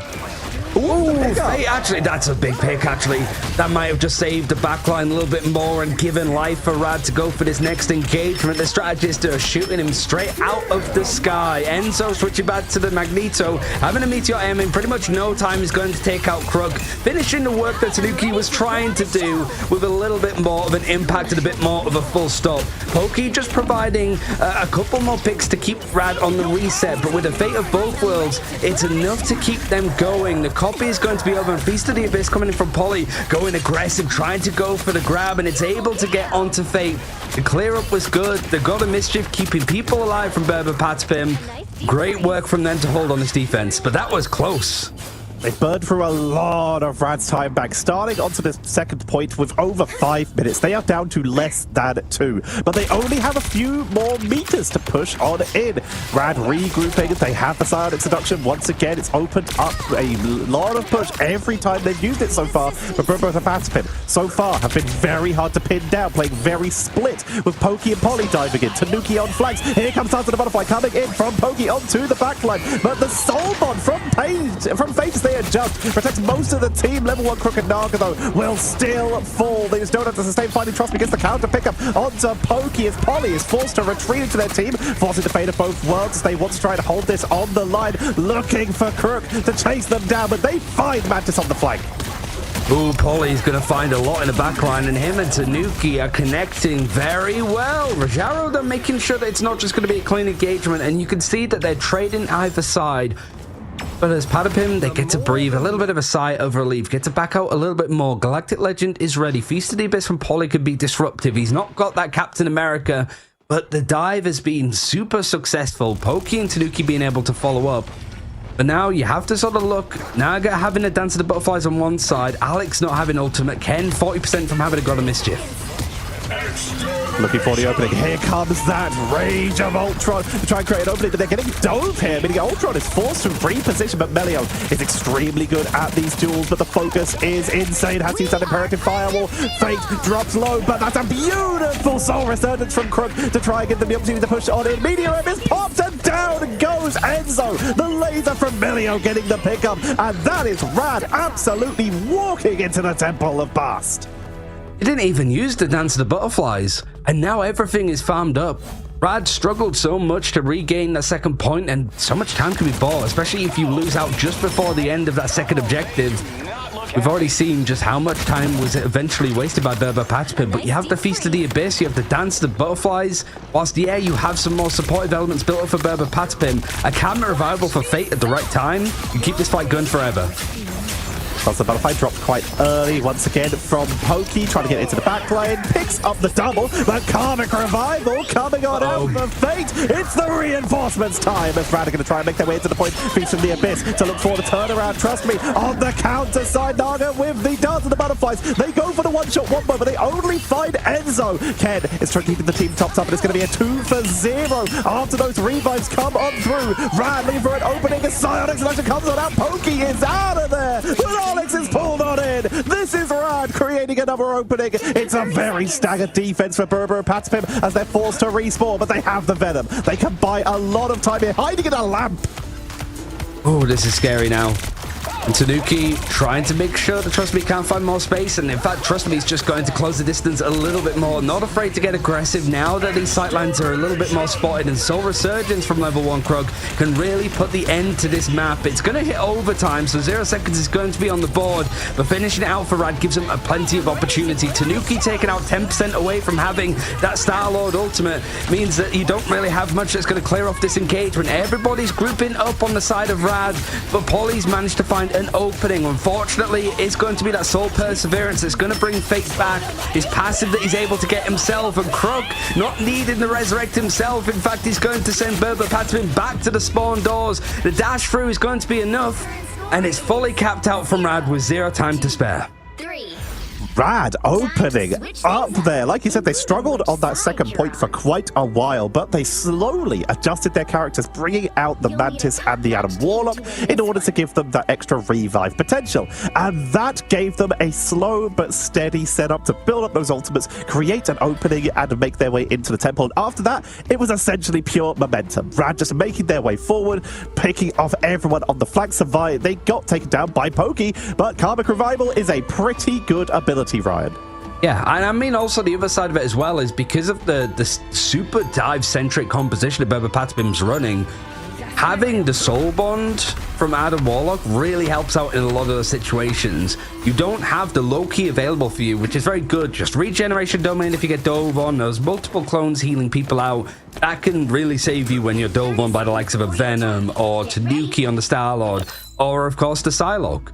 But the Star-Lord just being able to hold their own, it was a really well-played Karmic Revival. And Burbapatapim probably saw dollar signs in their eyes when they see the Karmic Revival in front of them. They just didn't have enough damage to take everybody out again after they used Feast of the Abyss and the Galactic Legend. It's just too much to deal with. And now Rad on this defense, they full held against Virtus Pro. That led to them taking that series 2-0 in the end. I want to be trying to do the same as Burbapatapim could set some really nice times on attack. But the Spider-Man play! All out strat. They tried again, but it's not going to work out. 2 attempts so far, 0 pickups, but they did actually land the shot this time. They just didn't get the pull off the map. Trust me, now going to be swapping immediately back over to the Venom, but with that portal coming on out, they have to hurry. Will they get the rollout correct this time and make their way back for the objective in time? As everyone from the side of Burbapatapim making their way onto the point, up to the high ground, finding the isolated members of Rad away from the rest of the team. They're committed to this. With that Ultron drone, though, trying to take that fight is going to be a lot more difficult as they get punished for it. Trust Me arrives back to help take out Alex, and Burbapatapim are cleaned up. Melio saying call an ambulance, but not for me. You saw Pokey just wanted to get a little bit more aggressive to try and take out Naga that was low, but he had the Idol Aura and the drone on him, and then Melio was still carving into people. That pseudo-strategist duelist role is only going to set up a player like Melio, who is just mechanically so gifted and has such a prospering career ahead of him. He's almost got that Rage of Ultron, and that first fight for Burbapatapim, especially with the portal dedication, not going their way at all. Not quite built any ultimates up just yet, but Tanuki trying to get that Galactic Legend on board. Trying to charge on up to push on in. Enzo leading the front line here on this Doctor Strange. Once that shield gets burst down, they could be in a little bit of trouble, as of course that price of magic means they get anti-healed if they don't burn out that Maelstrom of Madness very quickly, meaning they will receive a lot less healing. Rage of Ultron into the choke point to try and set this up, taking a lot of damage themselves, but the Fade of Both Worlds is denying this. Here comes the Blaster Barrage from Tanuki, using the healing from the Fade of Both Worlds to make sure that they stay topped up in this without getting that barrier from Magneto. Up to the high ground for the duelist, down to the butterfly, into the backline. That is a Karmic Revival to bring back Rajaro, but Fate will fall. They're going to need to bring themselves back with the Cocoon to get Rajaro back in this fight.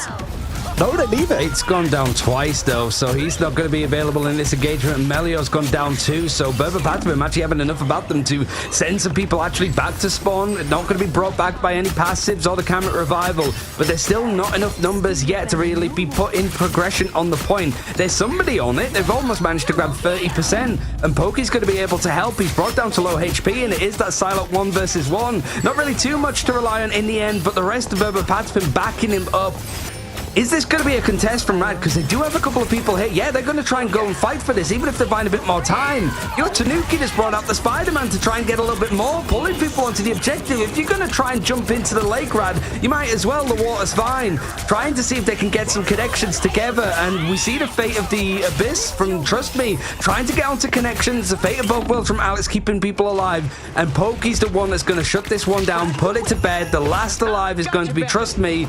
And the portal play not quite working for Rad's recontest. And finally, Berber Patapim able to take the point. Tanuki with the quick rollout on that Spider-Man just to make sure that they could touch the point in time. Naga was able to hold for a cup for an extra second, but they'll be chased down and picked off. Rad forced to regroup as they are forced into the defensive position. Berber Patapim took a couple attempts, but they were able to create the opening.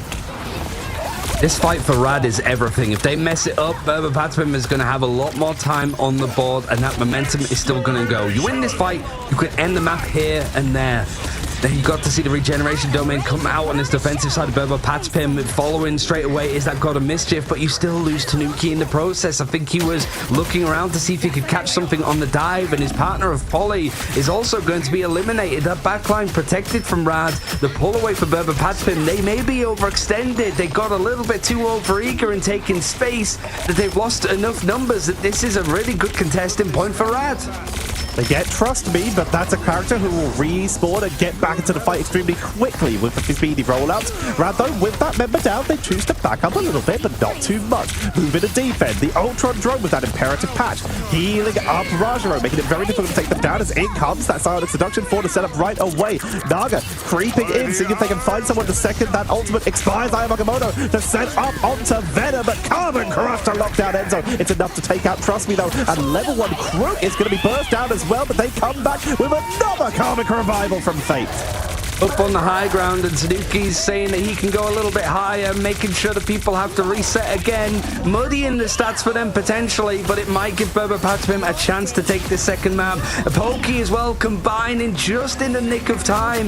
You'd see some teams not really want to put their duelist ultimates together, but if it can clean up house like it did for Rad, even with the Karmic Revival, it can get things moving. But a minute and a half on the clock, Tetcher. One more good engagement for Rad. They don't really have much outside of that Rage of Ultron that's going to be ready straight away. That will be available for the fight, but on the other side, we have that Feast from the Abyss, and we have the God of Mischief, aka any defensive ability that they choose. Rage of Ultron's going to be burned extremely early as Venom dives to the backline, but Melio already forced to back away. They're getting pressured, but they do find Pokey on the flank. Fate of Both Worlds going to be coming out from Ken as they want to make sure that they commit to this fight. This is the God of Mischief version. Polly into the backline, looking for those strategists for anyone they can get, and it's enough to take down Crook. Melio is going to get finished off as well by Tanuki, and Berber Patapim, one by one, are working their way through Rad as the car continues to move forward. Rajaro going to march to the point. They're going to keep everything they can for the defense side of seduction to try and burn on through, but taken out before they get the chance. That is going to be Berber Patapim pushing on through. There's some defensive abilities being used, but there's not enough beef on the board. With not enough HP, not enough bodies, Karmic Revival comes out, but unless Venom can hold this for the last couple seconds, they're delaying it. They're trying to turn this round, but a Fate of Both Worlds with Ayamagamoto is trying to shut them down on the point. Trust Me is going down. Rad are just going down one by one, down to the butterfly, but they don't have bodies. Trust Me is still not going down, but how long can they hold this out? The answer is about 40 seconds as finally Rad fall and Berber Patapim take point 2. Pokey and Tanuki are just almost finishing each other's sentences at this point. 25 final hits for Pokey. He's leading the line with that. Tanuki's not too far behind, but I want to highlight Pokey's Feast of the Abyss. He baits out Fate to use the Soul Bond, sees that level 1 Crook goes out of distance, that he's basically isolated, and then it's an easy meal for him to pick up that fight. It really set up everything else, and he's been absolutely stellar over on this Venomous engagement. You see the Rage of Ultron use, Ken having to quickly snap back to make sure that he gets that copy over with a God of Mischief. Feast of the Abyss this time for Polly, not quite getting the eliminations off the rip at least, but Tanuki is just playing off the back of it so well that this is continuing on. This could be another overtime push for Berber Patapim. They have to finish the map, Tetcher.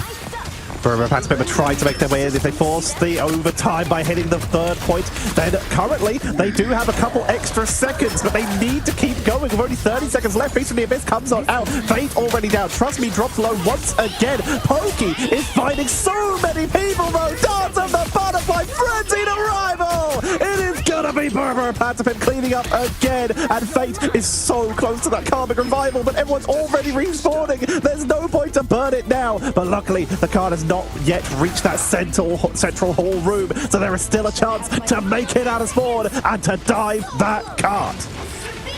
Tanuki's taking up a lot of space there. Needs to be a little bit more careful with where he's taking that engagement. And Polly also going very deep at this point. Gonna force the Adam Warlock all the way back. He does have a Karmic Revival, but he can't use it if he's in his spawn. So that's a lot of space created. Silent Seduction going to be used. And Enzo, having the barrier, is going to go for the Eye of Agamotto. It connects onto 2. Level 1 Crook taken out straight away. The follow-up has always been really good in these engagements. But Trust Me was also the other one that was stunned out. Still able to keep on fighting. Both Venoms looking for a good engagement. Beast of the Abyss gets sedated. So it's a bit more of a waiting time for Polly as overtime is starting to loom. You've got the Galactic Legend trying to take out people, but actually the picks are going the other direction. Rad have found themselves 4, so Burma Patapim only having Polly on the point. Everybody's disappeared. The time is about to wind down, and Rad just in the nick of time, able to keep Halls of Dajalia their own. We're even on the series, and we've got a game on our hands. Karmic Revival coming in to bring back that Mantis to give the damage boost over to the Venom so they can commit to that fight. Dance of the Butterfly coming out in the last possible moment to clean that up, and Rad even up the score. After an incredibly aggressive setup, a little bit of a slower middle, and then a hyper-aggressive finish, showing that they have the momentum. In this case, it was just all about burning through Burma Patapim's time as consistently, and they did so beautifully. Look at the damage across the board. You got to say Rajaro as well. 33k over on the Emma Frost. Seems to be like why they're so popular. 37k for Pokey. Final hits for Pokey. Yeah, on the losing side as well for Pokey. I mean, he was just like a gun dog, being able to sniff out who was low and just make sure that they go down. But it still wasn't enough. It was really just a case of the fine margins in that final fight. Maybe Burma Patapim just overextended in that fight. We were looking at Polly's perspective so much that we didn't really get to see what Rad threw at the backline. Everybody seemed to just go down in that final engagement. And we're probably the same as Polly of like, oh guys, I got 2. Wait, where is everyone? Where did you all go? Oh no. And it was just, that was it. One false move, and that is it for the map of Halls of Dajalia, and Team Rad continuing on this good run of form.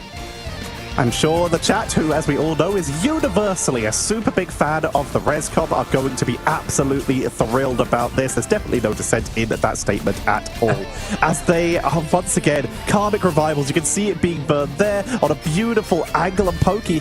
Normally, you've seen Pokey and Sparker and the Psylocks like that just try to track down the Adam Warlock, but Fate was just constantly on unexpected angles, finding beautiful spots, and with so much pressure already on Pokey to be following Polly and to get these pickups, you feel the 1v1 coming in there. And once again, Pokey does find Fate, but it's all the times when they did it. Cocoon brings them back, Karmic Revivals to get second revives.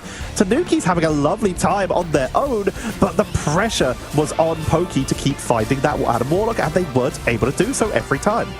Yeah, that Dance of the Butterflies. I mean, that should have been it with 20 seconds on the clock, being able to push to the end of the map. But unfortunately, you saw like the Karmic Revival play as well, right? Like where they sort of push in, Karmic Revival brings people back, and it's the Venom, and I think Pokey was there as well.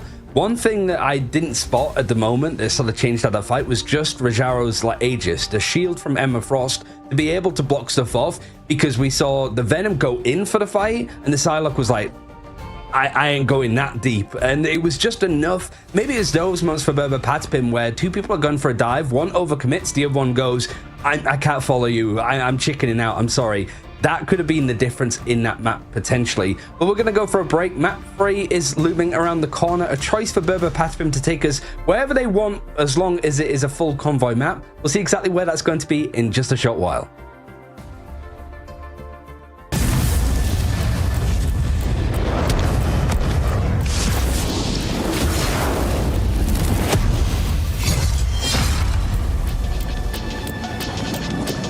A gift from Khonshu. The moon haunts you. Not bad, eh, Khonshu?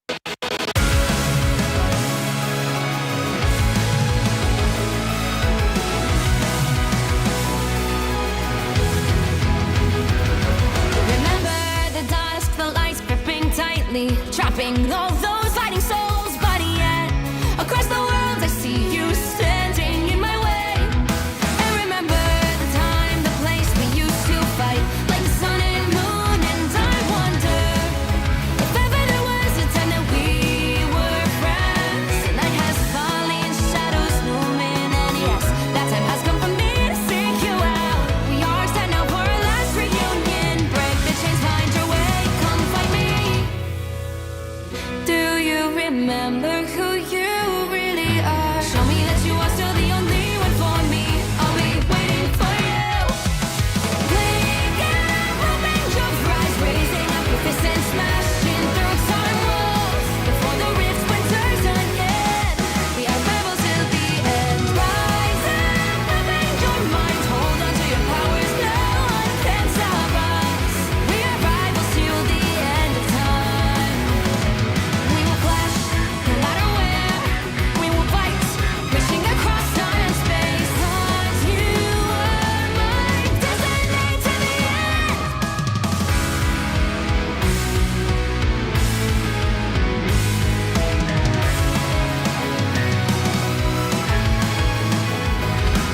You see the dawn, the flames burning brightly, shining on those memories. And yes, across all time I see you turning the tides. And do you see now our time, our turn? We can still fight like the wind and fire, and wonder no more that now is the only time your heart is mine. Light has fallen, darkness grows, and yes, we fight for our destiny and fate. New days smiling for the past and future. Break those chains, lead the way, fight with me. And when you wake up, open your eyes, raising up your fists and smashing through time walls. Before the rift splinters again.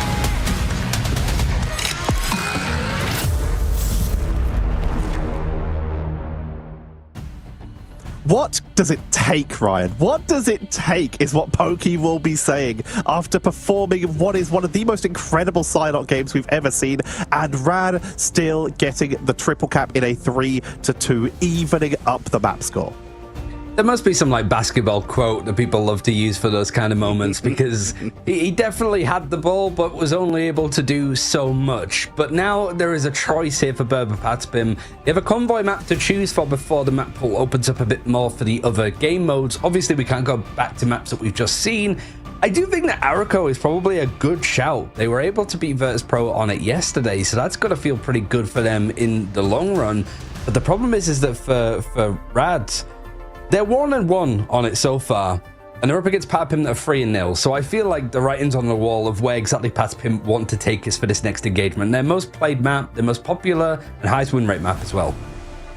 It has to be a convoy, like you already mentioned. We have played through the domination, we've played through the convergence, meaning it's time to cruise on in. We've seen some success on Araco. There's also, of course, the Yggdrasil path that could be an option. Or maybe we're going to head to New York and take us to Midtown as a more of a static defense option, as both these teams have incredible Groot players when it is necessary to bring out something a little bit more flexible. Looks like we are heading to Araco, we have just been informed, which Burma Patapim have given us some lovely wraparound potential in the past, flanking and getting some snipes from behind with, of course, the Captain America, with, of course, the Psylocke. They've shown that it's very, and in some cases, even a Wolverine. They've shown us it's very difficult to play a static defense here because they will find you. Seems now... Okay, we're back to Rad being able to ban out the Loki first, similar to what we saw on Krakoa a little bit beforehand. For the side of Patapim, their first move is a pretty obvious one. Seems to be Magneto as the first ban that's always taken out, and I think quite wisely, if we see Rad banning out a Vanguard, Patapim protect a Vanguard. If a strategist is banned out, we see them ban out a strategist, much like they have here. And this is where Rad, I think, did really put Patapim into a corner on Krakoa with taking out the Wolverine and the Loki, and probably protecting the Loki here themselves. It might be just a question of Patapim not really caring that much like they did last time. We'll have to see us right now. Rad and no. Ooh, they are going to take the risk of Berber Patapim taking out all the Vanguards again. As Rad, they mirror what they did in the earlier series, and they protect the Loki, giving Berber Patapim that possibility to start going heavy on the shield bans. And hello, here comes the Emma Frost ban. I mean, I think that's the right move. I think first banning out Loki and then not protecting it first feels like you're sort of missing a trick, right? That you're not making the most out of such an aggressive move. And now here, it was the double cat ban. It seems the Berber Patapim are going to commit to that, much like they did over onto Jalia. But we're seeing Rad actually experiment a little bit more. Last time they took out the Emma Frost first and then the Punisher beforehand. Now, they're actually going to protect themselves to Doctor Strange, because they know that if they give up too many strategists, they need a shield. I love this Punisher ban. They realize that if they're going to get targeted heavily on the Vanguards once again, then their biggest threat is the Punisher. If they try to play the Thing, Punisher, big hit plus big hitbox equals lovely time. If they played the Groot, Punisher plus walls equals lovely time. You want to make sure that you have something, so you make sure that you are protecting at least a shield character, in this case the Doctor Strange, and you're taking away one of your bigger counters for whatever you pick second. There is, of course, as we do see Berber Patapim finally able to get onto that Captain America, we do still have the possibility for Rad, if they chose to go in for something a little saucier. They have the Hulk available to them here. Oh yeah, we've seen a lot more of that recently, and the combination as well with Namor, but I think that right now Tanuki has a lot of freedom. Wolverine is going to be available on either side, because I do think that in that Virtus Pro game, that's what really started to take the reins of the game a little bit more. So it does provide a little bit more space for both these teams now that they're down a few more Vanguards. That the likes of Trust Me being able to go to Groot feels a lot safer. You're not at risk from the skies, I suppose, when you're just playing Groot the Thing. Just all of the damage that you have to absorb means that the Strange is able to protect stuff just a little bit more. But this has been a good map historically for Patapim. 3-0 on it, and I think that last win against Virtus Pro was probably the more surprising and eye-opening. It means that you have to really take this one seriously. Larico is a map that we've actually seen Rad pick in the past. It's going to be a very aggressive hold, it looks like, and I guess it has to be on these convoy maps. Getting in deep and wasting as much time as possible is going to be the name of the game for Rad. Groot going to be picked up for Trust Me. Going to try and zone away, like we already mentioned, with a lot less in terms of Vanguard options. The Groot is still extremely strong. And, of course, with that Punisher taken away, they have a little bit more flexibility.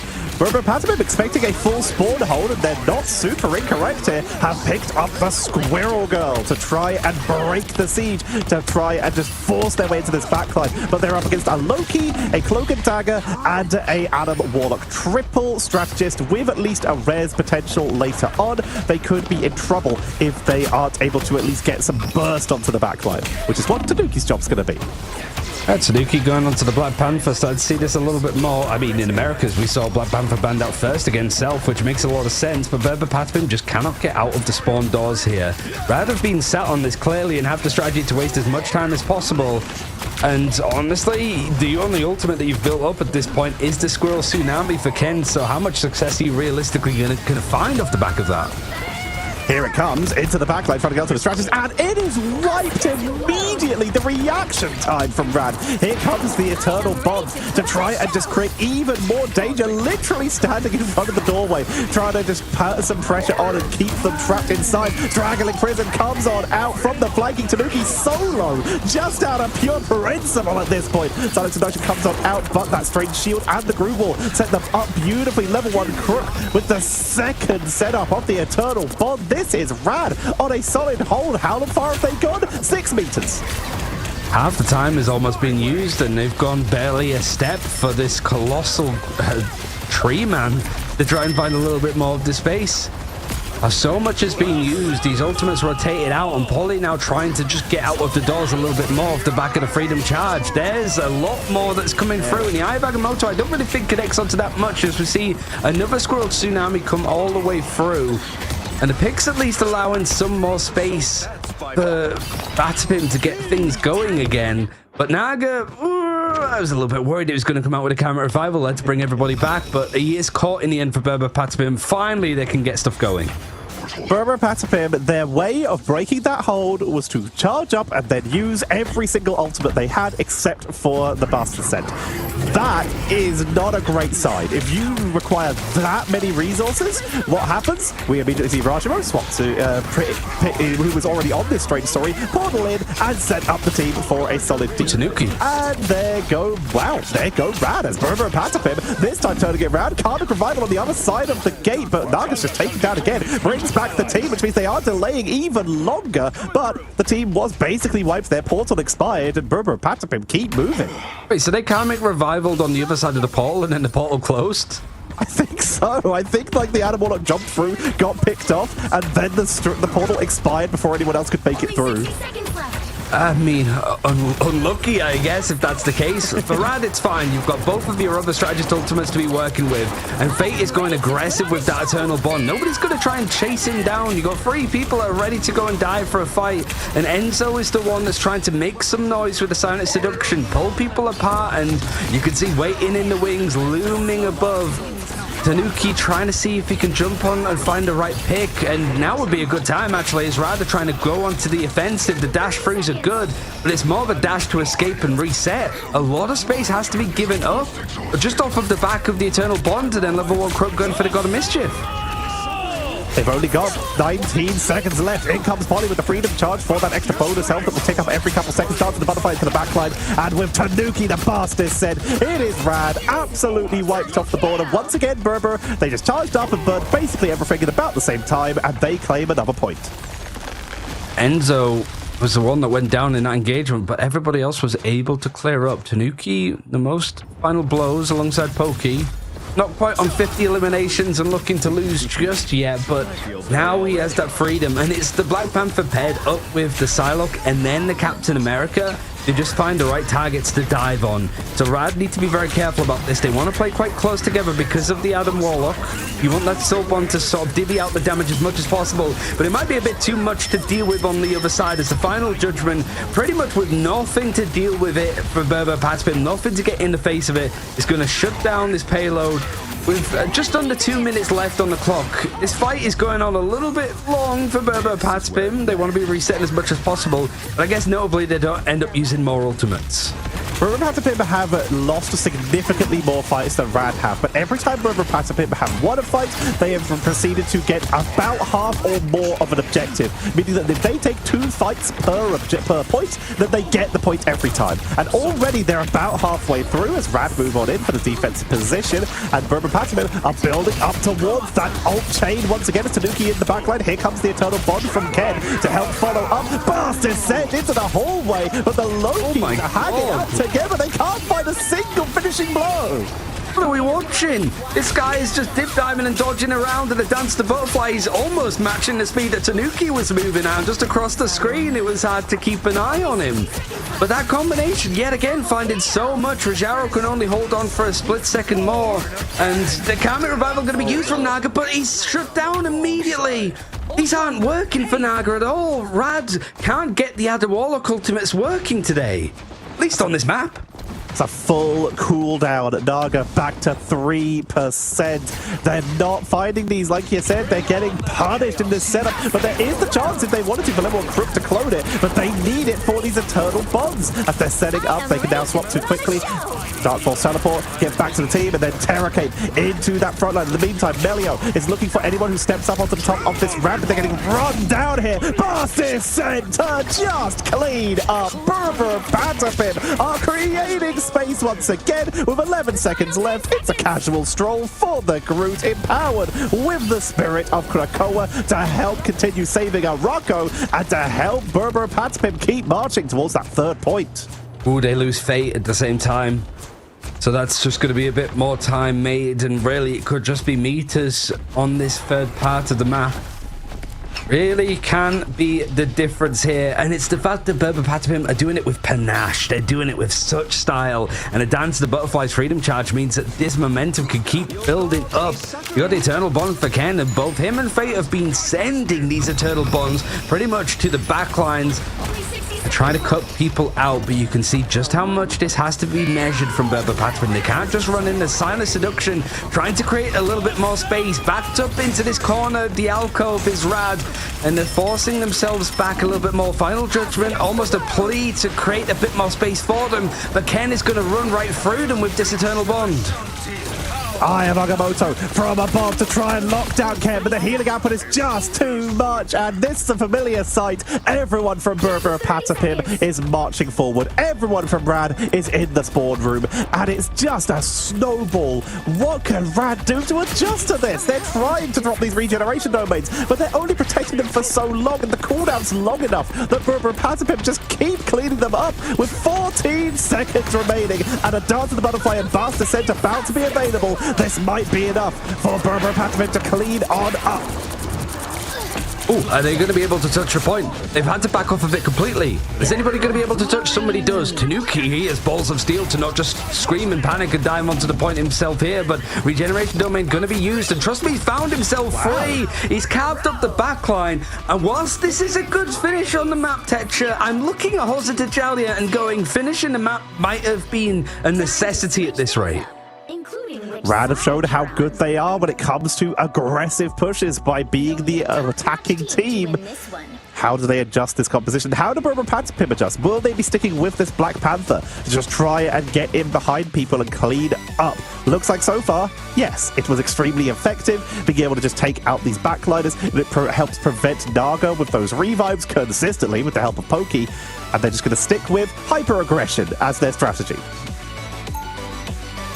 I've said it before, but I love the music on this map. Agreed. It does change the tone of what we're talking about here, which is a little bit more tense, a little bit more serious. These teams are 1-1. Best of 5, whoever wins is the first team that's booked a ticket at least to the mid-season finals in China. Get ready. And there's already a good prize pool for winning EMEA Ignite, but I think it's, what, $500,000 for winning mid-season finals, if I remember correctly? Obviously, the total prize pool is $3 million here, but getting a good chunk of this at the first international event, you're a part of history. And that's what both these teams are going to be working towards. Rad also wanted to break history by bringing Berber Patapim their first loss over on this map since the introduction of it into Ignite. Really, it's a case of, yeah, Berber Patapim have to have an aggressive hold like we just saw from Rad as well, right? Absolutely right. They need to try and be playing far up, and you can already see that on the flank. You were right, by the way, 250 grand per region. First place getting 70 grand of it. So it's just that is just for the region, not even the mid-season. So every win is important. Tanuki already just sliding through. It's like a jump scare, like a cryptid, just appearing on your screen so quickly that you can't even get a screenshot. So much space has already been created in Berber Patapim because they are trying to dive. They're trying to spread out this fight as much as possible. Looking over towards Naga. He's going to be hit by some of the healing over from Cloak and Dagger. Tanuki, the dashes are connecting. Pokey's finding the picks, but Polly has gone down. But it's still resetting, maybe forcing out the regeneration domain if it's not available. They're looking for a little bit of lethal pressure, but none is going to form as this payload is just trucking along nicely. A minute has passed and it's managed to hit 70 meters, 10 times more than we saw from Berber Patapim. The Eternal Bond creating the pathway for them to go on in. Rajaro gets frozen out here, but still looking for the opening. Alex keeping the team topped up. Here comes the Straggling Prison. The opportunity for Rad to try and get that first point, but Pokey on the flag is looking for that. Doesn't Butterfly gets healed up completely. Level 1 Crypt creating some healing, creating once again another path. Utilizing the clone of that Eternal Bond of the Cloak and Dagger, Silent Seduction from the top rope to set up for the Dance of the Butterfly to prevent the defenses from being cast, and they clean them up again. Rada once again back in the spawn room, and Berber Patapim are on the point, but this time sending it backwards. That was a resolute approach from Berber Patapim. It seemed that they were okay, they're going to use Eternal Bond. Let's let them. They get another 10 meters, that's fine. Okay, level 1 Crook's going to copy an Eternal Bond. Let's give him a little bit more space. Okay, now we go. Both of those big strategist ultimates were taken. Naga was 5% away from having the Karmic Revival.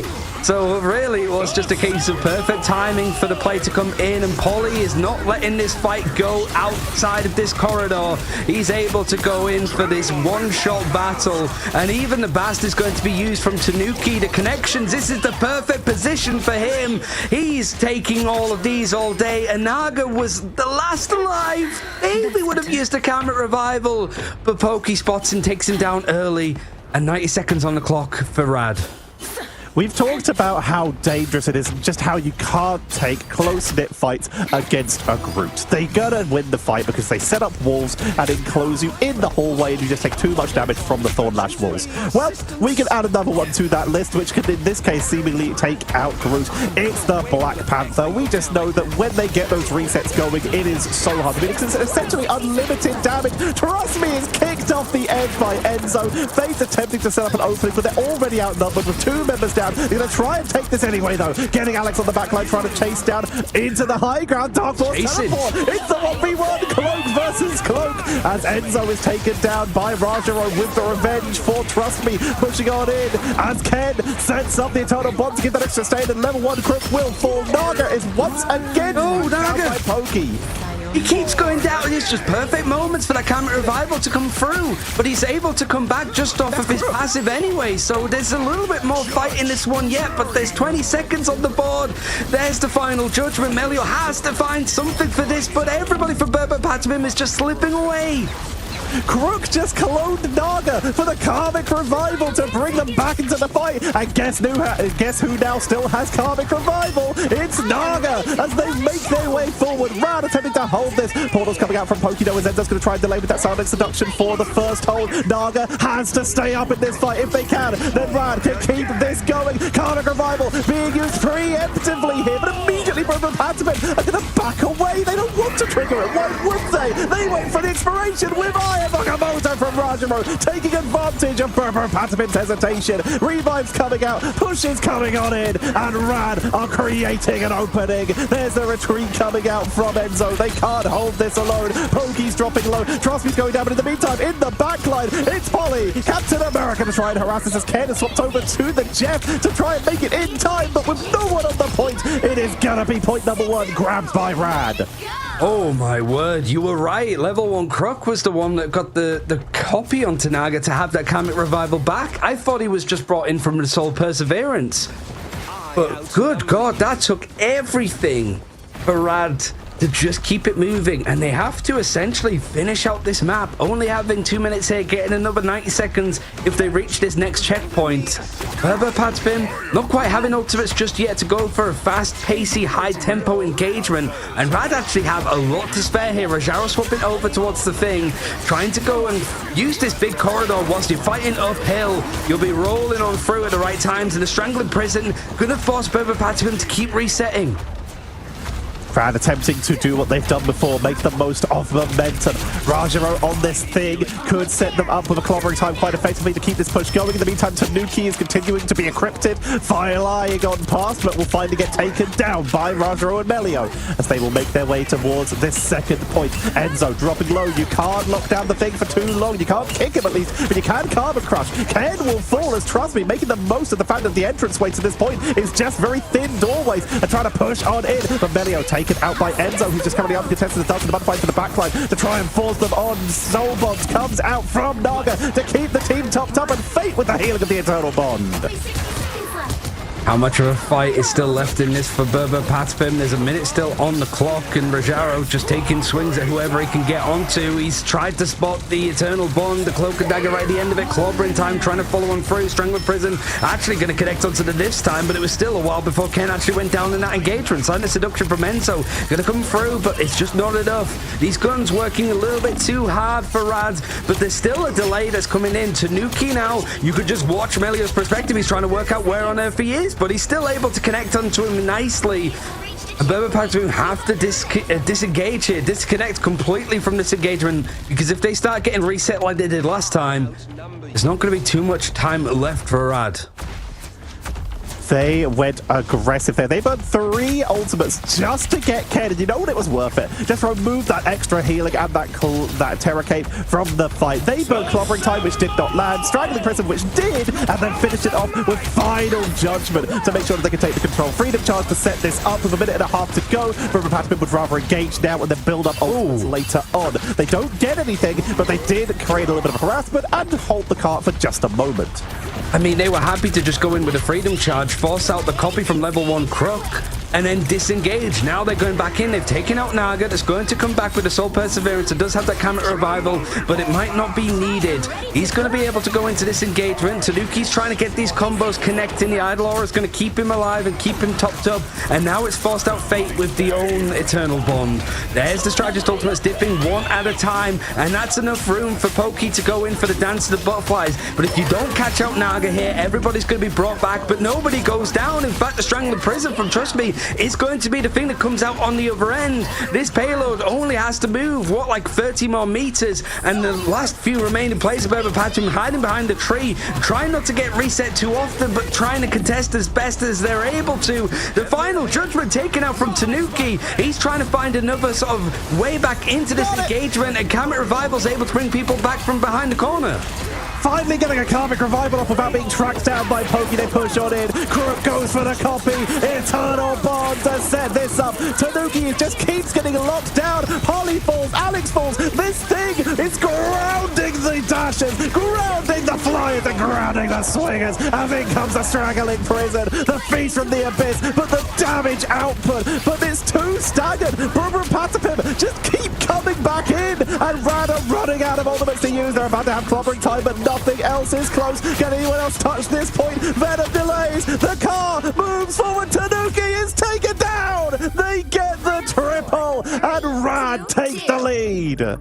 Oh man, Berber Patspim just again meters. One final fight, overtime pushes, and not finishing out the map, which is really difficult to do on Arco, was really the difference. I have to say, this is the most worthwhile MVP that we've seen so far from the game, deciding that level 1 Crook's going to take it, because that copy for the Comet Revival literally kept Team Rad in it on that first point. Your power is mine, and it wasn't about just making sure the whole team came back. It's Tanuki. Sure that they had all the bodies on the board, 20 final hits, 44 KOs for Tanuki, but the fact is that One Crook just made sure an investment in the future. Yes, it's so easy to say, Adam can walk back, I can swap over to an Eternal Bond to make sure we take this fight, but swapping to the Adam with that God of Mischief allowed them to make sure that they had Karmic Revival again later. It was a riskier play, but it paid off in bucket loads. Also, we talk about Eternal Bonds, we talk about these big defense abilities, but Regen Domain is kind of cracked. Oh yeah, I mean, it's so necessary. Level 1 Crook being able to grab it was able to put out 50k's worth of healing just below Fate. But 30k damage done from Pokey, 40k done from Tanuki on Black Panther for the majority of that. Nobody even comes close. Them between them, as a duelist pair, had triple the damage of Melio, as he was obviously the sole duelist with the Adam Warlock composition. Just the output for Berber Patapim was not enough. They don't really seem to have an answer for this Adam Warlock composition, to be honest. And even with Naga having a couple of moments where he probably should have brought out the Comet Revival but gets hunted down or uses it in a bad position, it's still not enough. Surely Berber Patapim have to target this a little bit more in the draft, because it is finding infinite value. They hunted it down again. They literally were just running at Naga every time they could with both Pokey and Tanuki. Speaking of which, Tanuki must have had one of the most fun games of their life here. But just being able to just track down that Adam Warlock is so important. But it's the 1 to 2 times you don't. It only takes 1 to 2 Karmic Revivals, because the cooldown is essentially a whole game anyway. Yeah, I mean, it's tough for Berber Patspim. This was one of their home grounds, so to speak. 3-0 on it, and they've managed to take that first loss against Rad that were not afraid to gun in. But now it's opened up a little bit more, right? We've seen Domination played, we've seen Convergence, and now Convoy. Berber Patspim, now that they're on series point and they need to really find a way back into it, have the choice of any of the game modes that they want here. And honestly, they need that freedom to find a perfect map for them. Otherwise, it's going to be curtains in this upper bracket final. We might end up, if Rad can take this next match, with yet another Berber Patapim Virtus Pro rematch. If Virtus Pro can make it through that lower bracket, but there are plenty more games to go. We have that lower bracket game coming up later, but first, can Rad close this out, or will Berber be taking us to a map number 5? Find out after this short break.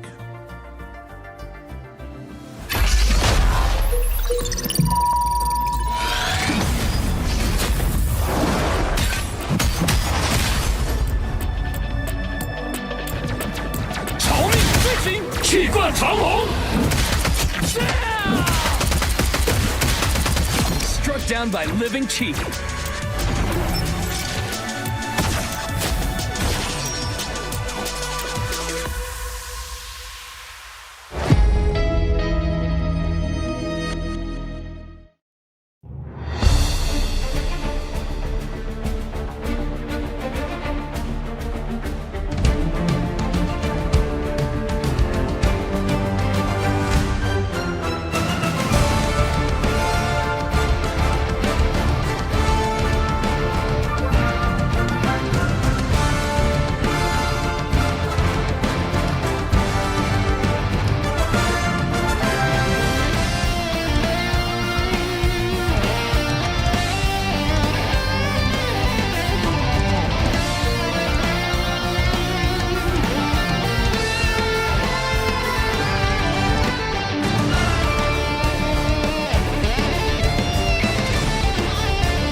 trapping all those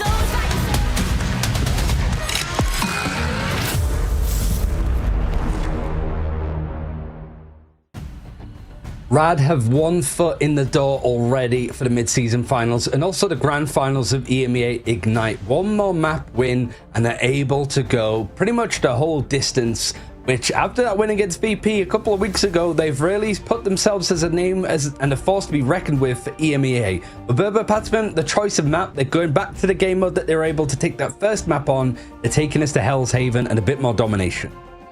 And Brad very much came in here saying, when we interviewed them a couple of days ago, that they want revenge against Berber Patapim. They actually asked to play against them over Virtus Pro before that matchup happened because they wanted revenge for Fight Night. And already they're creeping towards it. Hell's Heaven being the next map, domination, a little more brawly. We're seeing a lot more value onto these big team fight ultimates, but it's a little more open as terms of these objectives actually being wide open spaces. Means a Black Panther could get a little less value as everyone will be a bit more spread out.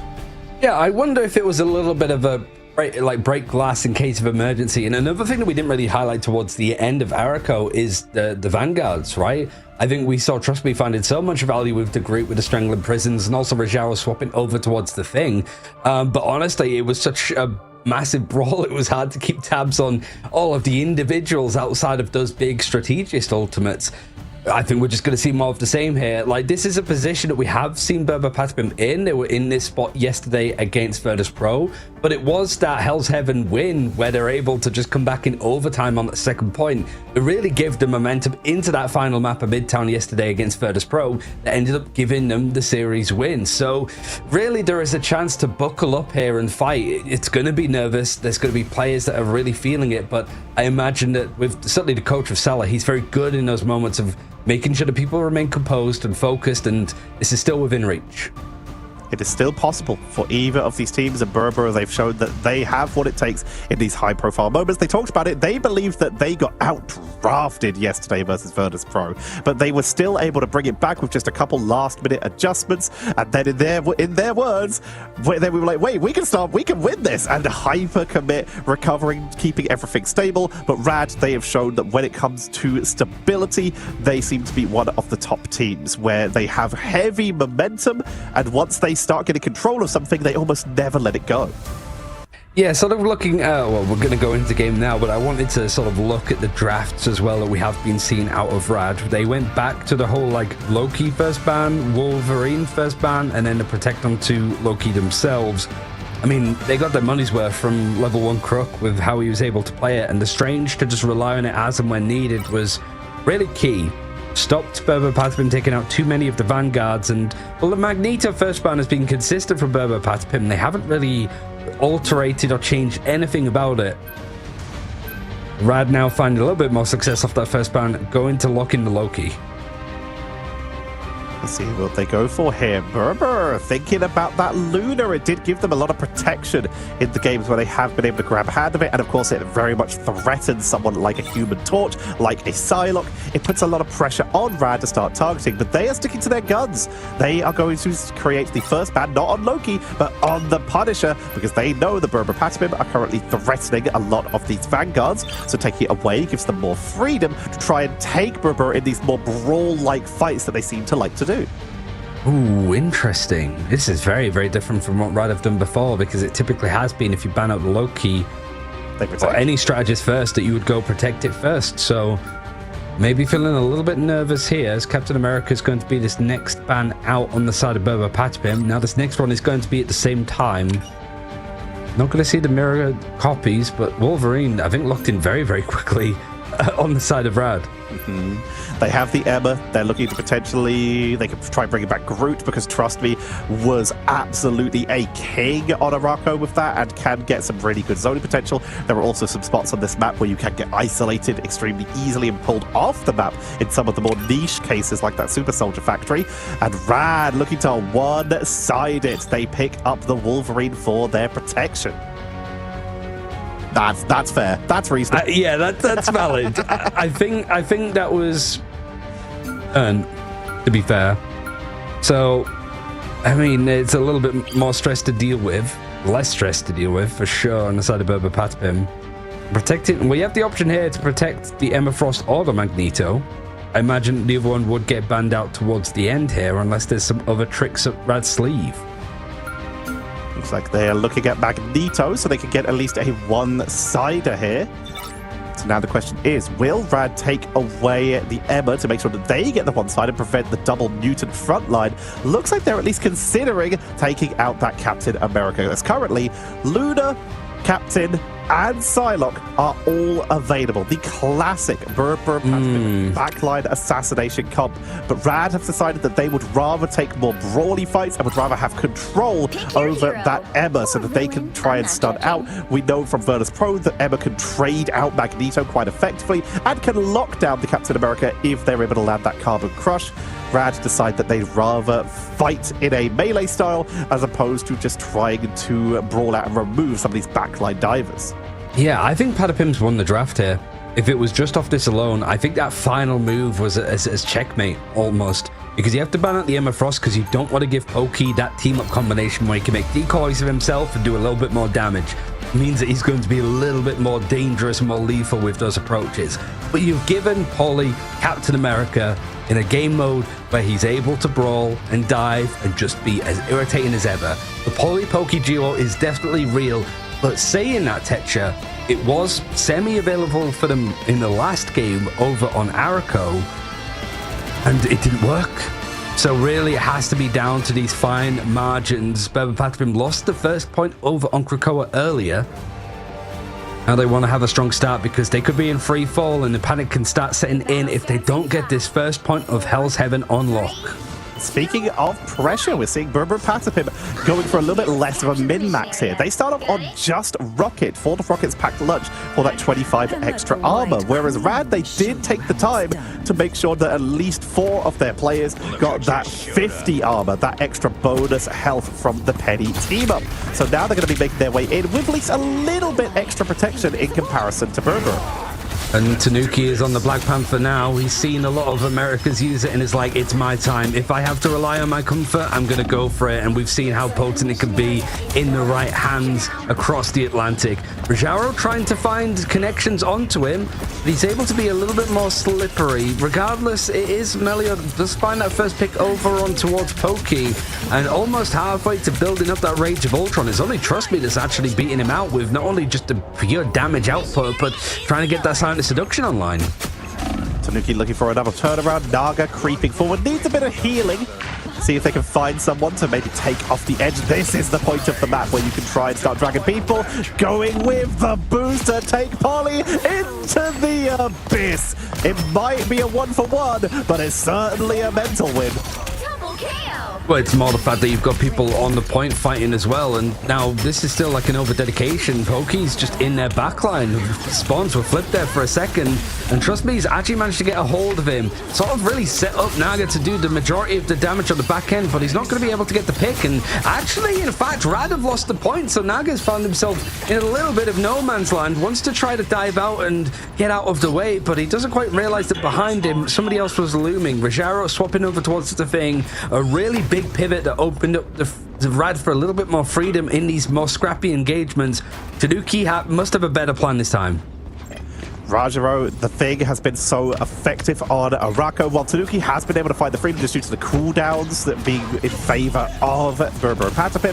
The thing, Yancy Street Charge, does ground dashes, stops that Black Panther from moving on through. You can see they can't step into that cracked ground area, so they have to wait for it to expire. There's also the potential knockdown of that clobbering time. Here comes the Rage of Ultron into the Meteor M2, absorbing, sniping level 1 Crook right off the back here. Silent Seduction coming in from above for Trust Me as they are committing to this engage. Melio drop low, but already healed back up with that imperative pad. And last stand to force Pokey off the point.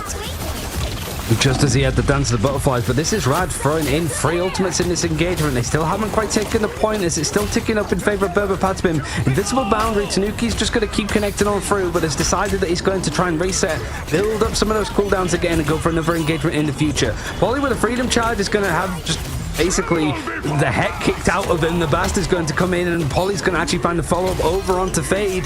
It is him taken out though. It's just the thing from Rajaro in these sort of positions, able to maintain and stem the flow from some of the damage coming in from Burbopatapim, but otherwise there's just too much coming at him that he has to disengage. 80% on the board.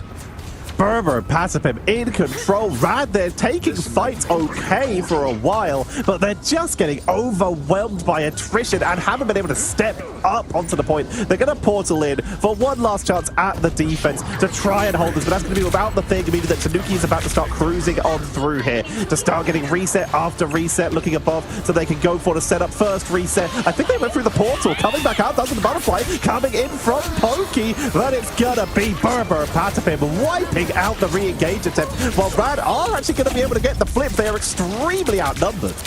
They want Crook gets a double. 9% has been hit, swapped over towards Rad now. Tanuki is taking bludgeoning, right, with the amount of damage that's focused, but he's still able to move himself around to catch on to Melio. Contest from Rajaro. I see the Doctor Strange is being picked up. Have you got the portal? It doesn't look, I think they're just going to have to walk it. No, they weren't prepared for it at all. Burbopatapim able to take that first point, only losing a little bit of percentage in the meanwhile. portal burn to get onto that point for that initial engage, and just immediately appearing into a Dance of the Butterfly. Berber Patapim were just more than prepared for a defense, and right now, Rad, in comparison, where Berber have to take more staggered fights on a Rako, there's counter strategy for that Black Panther. I was apparently way wrong, even with the open space. Tanuki's just having a lovely time knowing exactly where to position to get the lineups. They're just sweeping through over and over again. Yeah, I mean, you're sort of right that this move over towards the thing and being able to just earthbound Tanuki to stop those resets. I think Tanuki's having a bit more of an approach of like, almost like a target. He's providing so much space for Pokey to be doing the heavy lifting. He's like, hee, chase me, and he's having the ever-living daylights just beating out of him, but it's providing so much success from his duelist duo. And now Melio's going to try and have a copy himself, moving over towards that Psylocke away from the Ultron. Giving himself a little bit of backline burst potential. Getting picked off out the sky, just not finding, like you say, not finding enough healing output. So they're going to trade that healing output that doesn't seem to be making a huge difference for even more damage. Melee was already dropped extremely low, though, as they ran into Pokey. Both of them drop low. Here comes Black Panther. Tanuki, reset after reset, but not enough for a finishing blow yet. But Melio will still be taken down to the flanks, and Polly is on the run after getting locked down by Naga. Ooh, Silent Seduction used pretty early on, and when you've already lost a player, you're losing your backline as the Meteor M. You're just stood in a corridor that's 90 degrees, so it's perfectly set up for Enzo to just put the exclamation mark on top of it. The point taken first yet again for Berber Patapim. They get the resets in, and Tanuki's good to go with another Bast. All right, they're mixing it up. They've decided to adjust. Rajiro's moving over to the Emma. Try and lock down this Black Panther with a Carbon Crush. Trust me, moving on to the Hulk. If we can't stop him from moving, we'll at least shield ourselves and try and delay that way. But Melio is picked up again on the flank. Tanuki, every time someone's out of position, every time someone is even slightly alone, they're able to get a quick pickup, meaning that Rad have to wait once again for a regroup. See exactly whether this is going to connect.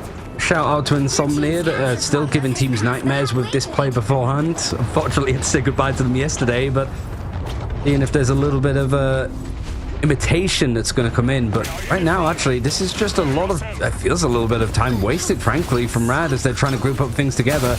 Is the connection good enough? Oh, the leap just misses. The backline almost offered themselves up as bait, and a counterattack is going to provide a bit of space for Melio to go for the Dance of Butterflies, but he just misses. He cancels it all. Berber Patapim just shift to the side, and they manage to dodge such a pivotal ultimate. Turtle Bond for the extra protection. Last stand to try and turn this round. Naga able to help take out Alex, but Tanuki has Blast Descent with the Freedom Charge for the extra health, but they're actually dropping a little bit lower here. Here comes the Blast Descent straight through the entire team, and it wipes Trust Me off the board as they were down into that battle form. Fate falls. Tanuki is finally taken down by Melio, but it's 93, 94, 95, and it's just Naga. I have Agamotto to try and delay, but that is oh, hello, Wolverine. Goodbye, Wolverine. He just dove in off screen. The portal play, yeah, it has to come in now. But are they able to? They're not actually able to get on top of it. Oh, just in the nick of time, people were able to touch the objective, but just blocking it off was Enzo's Magneto. The Meteor M not quite getting the final blow, but doing the majority of the damage. And Tanuki feeling and looking good. He's going to be happy. He's going to be pleased. This was a speed run on Hell's Heaven. Thankfully, as a neutral Tetra, we're going to a map 5. We get more of this, no complaints. It is going to be Berber Patapim evening up the score, and that was solid, just cleaning up over and over again. It's kind of what we've been seeing. Berber Patapim have been wiping Brad repeatedly. They have had so many team wipes here that I am out of fingers and toes to count them. But the fact is, Rad in some of these more macro base have been able to time some of their pushes very effectively, and now with Rad being able to pick a map, it could lean back in their favor. We are looking at two teams who are so incredibly close. A total of 10 final hits, which was dwarfed by at least 2 of the players on Berber Patapim. And Ken not actually going down once. I'm gonna do my best like Twitch chat impression for this one, which is that's what happens when you ban out Adam Warlock. And honestly, I kind of agree. Like, it did look a night and day difference when you take out that character. And Berber Patspim, like I said, I felt that they really set themselves up perfectly for the draft. When you have the choice of getting Emma Frost on your team at the end or Polly's Captain America, yeah, choose which way you want to lose, essentially. And that was convincing. That has got to be a lot of confidence being built up from Berber Patspim. The downside, however, is that you can't go back to this game mode. Right now, Team Rad have the choice of the final map, and they can go for a convergence or a convoy, the game modes that they've won in this series in its entirety. I've seen enough. It's time to rework, Jeff. They need to, like you say, go to Convoy or Convergence, and we look at the maps that are available. We have Central Park and Midtown, both of the Empire of Eternal Night maps. We have the Symbiotic Surface. A lot of these maps are very long and very much benefit static defenses. Setting up stuff like the Groot is going to be very effective. Rocket could creep back in for some quick revives, and all of them will benefit very heavily from an Adam Warlock, which is why I won't be surprised if we see that banned out again. It is an absolute heat wave in here in the EMEA across all different areas, and I think the fact that this is going to a map 5 is pretty much hitting records, I suppose, of going supernova perhaps, but that final map has just got to wait for a quick break before we get back into the action and see exactly who's heading towards China for that mid-season finals. Don't go anywhere.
Immortal is a term that comes to mind as we have been seeing quite a lot of Adam Warlock leading into these games, and immortality is what will await for one of these teams in the annals of Marvel Rivals esports history, as we're about to find our first team in those grand finals and our first representative for EMEA in Marvel Rivals Ignite mid-season finals. It's really 50-50 on deciding this one. The predictions have already been thrown out the window in EMEA because of these two teams doing damage to the top dogs of Virtus Pro to be the ones themselves qualifying for that first major international event where we see all of the regions for the first ever time duke it out on LAN, which is going to be exciting to watch no matter what. But one of these two teams is going to do it now. The other one is going to have the option tomorrow with either beating or playing up against Z10 or Virtus Pro. So it doesn't get easier if you lose this series, that's for sure. And really at this point, buildup having a lot of fight back in that final map, trying to take the momentum, but you have to look at these other game modes which are looking very good from Rad, despite it coming down to literal meters of where the payload is moving. We have been informed that we are heading to Yggdrasil Path, to Asgard itself, and you came in to me with the break with a little bit of factoids here about how often this has been played by these teams. Yeah, so essentially it boils down to this point of Rad looking at the maps that they've not shown that they've seen buildup play, right? They don't want to give up what strategies they have, and they've got a couple of VODs at least of what buildup have been on. Like to Midtown, yeah, don't take buildup there because of how good they looked against Virtus Pro yesterday. But now, Captain America is going to be the first ban for Rad instead of going for like a low-key protect. That is interesting. And Berber, you can see they immediately slow down. Like, hang on, wait, that's different. And they are still going to ban away the Loki, but you can see they had to stop and talk for a second as their order is going to be ever so slightly displaced. Where do they prioritize their picks now? Because they could secure that Loki, and it looks like they may consider doing so. I mean, it would make sense. The stats, I suppose, of a non-mirrored Loki, the win rate has taken a hit today, to say the very least, for the times that they've been able to get it. And Punisher's going to be taken out, which makes sense. It's the thing that is consistent across Rad's draft phase. And Captain America is going to be taken out on the other side, and Emma Frost is going to be non-mirrored to maintain that front line for Rad a little bit more. Captain America banned out mirrored on both sides, with Berber banning it quite a bit later.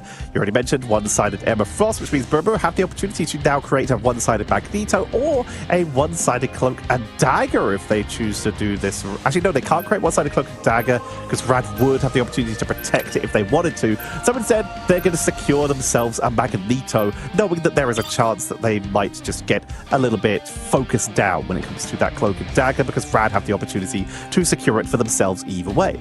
Yeah, they want to maintain barriers as well. They don't want to fall to the trap that Rad have been falling into a little bit, especially on that first map of Krakoa. But Psylocke making sure that Pokey can't go for this combination. I thought that's why the Emma Frost ban came in, to just stop that team up from happening.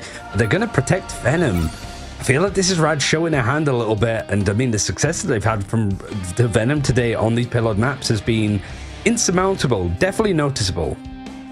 The Mantis being hovered here, while the Adam Warlock is so tempting. Venom plus Inspire is what really assisted both of these teams on that first setup of Hall of Jalia, and as such, Berber Patapim take the bait. They're going to remove the Mantis, and Adam is allowed through, but with a lot of those team-ups getting removed, Berber Patapim, seeing these Vanguard adjustments, they now have the opportunity, if they want to, for a one-sided Adam Warlock of their own, and the more that may be coming in for the defense due to the fact that Venom is going to be diving in, and getting that Gamma Monstro would at least melt through a lot of that health quite quickly. This is where it starts to matter. Nerves for both of these teams are going to really start to set in. You've got some experienced names from hero shooters of days yonder who have been able to attend some of the bigger events in other esports, but this feels like a whole different kettle of fish for them. And one of the oldest maps, the one that a year ago we were all trying out for the first time when we get our hands on the beta and stuff, really getting a sniff of what Marvel Rivals, and certainly what Marvel Rivals esports can be like. A year later, today, we really get to see what the best teams from this region are able to do. Looks like it's going to be Rad attacking first, Berber Patapim getting Enzo over on the Hulk with a Magneto combo for Polly. 4, They've set themselves up very nicely. They've got themselves that Namor for some defense, the Hulk for the power-up. They have a Star-Lord to try and duel out any flyers, which Naka is going to go into with that Human Torch. And immediately they're able to catch the flank and force Tanuki to back up. They have that extra shielding for Tanuki when they go over the Blaster Barrage with the Iron Bulwark, as Tanuki is forced to back all the way up, dropped incredibly low as in comes that Gamma Monstro, just in case Rad continued its aggression. Yeah, trust me, I should have a lot of freedom here as well, that he's not just going to be carbon crushed by the Emma Frost on the other side because Rad banned it out. Rajara's going to be playing on the other side, and it's actually the strategists that fight first, and level 1 Crook finds that first elimination to get things moving. And much like before, Tetra, Rad are putting this up with momentum that's going to force Berber Patspim to surrender a lot of space. This is where Rad seem to be gaining advantages with getting early pickups and just never giving up on the pace. In comes Trust Me from behind. Frenzied Arrival immediately coming in, forcing Polly to portal so they can reinforce their team. Pushed backwards there with the Crystal King. They're stuck on the car. They can't barely make it through the portal, but they will make it in. And Pokey is getting a lot of damage onto the divers. Enzo started on the thing for at least a moment, but will swap back onto the Hulk because they need to make sure that Pokey can keep this damage output up. Here comes the Blaster Barrage for Tanuki as they're building up towards that Galactic Legend, and this hallway is turning into a blender right now as Dart to the Butterfly comes out from Melio, and we're seeing Berber Patapim getting whittled down to nothing as Rad claim point number 1. Done in 90 seconds too. Melio just getting a Dance the Butterflies online, uses it instantly. Berber Patapim was still really trying to bring something up and forward. Tanuki switching away from the Star-Lord just as he got that Galactic Legend. Wants to go for that Wolverine, that team up with Enzo, trying to see if he can take Naga out of the sky, and there's no Punisher available to them. So trying to be this like anti-air machinery isn't going to have that option. The Supernova, he's looked straight out of the sky from the Hulk, and it's going to just reset things for the time being. He's still able to have that ultimate ongoing with that damage output. But the fate of both worlds is going to keep Berber Patapim alive and kicking. You just got so much time on that, though. Like you say, it's going to keep them going. Level Crook coming in with the fate of both worlds. Order Proteus finds Melio on the dash for the pickup. And that will prevent a lot of damage coming out from Rad. The Wolverine is getting some great value. Finding Venom indoors is a place where you like to be. The silence seduction is coming on out, but while Berber and Patapim are taking the jewels, they're getting picked up on the flanks. As Berber and Patapim lose 2 members, Rad keep on pushing the silence seduction, keeping them zoned. Even when these fights have been going on for Berber Patapim, the payload has been moving nearly uncontested. You see just how spread Berber Patapim are in these engagements, and the last stand is going to be used. He's not really found the target yet. He didn't really look completely behind the way he sees 2 other players. But now the catch is going onto the Venom, pulling him right out of position, but he's got enough sustain to keep Trust Me alive for the time being. He hasn't gone down as of yet. He's able to escape, but the other Vanguard of Rajaro just finds the fist of Enzo's Hulk. Worldbreaker is going to try and go in and contest, but Rad have hit the point near 5 minutes to finish the map. They are cruising. They're so good when it comes to momentum. They take yet more pickups. They are pushing on, and anyone who's running back to spawn so they can regroup is fair game. As Melio is moving on in to see if they can catch someone. Enzo tries to delay by separating out the Emma Frost, but the rest of the team just could not keep up. Down to the Butterfly in front of the spawn door. Feast from the Abyss looking for the one-shot, but the regeneration domain shuts it down, and Tanuki gets the turnaround. They're going to be happy with just over-dedicating ultimates almost. Tanuki's going to try and mirror over onto the Human Torch, really just trying to find the hero that he can find that success on. Black Panther is available, but maybe not the position to be thrown out as of yet. Especially when you got Pokey, that team up with the Hulk, the Gamma Overload, able to just get a little bit more damage out from the squids. You really need to be careful now because you have got Polly and Hulk, like the Venom and Hulk even, with no barriers. It's going to be easy for Melio to get these ultimates on board, and level 1 Crook wants to not to just be a case of charging up the ultimates for the duelists. They're going for a little bit more lethal pressure, and right now the Horn of Proteus catching on through. It connects onto Melio, and Berber Patapim are making this an absolute brawl, but they're throwing every ultimate they have available at it. Silence Seduction is going to come out, even though they're a person down. Rad is still going to try and join us as Naga is taken out the sky once again with the Supernova. Enzo giving everything in their power. With Alex falling. Tanuki with the Supernova. Road is going to try and push this down. Banner falls. Enzo is down. Faye trying to keep the team up with this eternal bond. Pushing on it. That's the Dark Force. Teleport to get out of dangerous. Trust me, is outside the spawn door. Once again, causing problems. Delaying, buying time as the cart keeps moving forward. Berber, they buy time, but they are forced back again. They have to really dig deep now with whatever that you have, but it might be a little bit too much to ask for. You've got a Feast of the Abyss ready for Trust Me in a second, and a Dance of the Butterflies for Melio ready. The payload is moving uncontested. You have to use the Fate of Both Worlds to just jump on the point to stop things from churning on for Rad, which means that you're an open target. That is a hell of a Feast of the Abyss though from Paulie. He's able to connect onto Free. It looked like it was a last-ditch attempt to keep things afloat, but it turned the tides now for Berber Patspim to keep on holding. It's still 2.5 minutes though, Tetra. They have a long time to hold on. Berber Patspim realizing that they are right outside their spawn doors. They need people who can arrive on the point fast. So Polly on the Venom, Enzo on the Hulk. They've got the Human Torch for a little bit of hold and sticking with that Namor to try and help deal with Naga and Trust Me and Melio as they dive on in. They're hyper committed, just trying to delay this. Naga getting focused down quite aggressively here, very nearly getting finished up, and level 1 Crook will be the first to fall. As with 2 minutes to go, Rad have plenty of time, but they can't afford to keep getting staggered like this as Tanuki grabs another, taking out Trust Me. Enzo was talking about this in the interview yesterday when he was on Hulk beforehand, of just how much of a beating that he took, and it just seemed that no matter what he did, he was getting focused down, and it's the same story here. He has to use the World Breaker to just stay alive, doesn't want to be burnt down, and there's too much CC on the side of Rad, and now just too much damage with the Supernova. Regeneration Domain has to be used, and the copy comes in instantly from Ken to get that Fate of Both Worlds. It's not enough, however. Pokey is going to go down just as he has the Horn of Proteus. It's enough of a respite to grant space, but it's not going to be available.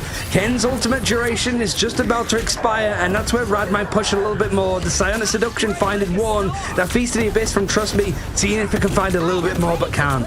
Tanuki has to pull the trigger, but they're not dropping a single onto their opponents because they have to use it to try and get out of this room that they've been trapped in. Naga is just keeping them on lockdown. Feast of the Abyss from Polly to try and turn this round by chasing down the strategist, trying to weigh down that Fate of Both Worlds, doing a huge amount of damage to Rajaro, who locks them in with the Carbon Crash. Pokey taking Naga out of the sky means that they've lost a huge amount of firepower. 48 seconds left for Rad to try and turn this round, and Berber Patapim are cleaning out the point. Rad, what do they have left? They can potentially try and swap over to a Strange. They've brought in the Rocket Raccoon, but no, they'll swap back over to the Cloak and Dagger for the reinforce. Trust Me on the Strange. It's a portal between now and the triple cap for Rad. If they can win this one fight, Naga brings out the Wolverine to pull people off the point. The portal is being held. They're moving it on foot because they have a couple extra seconds here.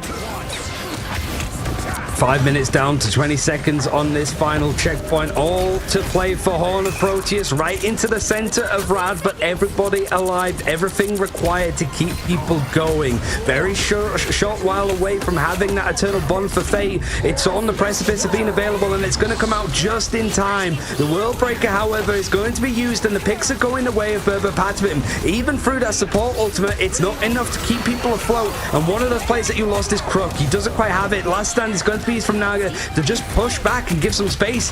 The finishes are not coming through. The eliminations are holding on. Berber Patapim have burned all of the time in the world, and they're looking to burn a little bit brighter with the Supernova from Tanuki thrown onto the point. It's pretty much all blue in the feed on the right-hand side, and they're holding on to a good, resolute position, but is it going to be enough?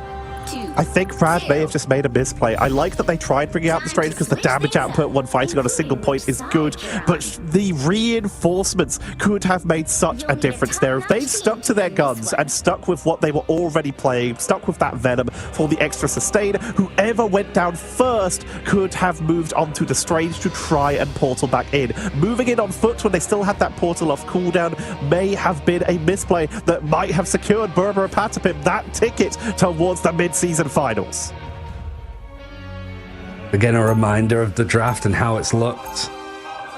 Berber Patapim having to go for something that's a little bit different, but Venom mirroring, looking good in either case. Pokey now leading on the damage for his team, 9 final blows.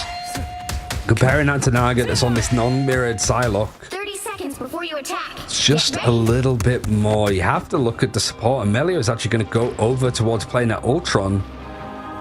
And for that triple strategist yet again, not with the Adam Warlock, I don't believe.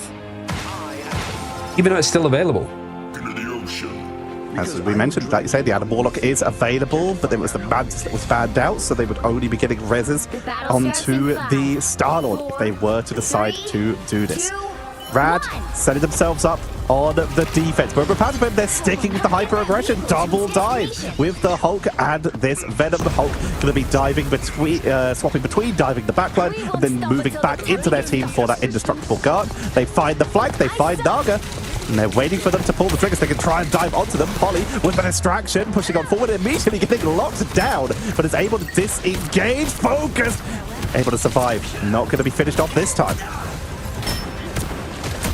Tanuki taking no real focus right now. It is more pot shots before Polly comes in, and alongside Enzo, it's perfectly executing on the dive, but it's great CC in order for Rad to keep themselves alive, only for a short moment though before level 1 Crook goes down. The Vanguards are finding all of the strategists, and now it's just Trust Me that's fighting over onto this objective. Fate's gonna go down too. The first point might be a fairly quick one. Rad are going to have the chance to re-engage onto this. I don't think a Doctor Strange portal is going to be required as of yet. But both teams trying to match each other with how fast they're taking that first point. Going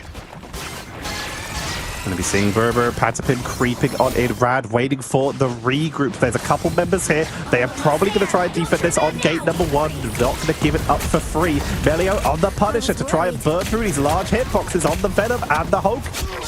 Doing a lot of damage right away, but Melio is going to be the one to fall. Tanuki comes in from over the top, flaming media, and Berber and Patapim are cleaning up right now. Eternal Bond comes in to buy the extra time, and Melio swapping over to the Strange so they can go for the reinforce. Horde of Pokey, and Pokey is dominating. A little bit of an emo that comes out there. Doctor Strange, it's going to be thrown in the portal. You can contest it. 0.06 meters, pretty much on the line. An extra hair on the goat's nose and you're on to the next part of the map. But no, there's going to be this fight happening for Rads. The fate of both worlds from Crook, allowing people to really engage, at least burn the time. But burning brighter yet again is going to be Tanuki up in high ground. The Supernova has to give up a lot of space though. He gets taken out from Melio. That dives into him with the Doctor Strange. The Lokis are swapping around, trying to make sure that they stay safe. Naga getting the map heal in this fight. Enzo is giving everything they can on this point. It's gone from 6 centimeters down to just under a meter. Tanuki returning to the fight. Regeneration domain to hold this. The bodies on the board are getting cleaned up. The reinforcement distance playing in favor of Berber Patapim as they are able to take the first point.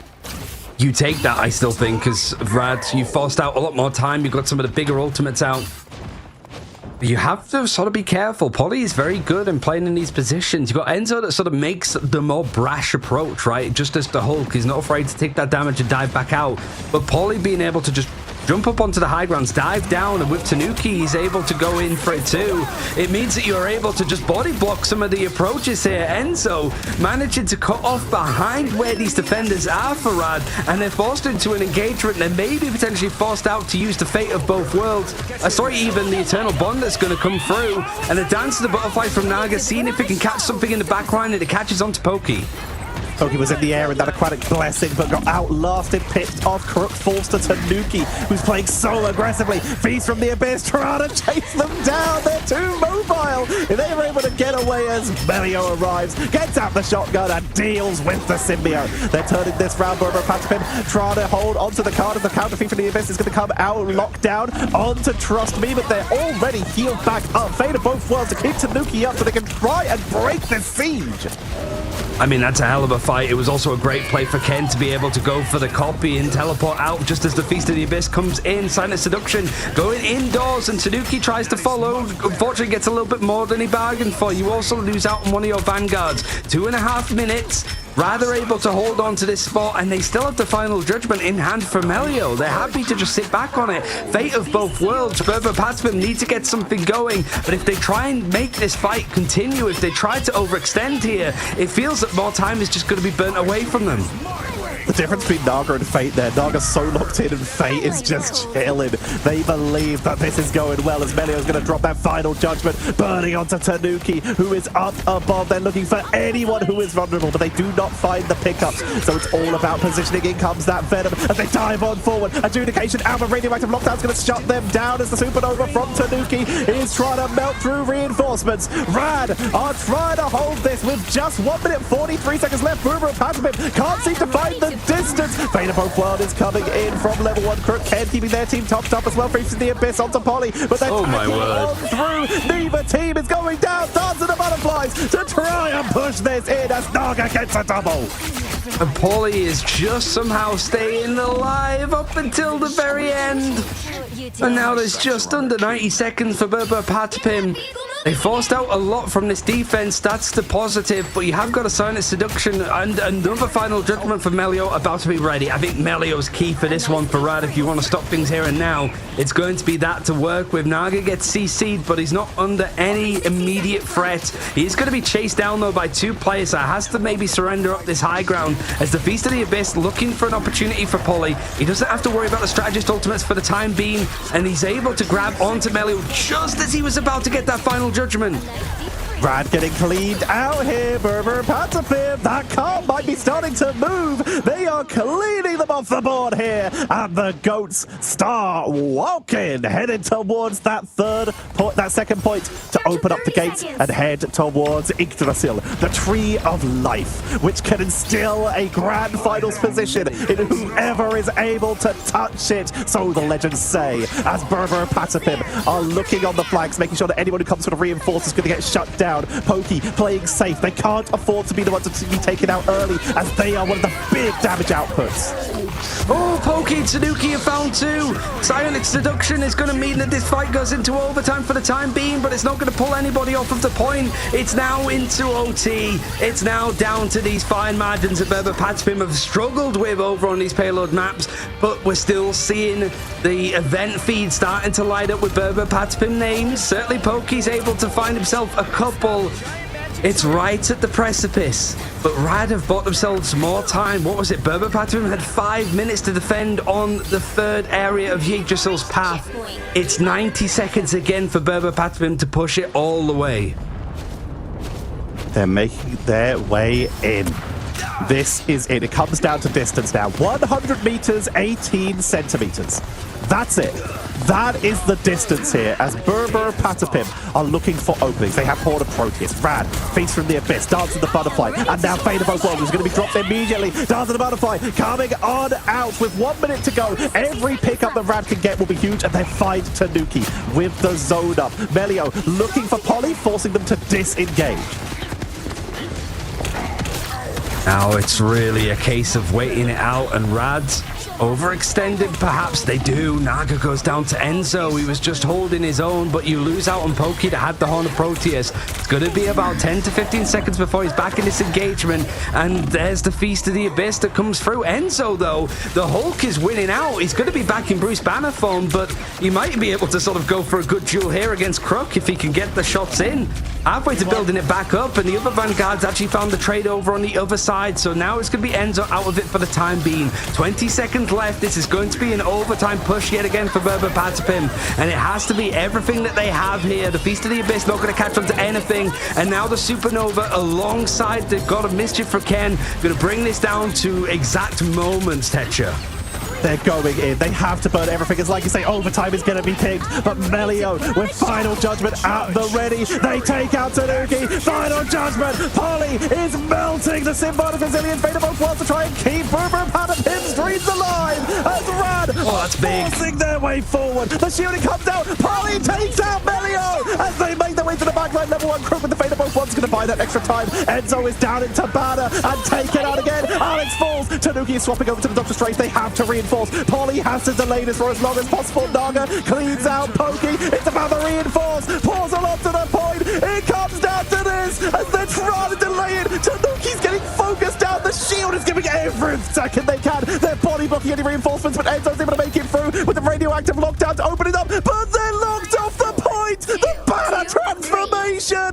It's GG! And we will see Rad get the final point, and they will be our first representative for Marvel Rivals Ignite at the mid-season finals. They had so much to prove, even with that first ever series win to knock Virtus.pro off that unbeatable stop. It really was a case of getting the revenge in the end for Trust Me and the rest of Team Rad. It really now is just a 3 potential 4-horse race here. And these payload maps looking so good for Rad, but it comes down to mere moments. That second point hold in the end was just enough time that was bought up by Team Rad. And even with moments like 40k damage done from Tanuki, 17 final blows, just the backline, the strats, I think the draft here was excellent for Rad. And even then you saw Enzo have some unbelievable moments as the World Breaker Hulk to just survive in those fights a little bit longer, take some of that attention away. But just 90 seconds on that final point for Berber Padfim to keep on pushing wasn't enough in the end. They tried to portal in. They gave everything they can for that final point, but Rad with bodies, using the Venom and the Emma Frost to stand in front of the objective and hold them off the point. Enzo snuck past with that jump, but Bruce Banner in that transformation in between them and the Hulk form does not count as a body for the point. Once they are back in Banner, they count as a body. When they're in Hulk, they count as a body. The transformation does not. Overtime ticks down. Everyone else is body blocked, and it's GG. And Team Rad, in an intense matchup, either of these teams could have taken this. This was one of the closest matchups we have seen in Ignite, period. But Rad taking it, and deservedly so. Gotta say for Melio as well, he had some great moments over on the Punisher, but that stall, that portal that came in from Doctor Strange with 0.06 meters on that first point, it bought an extra 2 minutes, maybe even 3 minutes. And here, when he's just got that final judgment, again, banned out on the other side, so you can't see it mirror comp at all. It was a fantastic showing, a close one, both teams just tearing chunks out of each other, but that's what you want to see when you get to the top end, that it really is just who's better in the day, on the hour, in the moment. Legitimately, it comes down to those last seconds, it comes down to those last fights. That final judgment, it didn't find too many pickups, but it forced positioning, allowing overtime to start ticking, allowing pickups for Rad to start coming in. This was beautiful. Can we do more? Can we make this a best of 7? Because I would love to see more of this, as that was a spectacular setup. Berber Patpim, we do not say goodbye to them. They get another chance versus the winner of our next matchup, which will be Virtus.pro versus Zero Tenacity. Either way, that matchup is going to be spectacular. But Rad not only get that grand final position, but they're going to China. Yeah, I mean, seeing them come through as the first team to do it maybe wasn't the first name on the list. It probably was Virtus.pro and then probably Berber Padbim before that. So the fact that this team has been able to do this, to be able to be the first team to qualify by beating those two teams, it says everything, I think. And it really is a deserved position. It's not the case of having an easier side of the bracket or anything like that. Rad earned their spot. They dropped a couple of maps. The only maps that they dropped in playoffs were today, but they have just been on such a tear pretty much since Ignite has started. They really have. They came out of this. We knew Team 1 were good. I literally got roasted by them in a message earlier of just like, you voted against us? And I said it in my message to them, and I'll say it again. I was a fool to doubt. They are one of the best teams that's come in here and proven themselves at literally every possible opportunity. Right now, the only thing that's left is to see if they get that rubber match versus Virtus.pro to prove the point again, to make it a 2-1 in terms of matchups in Ignite for them. But there's plenty of time to wait for that. For now, they're just going to be celebrating that win.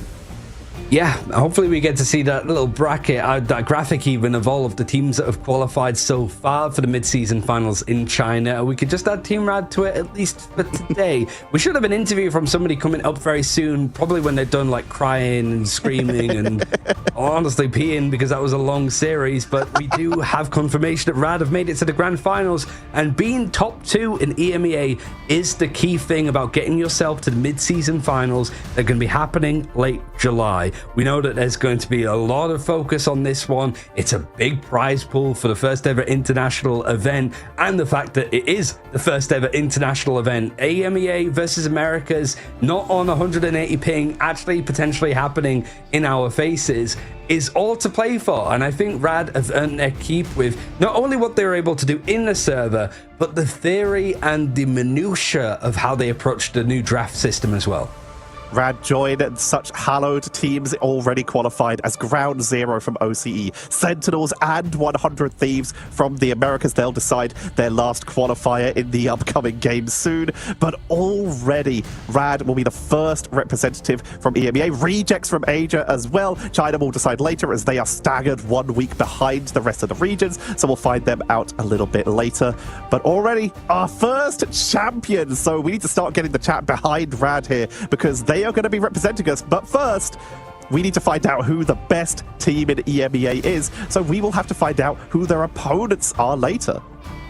Yeah, so we have got that match coming up against 010 versus Virtus Pro, another best of 5 up after this one, so could potentially be a long day. That could also be like a full best of 5 that goes the distance, and honestly, a lot to prove for Zero Tenacity. They've been loud, boisterous with their performances, their upper bracket win in the group stages against Berber Patpim, really sparking some more focus onto this team. But since then, it's not really been a clear-cut, dry race, a day at the races, I suppose it would be.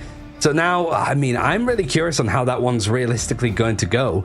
And for me, Virtus Pro, every time that they have lost, they have come back and bounced back dominantly. So Zero Tenacity have to really show that there's some fight in this one. Otherwise, it could be a very quick final game for us here. It feels like they have the Zenkai buff, which I think I might have just said that word wrong, but I'm going to go for it anyway, where once you get knocked down, they always come back a little bit stronger, building themselves up. We have our interview in. They finished celebrating, at least for now. We have Fate from Rad coming in for the interview, and my mate, congratulations, first grand finalist for EMEA and our first representative for the mid-season finals. How you doing? I feel fucking great. I mean, we worked very, very hard for this win. I'm glad we got it. It would have been really, really tough to go to the bracket and play BT. Well, probably.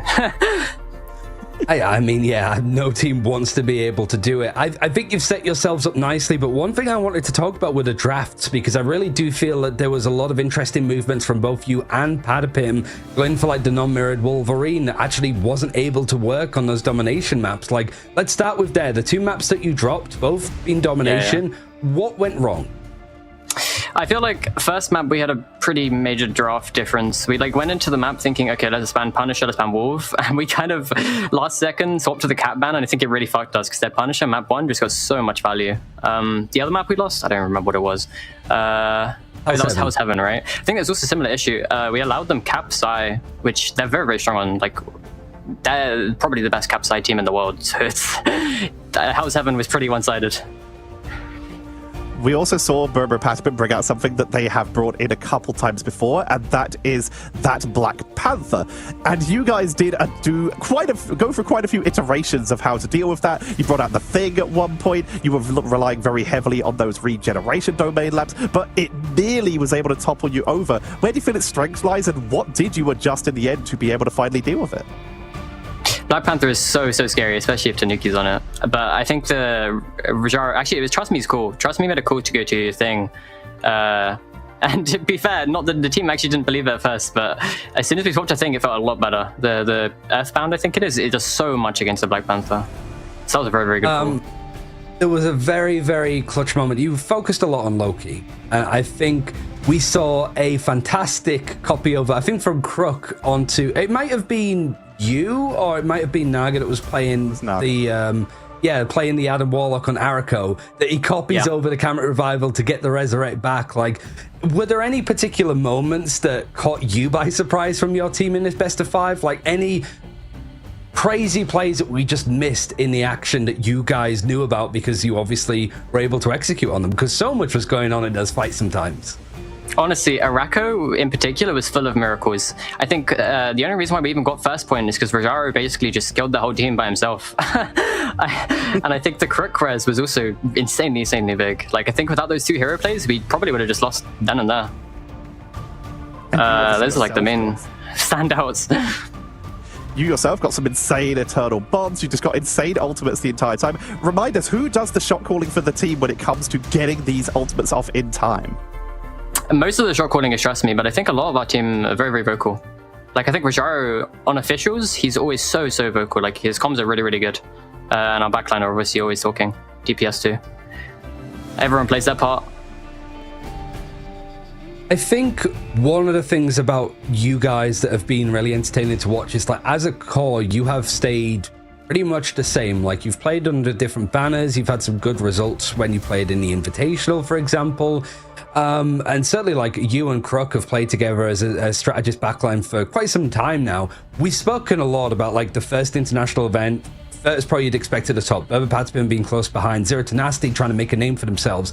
Does it feel like almost vindicating that you guys were the first to qualify, that it wasn't these other teams that almost taken over focus, it was you guys that have been grinding for so long that just almost seems to keep missing out on that discussion? Now you have made history, right? You're the first team to ever qualify for EMEA for an international event, not those other bozos, right? Yeah, I mean, it feels amazing. I think Virtus Pro and Berber Patspin are both amazing teams. They're so strong. I think literally, like, if all three of us had best of fives against each other, like multiple, it would go so even. Like, it's so unpredictable. It's actually really sad. Like, before this day, I was almost scared. Like, I was actually fearing, you don't want to be that one team. Enzo said something yesterday in his interview. He was like, at the end of the week, one team will be crying, and I hope it won't be us. It's like, that is so scary. It feels so good that we're the first team to get through, and we now kind of don't need to worry about that. But obviously we need to win the grand finals too. Yeah, I mean, that's the next thing to focus on, right? You've got the grand finals tomorrow, either up against that rematch with Berber Patspin, Z10 or Virtus Pro, depending on how the game goes later. But you've booked yourself a ticket to China no matter what. So congratulations again, and we'll see you tomorrow. Thank you very much. That was Fate from Rad Esports, somebody that has been one of the backline strategist players to keep an eye on. And like I mentioned, that combination with Crook and even Naga in some moments as well, they were running that triple strategist. One to keep an eye on for when we get to those international events, that's for sure, right, Tetra? For sure, there's no doubt about it. This team is strong. Like you said, they've been around for a while. They've been through minor roster changes, and it seems to have worked out. They punched their ticket, and we need to find out who will be playing against Berber Patspin tomorrow to fight for that last ticket. Where will it be Zero Tenacity, the team that came out of their group in first, or will it be Virtus Pro back on the prowl, looking for that rematch versus Berber Patspin? We'll be finding out after this break. Don't go anywhere. We have more matches coming up.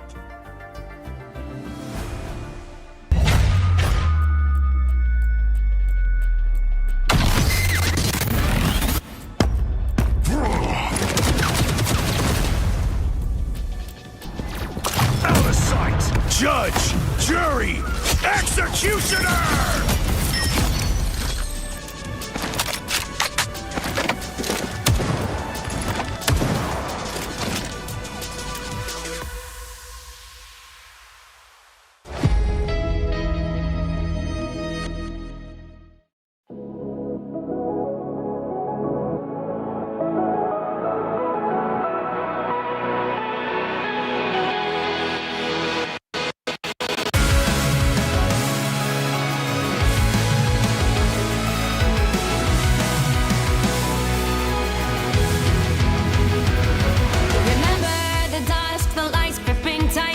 Trapping all those fighting souls, but yet across the world I see you standing in my way. And remember the time, the place we used to fight, like the sun and moon, and I wonder if ever there was a time that we were friends. The night has fallen, shadows looming, and yes, that time has come for me to seek you out. We are set now for our last reunion. Break the chains, find your way, come fight me. Do you remember who you really are? Show me that you are still the only one for me. I'll be waiting for you. Play again.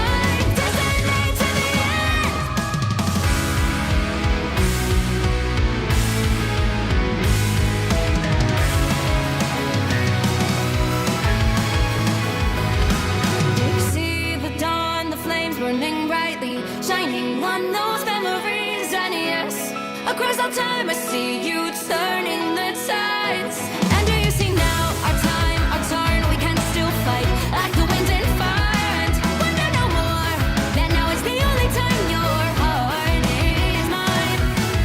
Light has fallen, darkness grows, and yes, we fight for our destiny and fate. New days smiling for the past and future. Break those chains, lead the way, fight with me. And when you wake up, open your eyes, raising up your fists and smashing through time walls. Before the rift splinters again, we are rivals till the end. Rise up, open your mind, hold on to your powers, no one can stop us. We are rivals again until the end of time.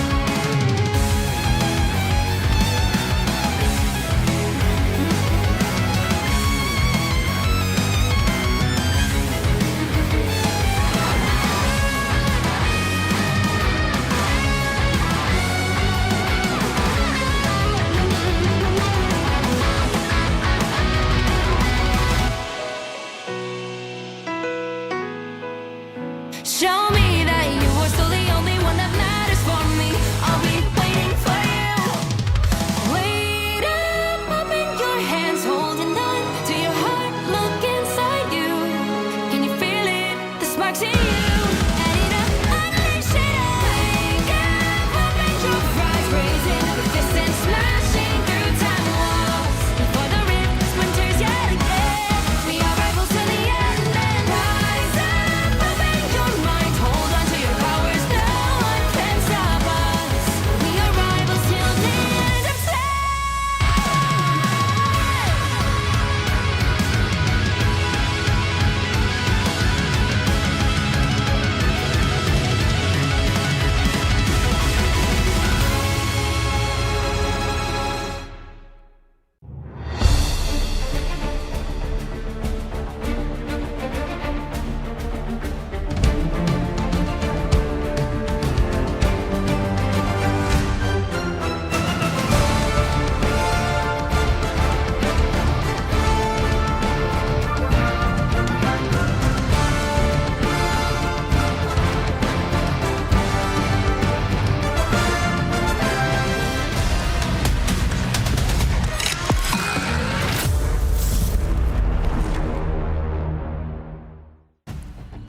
So we've just seen Rad qualify for the mid-season finals from EMEA, and for our next teams of Virtus Pro versus Zero Tenacity, things are about to feel a lot more real. These are the two teams that top their groups coming out of the group stages of this tournament.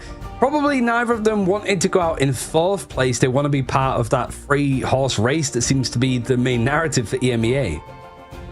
And with that, they want to be the team that gets that second journey across the Rainbow Bridge. Quite similar, for example, to Thor with his new skin, the majestic raiment, giving them an incredible style boost and an incredible MVP screen. And of course, there is the Daredevil Born Again skin for Punisher.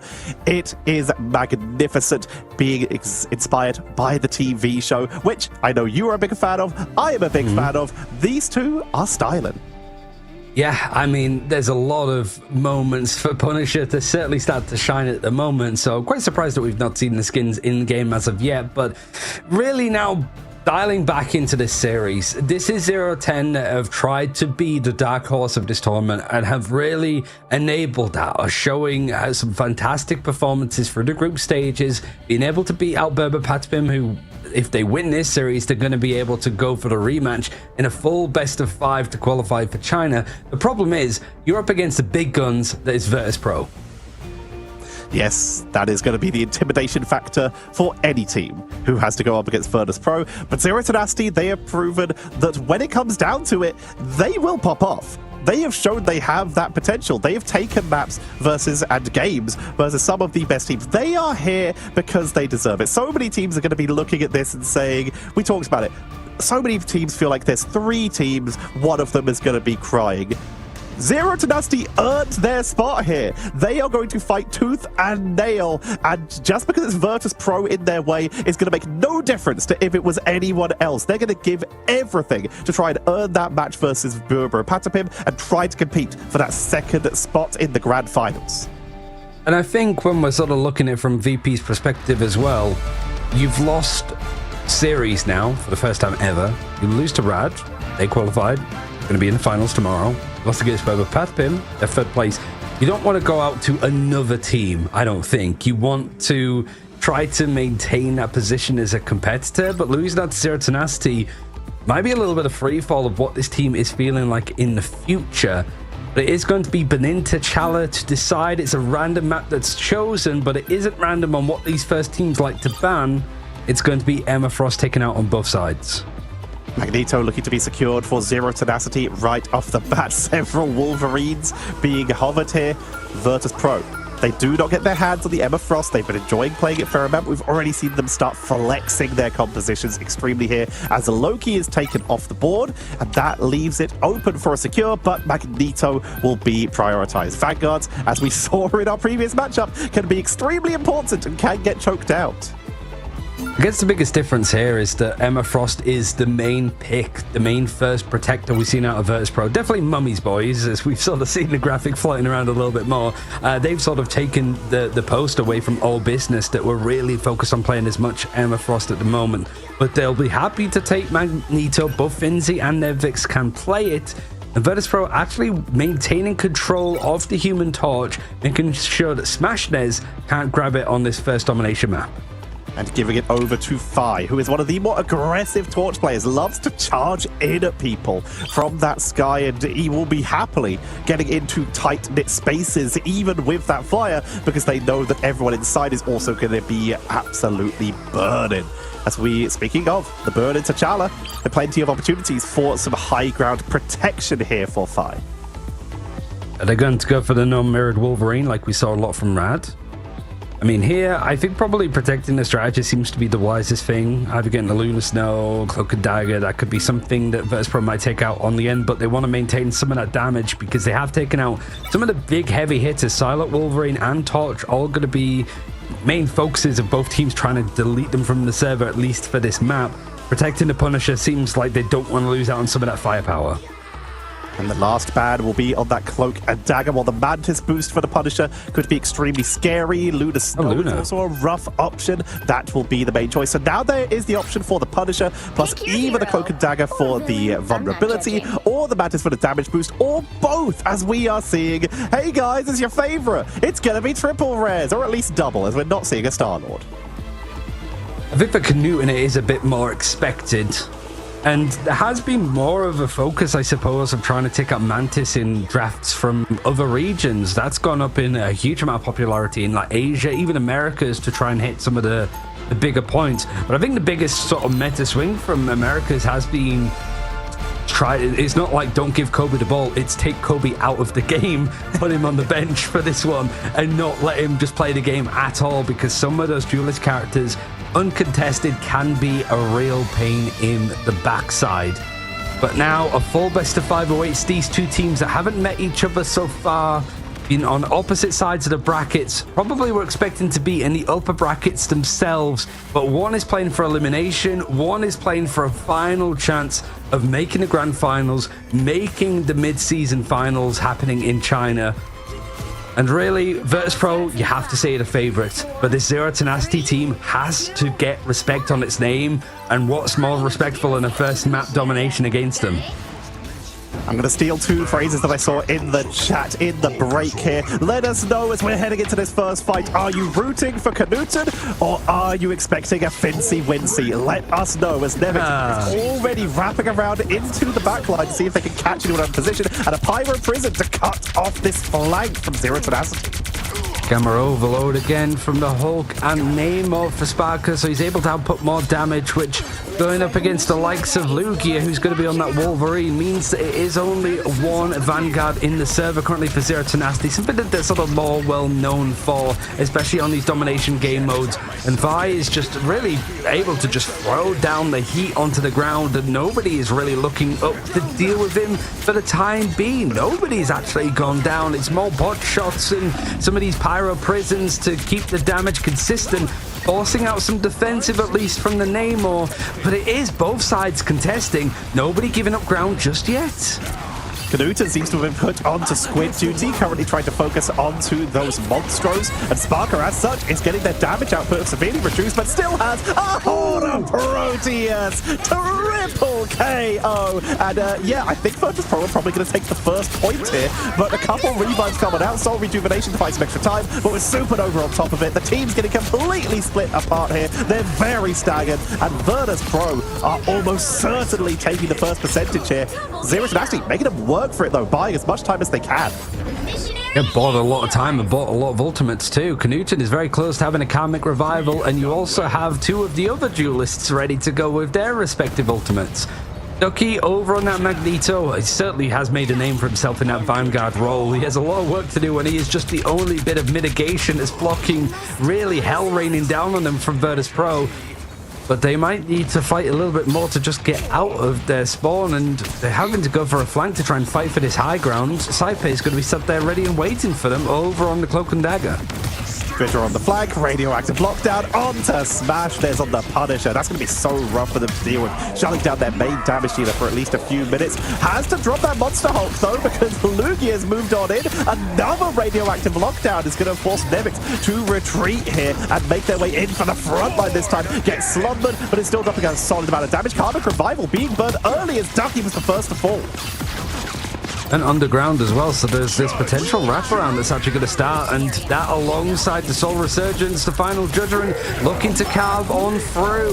The Meteor M not connecting onto anything, so now it's maybe just a case of Finzi to hold on for a little bit more time. They've just on the cusp of hitting 60%, and Lugia might have used a little bit too much. You see the last stand being used and not really connecting onto much at all. Virtus Pro are not giving up this point without a fight. In fact, Fi is going to try and come in with a Supernova. Has to sort of give up a little bit of space as he's respecting that Meteor M despite him being a moving target. He doesn't want to be a clay pigeon in the end. Sparker now has another Horn of Proteus to work with as Finzi's coming with the portal play, and actually Zero Tenacity only able to get 20% on the board before Virtus Pro come in with a good amount of pace.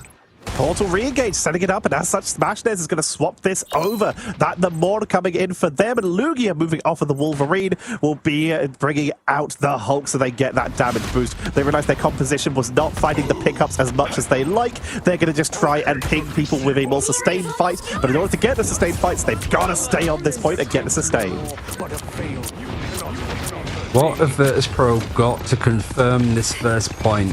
A Horn of Proteus in the right position from Sparker. If he can line them up, he's going to go for it, and it slams them down. Not quite connecting for the free K that he got last time, but the elimination still going to be appearing in Virtus Pro's blue color of the server. Fi now just almost dunking, sort of tickling the top of Magneto's head with his feet, able to connect, and means that Zero Tenacity now at overtime's hitting the mark that you have to throw your bodies on the line in order to keep contesting, but there's not going to be enough. Virtus Pro really bouncing back at speeds that Zero Tenacity I don't think we're expecting after they took the point. Very nicely done by Virtus Pro. Like you said, they came back so quickly after Zero Tenacity flipped, thanks to that portal, re-engaged, recapped, and Virtus Pro with heavy momentum. Smashnez, though, has that Horde of Proteus and Final Judgment nearly ready for Knuten, so they may be able to turn this round nice and quickly in Zero Tenacity. May be able to get an early cap this time, and with the Hulk and the Magneto, they have a ridiculous amount of sustain, similar to how Virtus Pro held for so long in that first round. 2 eliminations for Zero Tenacity. Just 2. More than none. I mean, it's more than 0. But 2 Tenacity doesn't have the same, like, ring to it, I suppose. You've got to up those numbers. It's rookie numbers at this rate, and it might actually be. Like, Virtus Pro, you have to bring the edge there, and if you're not getting the eliminations, They're able to take this domination point for free, and it means that they're going to have a quick turnaround. Both these teams, respect to them, did play earlier today, haven't had much of a break, and Zero Tenacity's game going on a little while longer in the end, up against Low 9. And now there is Worldbreaker that's come out instantly. The connection over with the Gamma hit is not really going to lead into some more CC, but more eliminations cleared up nicely for Virtus Pro. Able to get more eliminations in 5 seconds than Zero Tenacity have managed in one map. Nice pickup, Zero Tenacity forced back off the point. They came in with some insane ults, but Nevix came in with the aggression, juggling Magneto out of the way, meaning the backline was very undefended. Punisher retreats to the low ground. They either had to get knocked off the map or knocked into the spawn room via Hulk slaps, and it turned out the spawn room was what hit first. Vi taking the high ground position to make sure they zone, as we see Zero Tenacity realizing that the stairs is not where they want to fight. They're going to head inside, so they're at least protected from the attacks from above by Vi, with Vi only able to hit the entranceway now. Supernova going to be used. It's really a case of trying to dodge around this final judgment. Finzi, Meteor M throughout the top of it, and it's just a battle of attrition. This damage is hard to sustain through for Zero Tenacity, and whilst Winnie did have the invisible boundary on the invisible woman, decides to not use it, opts to not use it because they lose too many players too quickly, too early. And even with that engage coming in, it's only a mere 7% that they've managed to grab onto the point before Virtus Pro have taken it back. They've zoned them on the stairs once again. Virtus Pro in control. They've got the Hulk back. They have Horde of Proteus in the doorway. Smashnet still has their own as well, but they just can't seem to get Virtus Pro grouped up. They're playing so incredibly split. You can just see how far back the strategists are to make sure that they're not the ones who are caught out. Finzi once again spots them on the low ground. Shots coming in from Ducky, who is working their way through Finzi, but the Dagger Storm is keeping them topped up. On the Proteus is looming, it's waiting, but really there hasn't been much case for Sparker to throw it out just yet. In fact, the counterpart is going to come in for Smashnares, and the Horn of Proteus is going to follow. Not quite getting the same picks, but the follow-up is there for the first time for Zero Tenacity. Now they've started to get the ball rolling, but it's 80% on the board for Virtus Pro before they're able to take it. And if I'm Zero Tenacity, I'm thinking Virtus Pro still might fight us a lot faster than we're expecting here. You know that they like to portal in sometimes, so we're going to see them move up to the stairs. But I wouldn't be surprised to see Canuta maybe set up a culling turret for at least some kind of zoning potential from behind. But they're worried about portal re-engage. They're staying grouped up with the rest of the team. Finzi sticking on the Magneto, as they do have that Meteor M. Not going to swap to the Strange as of yet. And Nevix needs to keep that Gamma upgrade for Sparker as they make their way forward. But in the doorway, Meteor M, final judgment. Finzi gets melted here. Canuta pushing on forwards, but they don't want to chase down the stairs as they're worried about getting caught out round the corner, especially with that Fade of both worlds, the potential of the damage boost. Vi has snuck round from behind, is going to Flaming Meteor to get out. Oh, the invisible boundary had to be used there from Winnie. Everybody staying alive. Meteor M forced out from Ducky, and you're right, it was Vi that was in the backline that was just hiding behind, trying to get some progression on the point, forcing Zero Tenacity away from this aggressive hold. There's the portal play from Finzi. The Exile is going to come in onto Nevix as that World War Hulk is going to come through. Lugia is the one that was able to CC him, but there hasn't been that much follow-up. Horn of Proteus now coming in for a smash. There's it hits Vi right in the face, but it's not really untethered by it for the most part. Eternal Bond now for Drog collecting some space, and even though Zero Tenacity managed to match close to progression, it is Virtus Pro in the hands of the point again, and not much window for Zero Tenacity to go and compete and contest this again. Virtus Pro hold the line. Zero Tenacity. Lugia gets frozen. They do have that World Breaker Hulk. Portal coming in from Smashnes. They're gonna try and contest this. Lockdown onto Lugia as they make their way in. Win back. Hulk smash to try and contest this. Nevix forced off the point. And Virtus Pro could just give this up and re-engage once a lot of these ultimates are used as Canuta takes down Finzi to keep the control of the point as everyone else takes cover. Vi dropping down on the other side, but is being chased down by Smashnes on this Doctor Strange. Invisible boundary comes down onto the point, and Zero Tenacity are creeping towards a win here. 88-89. Finzi coming back on that Doctor Strange. No portal at least at the point yet as they make their way in. Vi sieging from one side, the rest of the team from the other. That culling turret on the point, but they're Supernova through it. Supernova being held on to now will get dropped at the back line. It's grouped together. The Gamma Monstro is burning through it, and Zero Tenacity are stepping off the point. They're going to have to leave the Hulk to him, and his Ducky will fall. But Lugia Lugia is in banner, Lugia is in spawn, and the rest of the team is stuck indoors. The eternal bond from the team is holding them back. Cyper and Dridro keeping everyone topped up, and Zero Tenacity are going to not make it back in time. A little bit more fight back from the end in Zero Tenacity, but Virtus Pro just fire especially. He's impossible to take down. He's always involved in these engagements. We have to say the fact that Virtus Pro were able to get 2 Cloak and Dagger ultimates in very quick succession shows just how much people were kept alive in those fights. A great showing from them, and at the very least Zero Tenacity pushing the boundaries and making sure that Virtus Pro aren't going to have a very clean 3-0 here. But the fact of the matter is they weren't able to get a point. They're able to get, what is that, like more than 2, at least 4, 6, 7, 9, 10 eliminations towards the end. I got more of that alone. He was 26-1. 9 final hits as well. If you look at the final hits numbers, that is less than Sparker or Fi. Got Sparker getting 9, Fi getting 12. So just on their own, they were able to out KO the entire team. This Order Proteus is literally a third of their final hits on its own. Sparker was playing extremely safe. Fi was playing very aggressive. They were able to juggle it so well, but so much of this has to come down to Dridro and Cyper. They were able to keep the team topped up. They were able to play so beautifully, keeping Fi alive even when they dove in. The Eternal Bonds were always timed perfectly. Vader both worlds to absorb some of the damage from Zero Tenacity, and also keep Nemix up, who dropped into banner form so rarely. You see, they finally dropped once in that fight and did go down, but otherwise they were just kept topped up the entire game. Yeah, even this play, like, look at the top of your screen. You start to see it tick up for progression there. That was fine. It managed to do so well of just stopping that aggression from Zero Tenacity.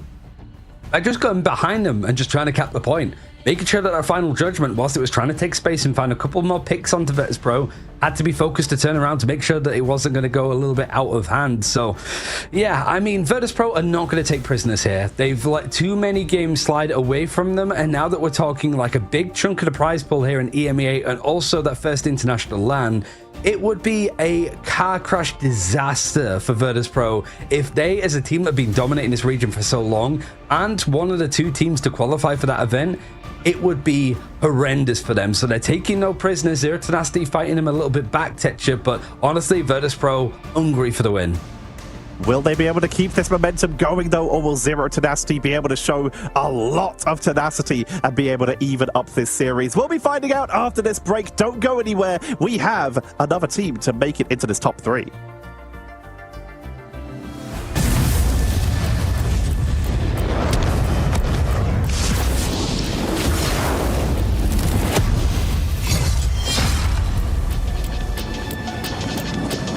A gift from Khonshu. The moon haunts you. Not bad, eh, Khonshu?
Across all time, I see you turning the tides.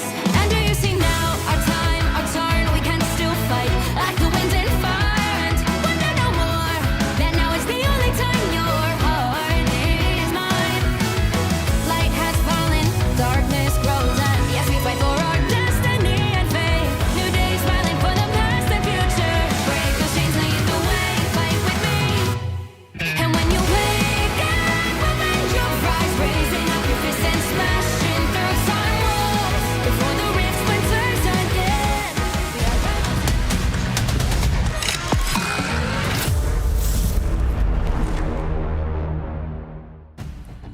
Ryan, what happens when you prod a bear? I have no idea what happens when you prod a bear. It usually wins matches. What happens when you prod it twice? Because someone's about to find out, and it might be Zero Tenacity, as they're going to have to pull off something incredible to start bringing this back. Because Virtus Pro, they took that, and it was quite solid. Yeah, I mean, it's sort of expected, right? I think everybody would have Virtus Pro as the favorites, but every other team, even those that have beaten Virtus Pro, have said, man, when this team starts losing scrims and now losing officials, they really get together and they sort of work out where they went wrong with the draft, whether it was meta-related or just individual stuff, and they come back with fury. So Zero Tenacity want to see if they can match that, and honestly, it's a full best of 5. There's always a good chance there, and now you have your map pick to choose from. The question is, realistically, where do you want to take this? Arco is a common position. We have seen Virtus Pro eventually lose out on this map, and it's going to be actually a different map entirely, Yggdrasil's Path. With the first protection already coming in, Virtus Pro once again going to be protecting that Magneto. With so many Punishers, Magneto to be able to absorb all that damage. Excuse me, sorry, potentially Meteor M onto that could be extremely useful. This is so risky, actually, now that I've seen it from Zero Tenacity. We have never seen Virtus Pro play this map, at least in Ignite. Obviously, we've seen Virtus Pro. They've won tournaments on Yggdrasil's Path, but this is the end of the bingo page, actually, for Virtus Pro, showing all of the maps in the game, in the current circuit, outside, of course, Royal Palace and Shin Shibuya, that are just put to the wayside for the time being. Everything else has been played. So this is a risk for Zero Tenacity to pull this out when you have no idea what Virtus Pro want to go towards. The Lunar Snow going to be protected for Zero Tenacity, giving them a little bit of backline protection if someone wants to dive in. That Idle Aura could keep them topped up if they choose to do so. Now, the Punisher taken away. If you have that Lunar Snow, then the Punisher could be hitting the backline while someone else is sneaking around behind the rest of your team.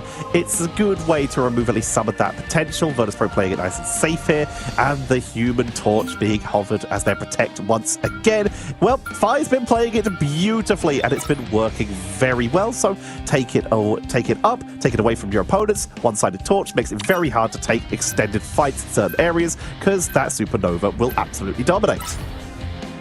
Final ban coming in being, I was going to say the Punisher, but it's Hulk, actually, which we haven't actually seen all that much, as bans at least. Yeah. Might be the first in EMEA, actually. It's been other regions, but we're starting to see it really climb up in popularity. And yeah, against Nevix, no surprise, really. You also stopped that team up from Sparker, which means it's just less Gamma Overload damage done full stop. So Lugia having access to this on the other side might be quite impactful. The Nevix moving over to Groot seems like it'd be a safe bet at the very least. It's certainly going to help them out here as they will make their way in with the extra Groot damage, and of course that Punisher being taken away, the counts are removed, but Wolverine could still be a significant threat with the Soldier, which we see less from these teams. Can still do incredibly well though. Bionic Hook to try and pull Groots out of range can be incredibly effective, and of course Winter Soldier is just not bad at all outside of that one game versus Crisis. Like we have a little bit of respite after what's been a chaotic last couple of hours for EMEA. But that's only going to last a short amount of time. Zero Tenacity choosing a map, choosing a side, defending first. And a Black Widow pot shot from Fi is going to start us out at the very least. They've done this a couple times where they'll just siege in from a distance. Also, I just had a look, by the way, to see when was the last time the Virtus Pro played an official tournament on Yggdrasil Path. And it was in Fight Night number 9, a while ago, versus Burma Patapim, where they won it in a 3-2. Burma Patapim nearly taking that map off them. So it seems Zero Tenacity may have dug deep into the well to find this little tidbit out. Hook attempted, at least from Knudsen. It's played Bucky amongst a lot of different characters. Might be last on the list, but you do have that team up of Smashnez and Lugia on the other side. Nevix looking to be a bit more scrappy over onto the group, but a bit more time and a bit more space. And really, it's just a case of both Magnetos. These are two teams that prefer to have the Emma Frost, so tried to sort of make a gentleman's agreement to have the other Vanguard instead. But this is Virtus Pro holding on to take this fight. Nobody's gone down, but Sparker's managed to get a final judgment very, very quickly.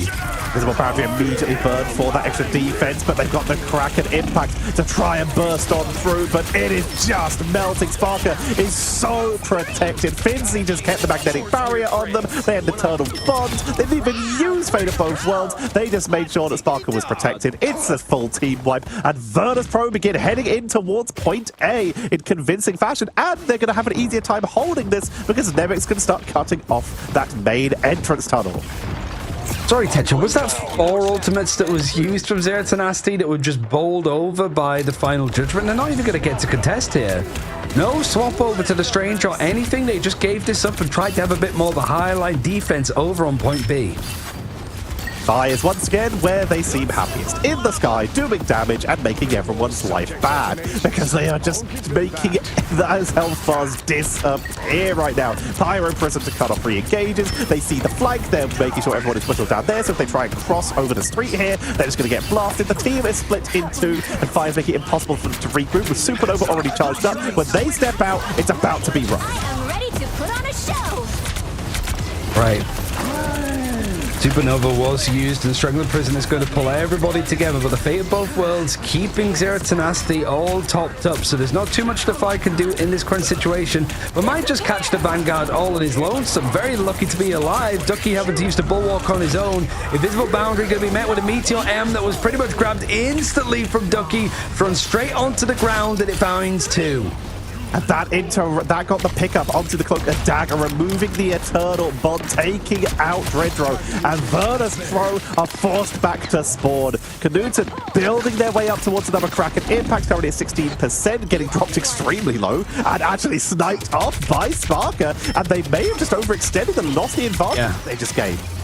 That's a big, big risk, and that could bite Zero Tenacity in the backside if they are not careful from this point onwards, especially now that you've got the Fate of Both Worlds, allowing Virtus Pro a little bit more aggression with how they want to take this fight.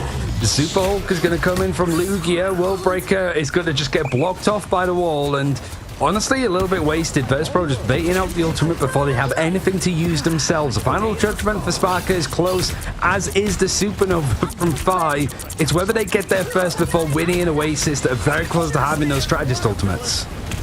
Pushing on in, fighting a lot of damage on these early setups. Supernova being held and will immediately get dropped. They're trying to tackle them out the sky with the Hulk, who's forced to retreat, dropping down into Banner, and Lugia is in full retreat now, trying to wrap around for the side as Fi gets the first pickup, sees that Neymar on the side, but isn't actually that bothered. They'd much rather just clean out the cart so the distance keeps moving forward.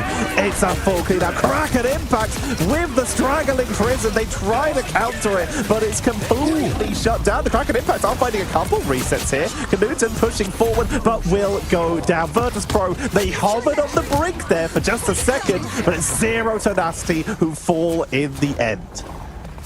It really is a case of Dredro helping the team to just cut through what Winnie's invisible boundaries have been. Is Strangling Prison right in the center of them, even when you do have Smashnez connecting onto 4 with the Horn of Proteus. You're only getting 1 pick, and there's not really any contests happening for Zero Tenacity. They're letting the ends of these points go seemingly for free. There's 3.5 minutes on the clock, and Zero Tenacity instead opting to try and go for a more aggressive fight here and buy a little bit more time towards the end.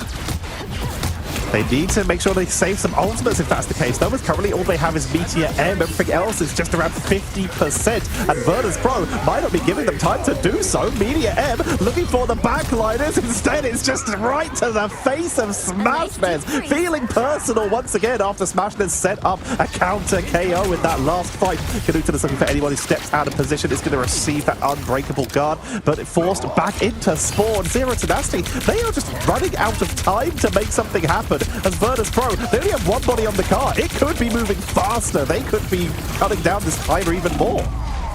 They didn't want to go for that high line, but that overextend happening on the other side now. A Sparker turret and Sparker are very quickly taken out. Fido creating a bit more space with a Supernova is able to catch onto the other duelist of Smashnes. And now Invisible Boundary for Winnie is going to be held on to as Fate of Both Worlds is going to be used first, but you lose the other strategist in the meanwhile. Just this amount of healing output is just not enough. And yeah, the Moon Knight has come out for Knuten with how quickly he can farm up those horns of the hands of Khonshu. Zero Tenacity needed a miracle, and which god do they pray to? It's Khonshu, baby! As they're going to try and delay this. Lugia making their way up to the point of Invisible Boundary, coming out to match Meteor and point blank onto Phi to shut down the damage, but the Fate of Both Worlds is giving the attempt out the turnaround. Oh, the Proteus only gets the knockdown as Virtus Pro are able to tank on through. Smashnes has a wonderful angle on his high ground, trying to cut off the reinforcement and cut off the retreat of the strategists as Virtus Pro are falling. And one of our first Moon Knights, Noonan, moves on in and chases them all the way back. The young for the chase is just not enough for the finishing blow. And Nevix, realizing there's a Moon Knight in play, brings out the cap. Has to go for a little bit more of a fighting approach. Sparker also moving over towards the Hela to just try and fight a little bit more from distance. Really, the long sight lines as well means that the damage can be pretty strong. Knuten does find another one with a Hand of Khonshu, part of his canoe adventures that he's been relying on. It was a brief showing beforehand, but after the buffs, maybe that's been the answer that Zero Tenacity can rely on in these given moments. But there's a minute still on the clock for Virtus Pro. They are losing players, hemorrhaging them almost with these fights. And Dredra, having the Eternal Bond, has to wait a little bit more time before they get the chance to use it. Does Finzi or Nevik swap over towards the Doctor Strange to go for a portal play? The front door is sort of blocked off, so it feels a bit of a necessity, and Finzi is already used that ultimate. Might want to switch over soon. They're going to start making their way forward. Sparker taken down on the stagger once again. They don't have an invisible woman to keep this Hela protected with a shield. They're having to rely on Magneto as Nev's spending a lot of time in the backline. As such, they swap off it with the Soldier for the potential of a final charge up onto a Kraken impact to give them an opportunity. Fate of Both Worlds, Eternal Bond to create a pathway. Terror Cape through the entire team. Smashnet is deleted and Supernova. It's all in for Virtus Pro as they try to commit onto this. Meteor M is absorbed by the Dark Force teleport. As they're going in for the defense, Smashnes will respawn. Knuten is absolutely eaten here by Phi, and the invisible boundary is just simply making it so they can't see their own demise as Virtus Pro are clearing a swath through them. What wins, the moon or the full power concentrated from the sun? It really does feel like Virtus Pro just have enough heat to get Phi going.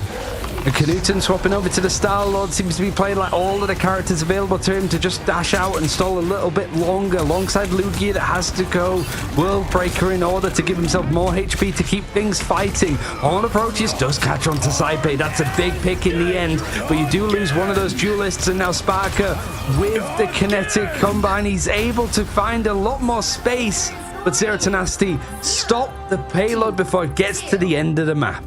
They were fighting off the point. He took down the Hulk and tried to crack an impact back onto the point, but he couldn't reach in time. Virtus Pro, their push is put to a halt, and Zero Tenacity, they have opened up an opportunity. There's no overtime here. If they hit triple, they even this up, and they just put on a huge show. Knuten swapping over to the Star-Lord for the speed of the rollout worked out perfectly. Using the Hulk to zone everyone off the board to at least get some delays worked perfectly. Zero Tenacity, last second rotations has been able to save them this game. Now the question is, can they finish the job? Ooh, Zero Tenacity showing exactly that, a little bit more bite. But now as they are looking to be attacking themselves, Virtus Pro, Get ready. feel like on this defense, getting close to the end of the third point, many teams have been able to do. And certainly with how much space was surrendered from Zero Tenacity at the ends of these like 2 objectives that they got taken from them, I don't think Virtus Pro are going to do something similar. I think they're going to fight tooth and nail. They have to be careful with Nevik starting over on a Doctor Strange to begin with. I mean, the portal play seems to be inevitable. Give them a reinforcement if they go down, but them starting on the Strange means they can't swap to it for reinforcement, but it does mean they can build ultimate charge. This is the trade-off of playing Strange early and swapping to it when needed. Sparker already using the Trooper's Fist to back out, making sure they don't get caught out of position. Blast of Barrage as Canuda, even though you don't keep charge between rounds when it comes to Convoy or Convergence, they're still going to be rolling in with that Starlord to try and duel out Fire in the Sky. Some of a fight back in this point. Ducky ends up overextended, potentially grabbed by Sparker. Sparked out. Side Bay is taking out Smash Des as well, so you're losing enough numbers for Zero Tenacity that they have to give up a little bit more space, and if more eliminations can be found, which is exactly what Virtus Pro do grab, feels that those ultimates are starting to look a little bit scary. Sparker very close to having a Kraken's impact. He is so good at farming up these ultimates this quickly in the map. Newton's on hero number 4 as they bring out the Iron Man. And Smash Nets realizing that they've got Fire in the air. A hit scan would be quite nice. Hella's not going to be the choice. They bring out the Ultron, the team up, and this is something Zero Tenacity have done before. And it's worked out pretty well. In comes the Unibeam as we look for the setup. A pull onto Ducky to isolate them. Eternal Bond to make sure that they get the control, but Invisible Boundary is keeping everyone topped up for both sides. And we're just seeing Sparker trying to ping anyone out of the air. As Newton wrapping around, but is spotted, so can't go for an ultimate at this stage. Drop low Guardian Barrier from when he stops the Invisible Woman to give them the extra space. Range of Ultron for the setup. What a hook! What a fist! And it's Ganuda being forced to dash away. Ooh, they do lose Nevix though, and he had the Eye of Agamotto. Meteor M's going to be used from Zero Tenacity to see if they can get things going again.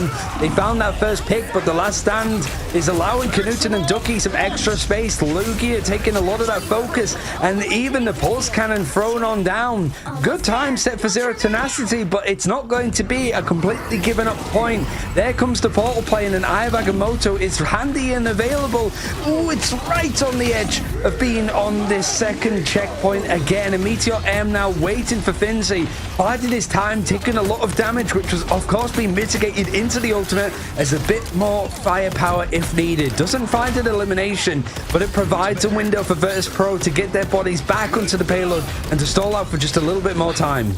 Itzy is down. Nevix has Eye of Agamotto, but they are forced off the point. They just could not handle this much damage output from Zero Tenacity with Lugia bringing back once again the Wolverine for another Zero Tenacity solo Vanguard setup. It has won them so many games, and they jump back to it again when they need it most. When speed is of the essence, they go for aggression.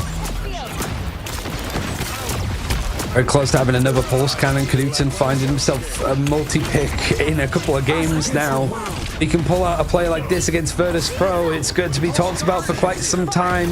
It's going to be thrown out just through the middle of the Invisible Boundary, and it catches onto Nevix again with the Eye of Agamotto in hand. Not ready to pull the trigger. I think he was floating up to potentially loom over Zero Tenacity to get things on the go again. Sparker now bringing out the Ultron on their side too, so it's mirrored in either case.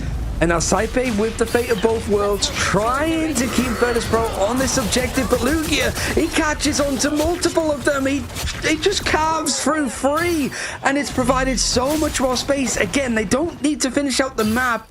They want to get onto this second point, and I don't think Nevix is going to have the portal available, and even if he did, he's already involved in this fight.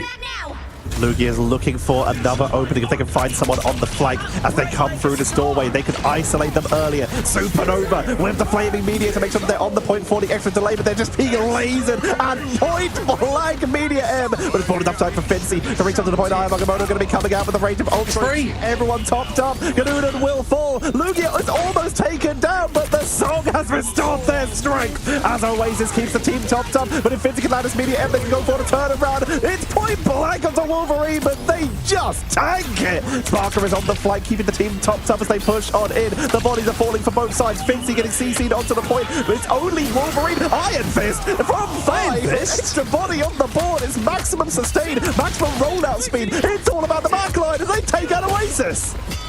Oh, he's still going. He's connecting and combining very nicely in the end, and he's up in the sky. Even the nerves he had recently to trying to hit pretty much the top of the map. He's got flying control, and he sends Knutson down to the ground. He's able to actually get the pick in the end, and now it's going to be Nevix jumping up like a dog trying to catch a cat up a tree. It's Knutson. It's just out of reach, raining down hellfire upon them, and now the beam is going to force a little bit more space for Zero Tenacity to try and push things. They still have 90 seconds on the clock. This isn't an overtime fight, but it feels like one.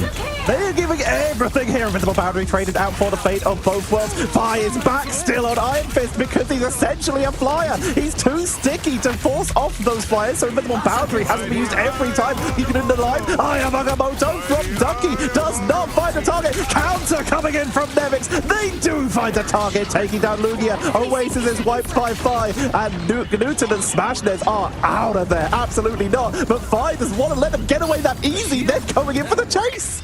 I mean, they've not sorted out this character yet, showing that there is a little bit more panache to be found, I think, with how these teams are playing.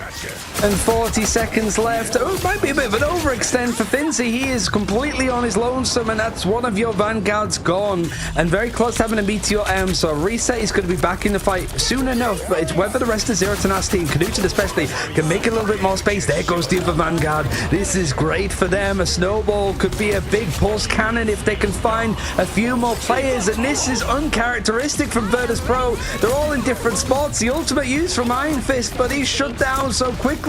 You forget that he was even there. No contest going to be allowed here for Virtus Pro, and 90 seconds for Zero Tenacity to push to the end of the map. It is almost exactly the end of the map. Nevix has swapped over to the Thing here. That is an interesting choice. If they can land a Yancey Street charge close enough to the flyers, they will actually ground them and stop them from flying away. But you've got to make sure you get it on the right height, in the right angle. And of course, a Kraken, a covering time will shut them down. Finzi has Meteor M. Sparker has Rage of Ultron. If a Pulse Cannon comes on out, Meteor M for the turnaround, but it doesn't get the pickup. It will be Vi who takes out Knutson. It was all about just creating a bit of tempo, just burst damage, seeing if anybody else can follow up on it. But now you've got all of these flyers in the sky and Lugia. A Star-Lord would be nice for Virtus Pro, but it's only Vi that I think can play it, right? So it's really choose if you want to be on the Human Torch or you want to be on the Star-Lord in these fights. Regardless, he has got the drone on him to keep him alive and kicking. And now the Rage of Ultron is going to be used on the other side from Smashness. It forces out the fate of both worlds. And I'm looking at Lugia. He has been pivotal in finding these fights and finding space. And a last stand is available. However, the Vanguard fight is going in the direction of Finzi, and a clobbering time for Nevix is ready and waiting, and I don't know if Zero Tenacity are going to expect it this quickly.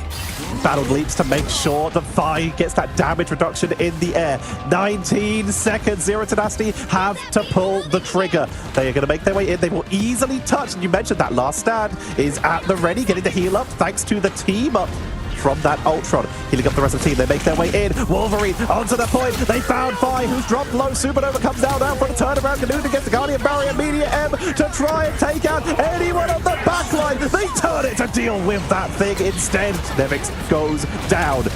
Immediately backing away, not wanting to get caught out on this Iron Man. They need to make sure that they have that damage out before the rest of the team catching Ultron. And last stand, but the Iron Bulwark is stronger in this fight, keeping this push going. No strategist ultimates are left available. Smash is finally going to charge up that Rage of Ultron to keep the damage output going. Finzi's trying to delay, but here comes Lugia. They see the flyers, they see the birds, and they know it's their job to deal with it. They look onto Magneto. In the meantime, in the back line, Nevix is back on cap to hold the delay, pushing on in. Nevix is low, gets away. Sparker is giving everything to keep their vanguards alive so they can hold this. They're right on the finish line. 3 meters to go. Vi is literally standing in spawn, maximizing the damage output on this Hela. Invisible Boundary for winning for the turnaround, but it's met by the fate of both worlds. You got the pulse cannon from Knutson. He just needs 1 second of it, and it misses. Nobody goes down for Virtus Pro. In fact, Spark is able to take him up the sky, but Lugia is a missile in himself. The trades are going in the direction. Spark has found 2. Ducky's found 2. Vi switching over towards the Hela, just trying to find that suppressive fire that might be enough. 2 meters away, overtime, inches beforehand. And Virtus Pro, they hold on just for the edge. Zero Tenacity, 2 meters away for evening up the series. 2 meters.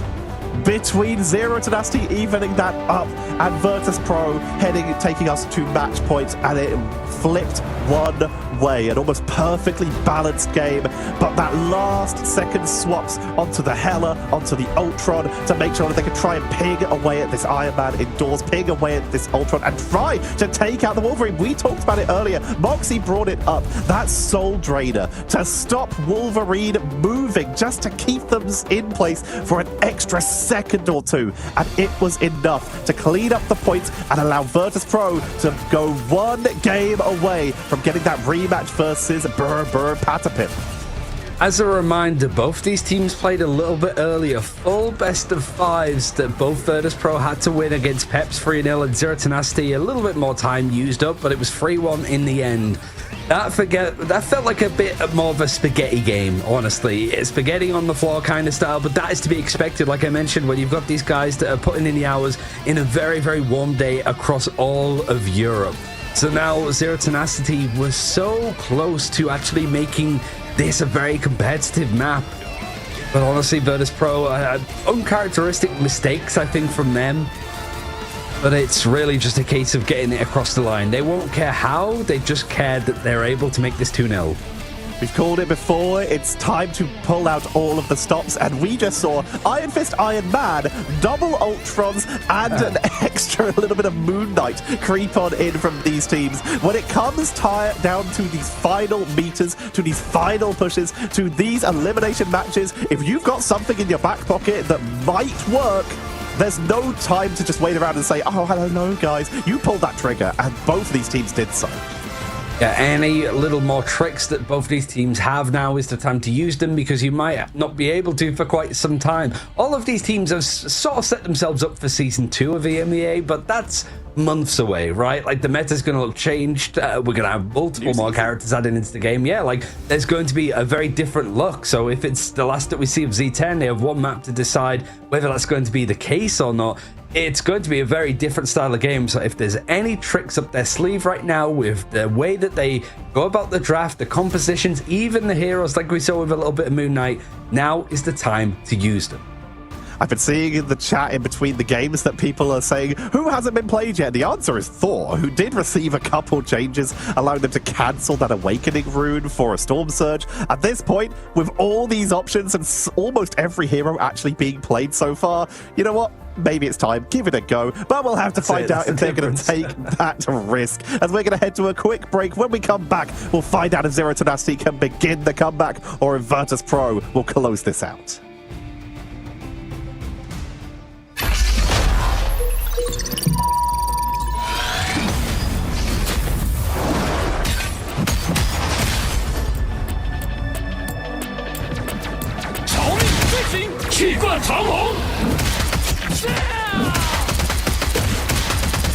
Struck down by living cheek.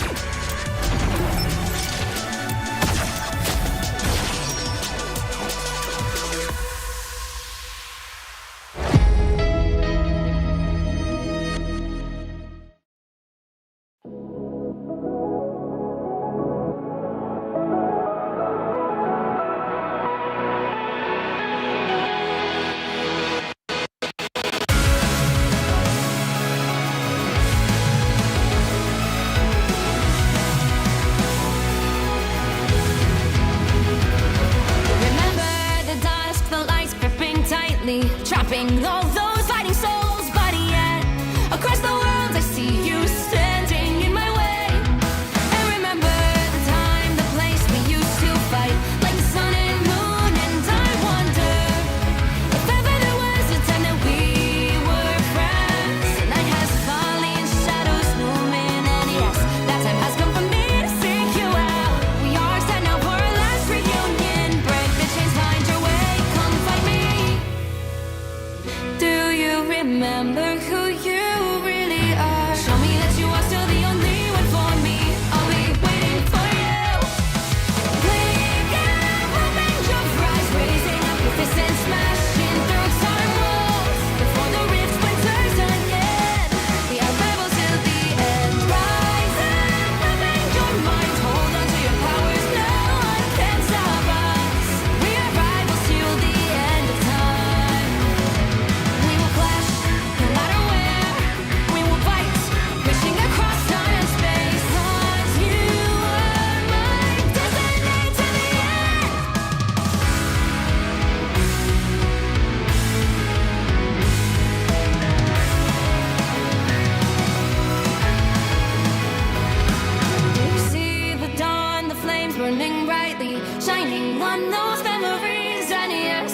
Across all time, I see you turning the tides. And do you see now our time, our turn? We can still fight like the wind and fire. And wonder no more that now is the only time your heart is mine. Light has fallen, darkness grows, and yes, we fight for our destiny and fate. New days smiling for the past and future. Break those chains, lead the way, fight with me.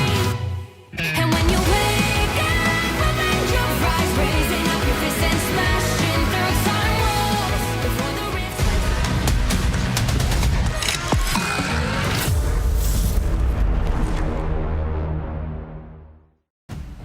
Central Park could be the last stand for Zero Tenacity as they found themselves 2-0 down in his best of 5. Not lower bracket final just yet. We're playing for 4th place essentially. So there's a good amount of prize pool on just this finish alone for Zero Tenacity. But they're going to probably slap me for even talking about that because they're gunning for, they're gunning for the grand finals. They're gunning for a qualification for the mid-season finals. It really does feel like this is not an acceptable finish for any of the teams at this stage. The breakdown is as such. 4th place, $20,000. 3rd place, $25,000. 2nd place, $35,000. And 1st place, $70,000. That is a pretty big jump. While that's a lot of money from 4th all the way up to 2nd, these teams want to be gunning for first, and you have to be in it to win it. Virtus Pro, 1 win away from guaranteeing themselves at least 3rd. Zero Tenacity, they were so close, meters away, almost my height away from winning. They almost turned it round. Now is their last chance. We should definitely start changing the measurements of maps to how many tetras it is instead of meters. It's a shame, I guess, for both teams to not be playing out the EMEA Frost, as they've both been big fans for it. Nevix is a little bit sad because he's been very keen on picking her up and playing, but the Magneto is sort of slotted in nicely for both sides. Zero Tenacity going for the Protect first, which means the Virtus Pro get to take out both EMEA and also the Loki. Sticking pretty standard so far. Magneto going to be protected for Zero Tenacity as well, so we get the mirrored mags just like we have been so far for the last couple games. Emma's removed, mags protected, and there's the Loki mirrors. So far, exactly mirrored, just in a different order. I feel like this really just leans into Virtus Pro. Like, the reason that they were such a strong team for the longest time is because a lot of the pick bans, because it didn't have a system like this one, were mirror matchups. And if you play up against Virtus Pro in a mirror matchup, you just lose. They just play it better, no matter what it is. Zero Tenacity have been very good at being able to sort of play around the draft and enable some really exciting compositions, but it hasn't really come to fruition, at least for this series. One-sided Wolverine so far. There is a chance that Virtus Pro could protect it if they wanted to maybe bring it out themselves. There are so few characters with percentage damage left in the game. Wolverine and Iron Fist are the only ones that immediately come to my mind as Wanda lost hers. We're going to see that Punisher taken away by Virtus Pro, not wanting Canoodan or Smashness to get their hands on that, where they can just try and melt through the frontliners, especially on a map like this, where if you are able to get these good positions, you can really break defenses very easily. Could make all the difference. I'm a little bit worried at the protection for Virtus Pro having that Human Torch. I mean, on this map, it's open skies for the most part. Zero Tenacity might move over towards having the Ultron and stuff, but yeah, it is tricky. I think forcing flyers is good because, like I mentioned, it puts Fly into that position of whether you play the Human Torch, if it's available, or if he has to move over towards Star-Lord, because I don't think Sparker plays it all that much, I don't think. I don't know how much of this is making it out of spawn, because they are currently on the Black Panther and the Iron Fist as their duelists. I don't think that will make it out. We'll have to see as the team make their way in. It could be solid if they wanted to go hyper-aggressive, but it is so risky to try and bring in something like that when you already know your opponents play the thing. Going double melee mobile characters, having all those dashes removed could be devastating. Maybe last orders at the bar for Zero Tenacity if they lose out on this map. Virtus Pro looking to be clean after their losses yesterday against Berber Patpim. A map that they are very good at playing around the objective, and Zero to Nasty have also had good results on this historically as well, so no surprise that it ends up coming here. But a loss added to their name prior to this game. Virtus Pro actually have got Sparker on the Black Panther. I'm happy with one, as long as it's not both. If they were going Black Panther, Iron Fist, and that Captain America, it would certainly be a quick roll on the first point. But getting those portal in and then immediately bringing in the thing could shut that down so fast. But Zero to Nasty for now are just trying to laser fire out of the sky as they're sticking with this Ultron Iron Man composition, trying to unibeam. Vi's trying to land the shotgun shots, and neither one is coming ahead on this duel. Nevix will be the first to fall on that Captain America, and down goes Vi, finally picked up by Smashness, and Lugia finding Fincy and taking them into the abyss. On themselves some nice picks, so they've wasted pretty much a minute of the 4 allocated right at the start of Central Park. The switchover is going to be having the Ultron in the sky to pair up with Vi on that Human Torch. Nevix on the Captain America. See if he can leap in. Really, there isn't too much that can take Knudsen out of the sky other than just the aerial fighters themselves. Smashness forced to use that team up mostly for just healing to keep the Iron Man alive. Bulwark is even going to be used with just how much focus that Knudsen's taken. He has the pulse cannon, but the majority of these targets are up in the sky, not grouped up together. Sparker trying to land their shot, take up the first range of Ultron from Smashness to try and break through this cloak and dagger. Has to dynamic flight though, as Sparker is looking for the turnaround play here. Knudsen forced to retreat inside at least for the moment, as the aggression from Virtus Pro has allowed them to look close to that first third. But the counter, Lugia, is making it very untenable to stay here, making Virtus Pro retreat as Nevix fell once again.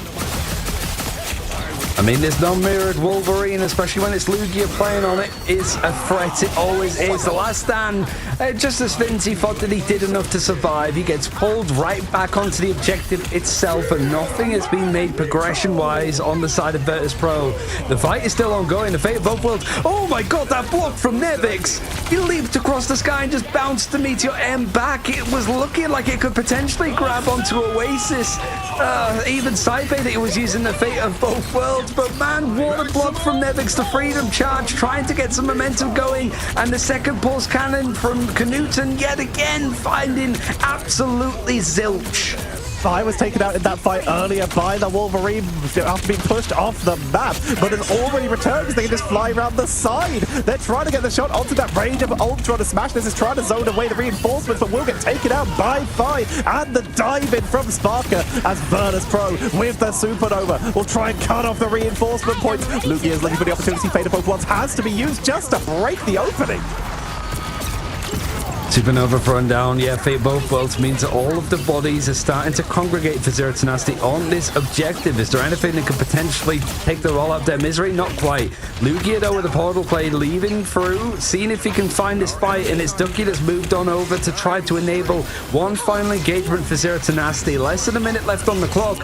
One hold here, and it might be a pretty short map if they're able to have a good attack inside themselves, but that might be thinking too far into the future. This Virtus Pro team is very hard to take down. Rage of Ultron going to be used not to try to protect the Lugia leaping in with the last stand. I think the rest of Virtus Pro turned around and said, we're fine, we're good. Let's throw the power back at them. The Eye Bagamoto is going to connect onto Sparker, who was up in the sky in Oasis, make sure that he's taken back to spawn for the time being. And Fincy being thrown around the map for the time being. Fi trying to dodge this very angry rodent that's on the ground. That is Lugia just fighting in. Another pulse cannon being used, not connecting onto anything from Knudsen, and a Meteor M from distance doing the same. They can't reach the point. They're trying to make their way in. Lugia is trying to hold this Sparker, swapped over to the Wolverine for the turnaround players. Here comes the Freedom Charge, forced off the point by Lugia. Sparker gets frozen. Nevix is trying to give their team all that extra time on that turnaround as Ducky will get focused down and will finally get taken down. Portal not yet back. Lugia with the bonus health for the extra stage. It's a sliver between the point being capped, and finally Zero to Nasty are forced off the point with just a couple seconds to go. The quick retreat out of the chase is real, and Flaming Meteor will get the finishing blow. Virtus Pro finally crack this map open and begin making their way into Dracula's castle. While clearing the path to make this a little bit less abrasive for Virtus Pro, as that first point took pretty much everything that they had available. And now Zero Tenacity, they have at least that security of taking a fight here with the Fate of Both Worlds for Oasis. That, however, is all that they have available for the time being, but a pulse cannon might not be too far off for Knut with the amount of suppressive damage that he's able to be doing. Can't quite combine or mirror at least a Human Torch in the sky as it was banned out, so has to try to improvise with this character. Has got the pulse cannon, hasn't connected onto anything so far, I think, so far this map, but there's a lot of bodies now fighting on the point. And there it comes in, and the last stand creating a bit of space, enough, but Fi taking down people with the slam to the ground means that the numbers are still in favor of Virtus Pro. Trying to get on to smash this, Parker just watching him menacingly as Finzi will finally get the final blow. They did lose Fi as that invincible pulse cannon was finally able to land thanks to Fi diving in, but flying character, very fast, is already rejoining his team and finds Knudden on the flank. There's also an attack from below as Nevix is trying to get onto them, forcing Knudden to retreat indoors. Here comes the rage of Ultron, but Fi is already trying to chase them down. The backliners just playing extremely far back. Last stand, max range, that's the triple quadruple, and Virtus Pro are cleaned off the point with just under a minute to go. Lugia has been so good at this, it almost means that like, the focus has completely gone off the fact that it's just one Vanguard for Zero Tenacity when Lugia is just carrying the burden that much. The Virtus Pro now 30 seconds on the point. You can see exactly where it's sort of got to and where Virtus Pro are trying to take this next engagement. They have to keep an eye on Smash Des that's fighting from distance, but the Freedom Charge is trying to cut through exactly where these players from Zero Tenacity are playing from. Frozen down from the Absolute Zero of from Oasis. There's still going to be a fight of Ducky being able to bounce back. The Meteor M bringing Fi low, but not quite enough to bring him out for the time being. Overtime is beckoning. The invisible boundary is going to set up Zero Tenacity for this final hold, and a pulse cannon going down onto the point, not catching onto much again. Meteor M, though, will get Oasis. That's going to remove a lot of extra healing from Zero Tenacity, and it looks like it's going to help Virtus Pro push on in. Zero Tenacity are falling. All that's left is the Flyers, and guess what? Flyers are in the sky. They're not on the point as the objective is grabbed by Virtus Pro, pushing on into the castle doors, and they're able to finish off Smashness on the retreat. Knudden's running. Yeah, they're trying to fight Knudden as well. He's just thrown himself off the map to try and reset quickly. And oh, it's getting dicey time-wise now. Elimination's pretty even, all things considered, but Virtus Pro just always find enough when it matters. Better late than ever, as I suppose is what people are going to say. And now Spark is actually switching things around to be playing a bit of Wolverine himself. Of course it wasn't banned out. Trying to see if his last stand can find as much success as Lugia's. Activating the map transformation. They want that high ground rotation to be available. And Sparker already creeping around. Finds Knudden in through the doorway. But the imperative patch and the imperative firewall keeping them topped up. Lovely play by Smash Bears as they drop the range of Ultra for the extra sustain. And we see Zero Tenacity taking that first hit from Sparker and able to hold the line, but they burnt an ultimate to do so. Sparker, last stand, but a turnaround. Fi takes out Winnie after the setup. That was a very well set up play. Wasn't even an audacious one. Now the pulse cannon is going to come through, but a supernova is the thing that just has a little bit more punch to it in the end. Knudden and Smash Des are taken out as overtime. Third time that it's hit, but the third time that Virtus Pro have taken the lack of points on the clock and able to actually look like they're going to finish up this map unless Zero Tenacity have a little bit more bite for this fight. It's scary though. You've got the Freedom Charge held onto from Nevix and a last dash in as Knudden has to be the one to touch. They will touch though to buy some extra time. Finzi, Meteor M, just going to drop it on anyone on the point to try and buy it. It's a train in Meteor M's in unison as in comes the Eternal Bond from Dritro to make sure that Virtus Pro have the extra save onto the board. They take out 1, 2, 3, and no one is on the point. That is Virtus Pro with the triple, and Zero Tenacity teeter on the edge. Yeah, Zero Tenacity being so good. It's just like one fight on running out of fumes when it matters, just not really keeping up with the stamina, I suppose, that Virtus Pro being able to put together as a team.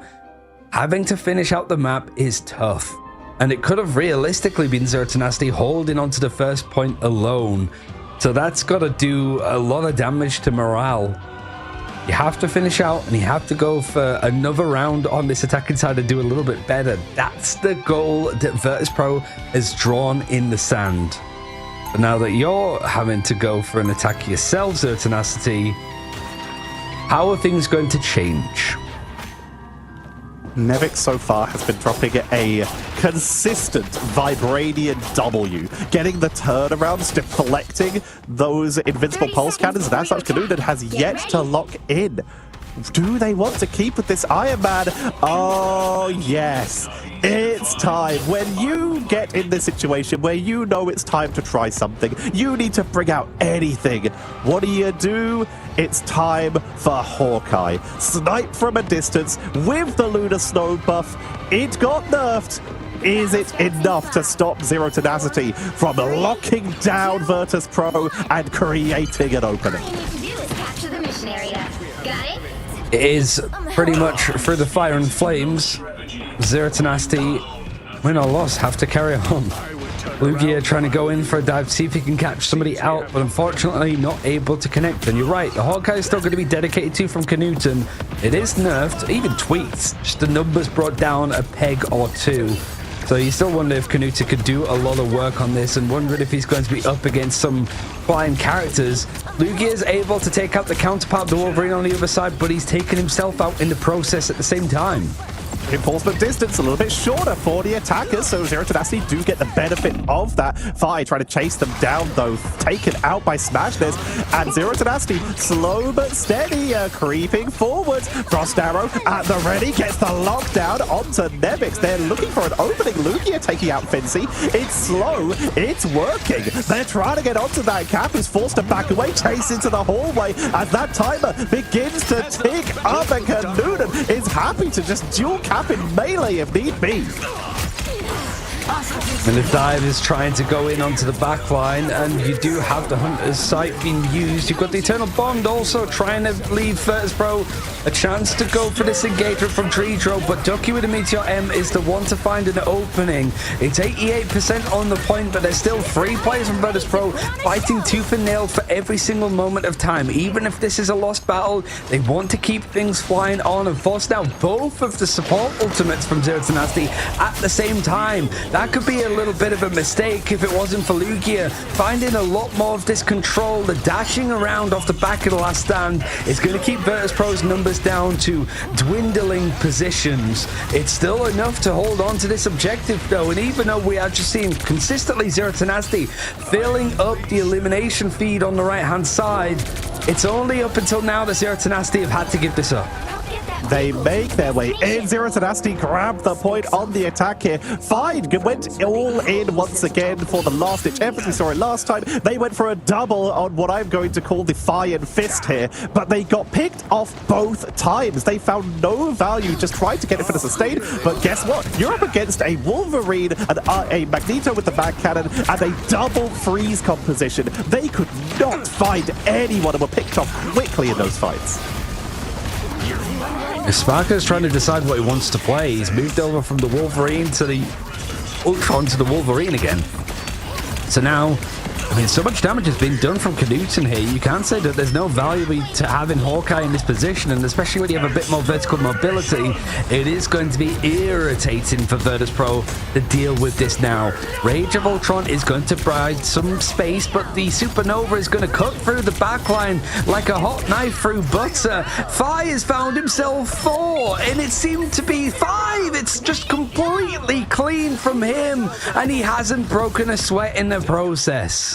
Need to be careful of those ice arrows, though. If they get caught out of position alone, they could be in trouble. You can see that little snowflake hovering around them as Fi does have that idle aura from Cypher, so they can just keep these duels going. Zero Tenacity, though, with 3 minutes to go, plenty of time to try and re-engage it. Looking below as the Wolverines will trade out onto Fincy, and once again they catch him. Now they're looking aggressively onto Fi once again with the chase. It's all hands on deck. Someone catch this, Johnny! Oh, now Nevix in the middle of the battle does have the freedom charge, and I mean, he's just tapping Hawkeye on the shoulder like what you're looking at, bud, and then just slapping him around the face with the shield. But there's the ultimate coming out again, and it's just really a case of trying to force out shots, and Sparker is just being a pain in the ass to try and deal in the backline. It's meaning that all of that damage is more focused to deal with the flank as opposed to the front line of Virtus Pro. making their way onto the point. Virtus Pro holding the line. Last stand brings in Oasis and Ducky taking them out here. And we're seeing that Hawkeye try to get some value. We see also the retreat out of Smashness, trying to make it to the base, but Fi with a shotgun like Blast takes them down. Finally, they will get Fi for the revenge, which will be a stagger, as we're very close to Zero Tenacity spawn. They might be able to try and take this. Canoonan has given up on this Hawkeye, brings out the Star-Lord to try and duel in the air. And Lugia, middle of the fight, not being able to see much as the Terra Cape is hitting slap bang in the middle of this engagement, but the leap is going to bring Ducky out. Sparker's trying to see if he can sort of match some of the success that's being found on a Meteor M, creating a lot of space, a lot of bodies, and even though he tries to dodge the barrier that was coming up, that metallic curtain from Finzi, it's not able to find anything at all. Vi with a Supernova again, able to get a little bit of mitigation off the back of the Cloak and Dagger. He gets caught out just as the Supernova was used, but he's able to stay himself alive, to stay afloat, and there's a lot more damage being done. Sparker with the last stand on his side, not really leading towards any eliminations, but Zero Tenacity's time, the wick is starting to burn down, and just over a minute left. Galactic Legend being committed, but the Eternal Bond is keeping Virtus Pro topped up through this fight, and Zero Tenacity are struggling to find an opening with less than a minute to go, Ryan. Vi is fighting indoors. If they can get rid of this Star-Lord, if they can avoid getting picked off, they might be able to hold this. All to play for now. Tournament life on the line for Zero Tenacity. Smashless having the Rage of Ultron, it's the thing to go with. Is it going to be combined with much? There's nothing available, honestly. It's just a bit of more body damage done, as Nevix was pretty low, as was Fi, but the healing that comes out of Saipain Dredro is enough to keep them afloat. The Strategist Ultimate's not quite available at the time being, and Lugia with the last stand, it could be exactly that for Zero Tenacity. It's 20 seconds left on the clock, but in fact, Lugia is the one that gets caught out. He gets grabbed by Sparker on the other side, but he's able to just survive out. Fire's been taken out, however, which means that there might be a bit of space for Zero Tenacity to keep things afloat as we hit overtime. Vinci trying to protect the Invisible Woman, doesn't find him, and will take out Oasis, who did not have their ultimate, but it means that Winnie is able to get away with the Invisible Boundary to set on up. Sparker moving on in. Cypher with the Fate of Both Worlds is keeping Virtus Pro pushing on into this fight, looking for anyone on the wraparound. Sparker moving on in to take out the front line, remove people from the board. Fight is uncontested up here. Here comes the Galactic Legend to try and break this open. Meteor M from Ducky to take out the defenders. One goes down. Dredro removing all of the healing, and Zero Tenacity are finding the opening. They're pushing on in. Blast of Mirage, Captain America, no freedom, no hope, and Zero Tenacity latch on to a single opening. That door is their last hope. If they can stay on this card until those doors open, they're still in. If Virtus Pro keep it shut, it's all over. Ooh, Supernova is on the horizon, and Nevix is going to run it with a freedom charge, so there's no portal play, there's no Doctor Strange has come out just yet, but that's enough damage onto the point that's going to make this uncomfortable, even through the middle of this Fate of Both Worlds required from Oasis. Winnie's not going to be close to an Invisible Boundary. Smashness not quite there with the Rage of Ultron. You do have the numbers, though, ever so slightly. Smashness has found them, but they've gone off of the point. They had the numbers there. They were finding the picks for Zero Tenacity, but they just hopped off the point for a second, and Virtus Pro take this series 3-0. GG. Virtus Pro set themselves up for another fated rematch with Berber Patapim to qualify for the Marvel Rivals Ignite mid-season finals, and to try and get another revenge against Rad if they can get past Berber Patapim. Zero Tenacity, a valiant effort. They should be proud of themselves for that performance, doing so well. They almost brought it back, bringing it to once again meters and seconds away from victory. Lugia just playing out of their mind here today. Everyone did so well. The versatility, the skill, everything should be commended. But it's not enough. The Kings stand tall, and Virtus Pro are trying to come back for their throne. I think for Zero Tenacity, you've got a bit of a break now, at the very least, with a 4th place finish. certainly something to like be home and proud about. I think you've got some time to really gel as a team, and honestly, the squads that you were able to beat or lost to in the case of Rad and Virtus Pro here have just been together as a core a hell of a lot longer. Now you have months of scrims ahead of you, a new meta no doubt on the horizon by the time that we see Zero Tenacity show up again next on our screens for Ignite. Really does feel a case of any iterations, any upgrades that you might have, get them done now, get the practice in, and you're in for a real shot, because Virtus Pro, even though it was a clean 3-0, there was nothing clean about the maps themselves. There were a lot of very close instances, and maybe some moments that Zero Tenacity should have come out as winners. But in this case, Virtus Pro will claim their spot in that lower bracket final. The prophecy has come true. There are 3 teams. One of them will be crying and 2 will be in those grand finals and going to China. Tomorrow, we will find out who it is between Virtus Pro and Berber Patapim. Who will be joining Rad? We could not ask for better options to choose from as to who will represent EMEA at those mid-season finals. I am exhausted, cream cracker, after some of the best rivals we have seen, period.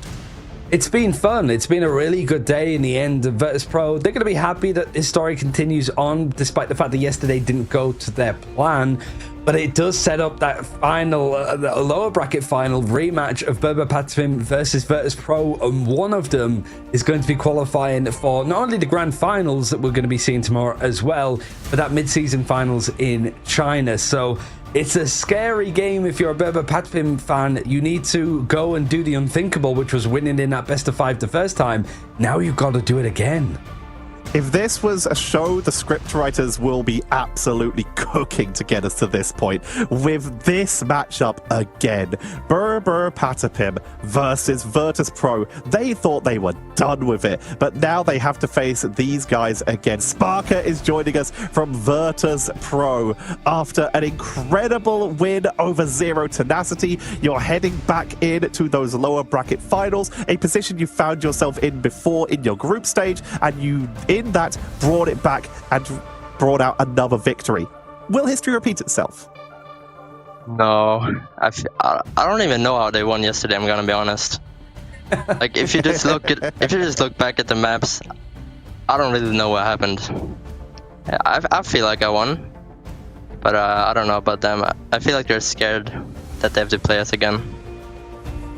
I mean, it's hard work to beat you once, never mind twice. I did want to talk a little bit about yesterday. Obviously, you had stuff like the disconnections happening and momentum being taken out, but like, what were some of the things that you recognized that you guys did wrong that you wanted to rectify going into today's games? Was it anything about the draft? Was it the maps? Was it just even how you guys were synergizing? Because it was a close series against Berber Patapim, right? But it still felt like you weren't quite on your A game. Well, with the new ban system, I think it's a lot about the bans, but I feel like it wasn't about the bans yesterday. We just messed up a little bit fundamentally, maybe mechanically. I mean, it was a close game. We were like one fight away on both maps, except Arocco. They took that one fair and square, but the other ones were very close. So are there going to be any changes that you're going to do heading into tomorrow's matchup, or are you just confident that it's just a new day and this time you can take it? We're just gonna play like normal, and we know from the last game, we know what they like to play, we know what they like to ban, and yeah, I don't think there's too much new stuff. I guess I'm wondering a lot more as well, because you only like lost your first series a couple of weeks ago, right? And it's still only 2 that you've actually dropped entirely. I mean, I wanted to sort of ask, like, how do you react after games like yesterday? Like, again, like, losing is inevitable. No team is going to be completely on top forever.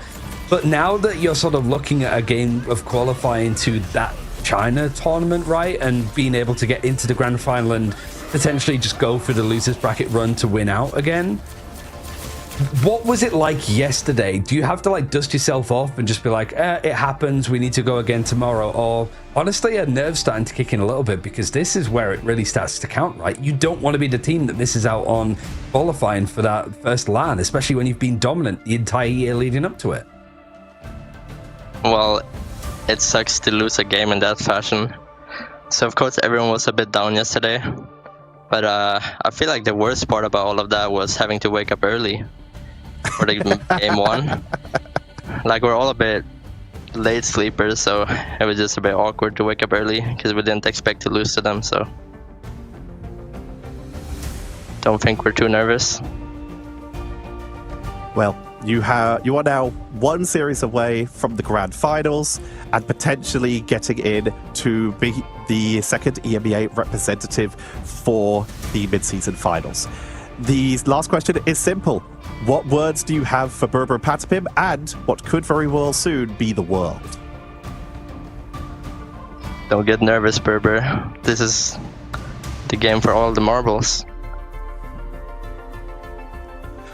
Don't get nervous. A wise words for us all, because I know I'm nervous for everyone involved. Sparker, thank you very much for joining us. We'll let you get some sleep, as once again you're going to have to be up to play in that lower bracket game tomorrow. Best of luck to you, and thank you for joining us. Thank you.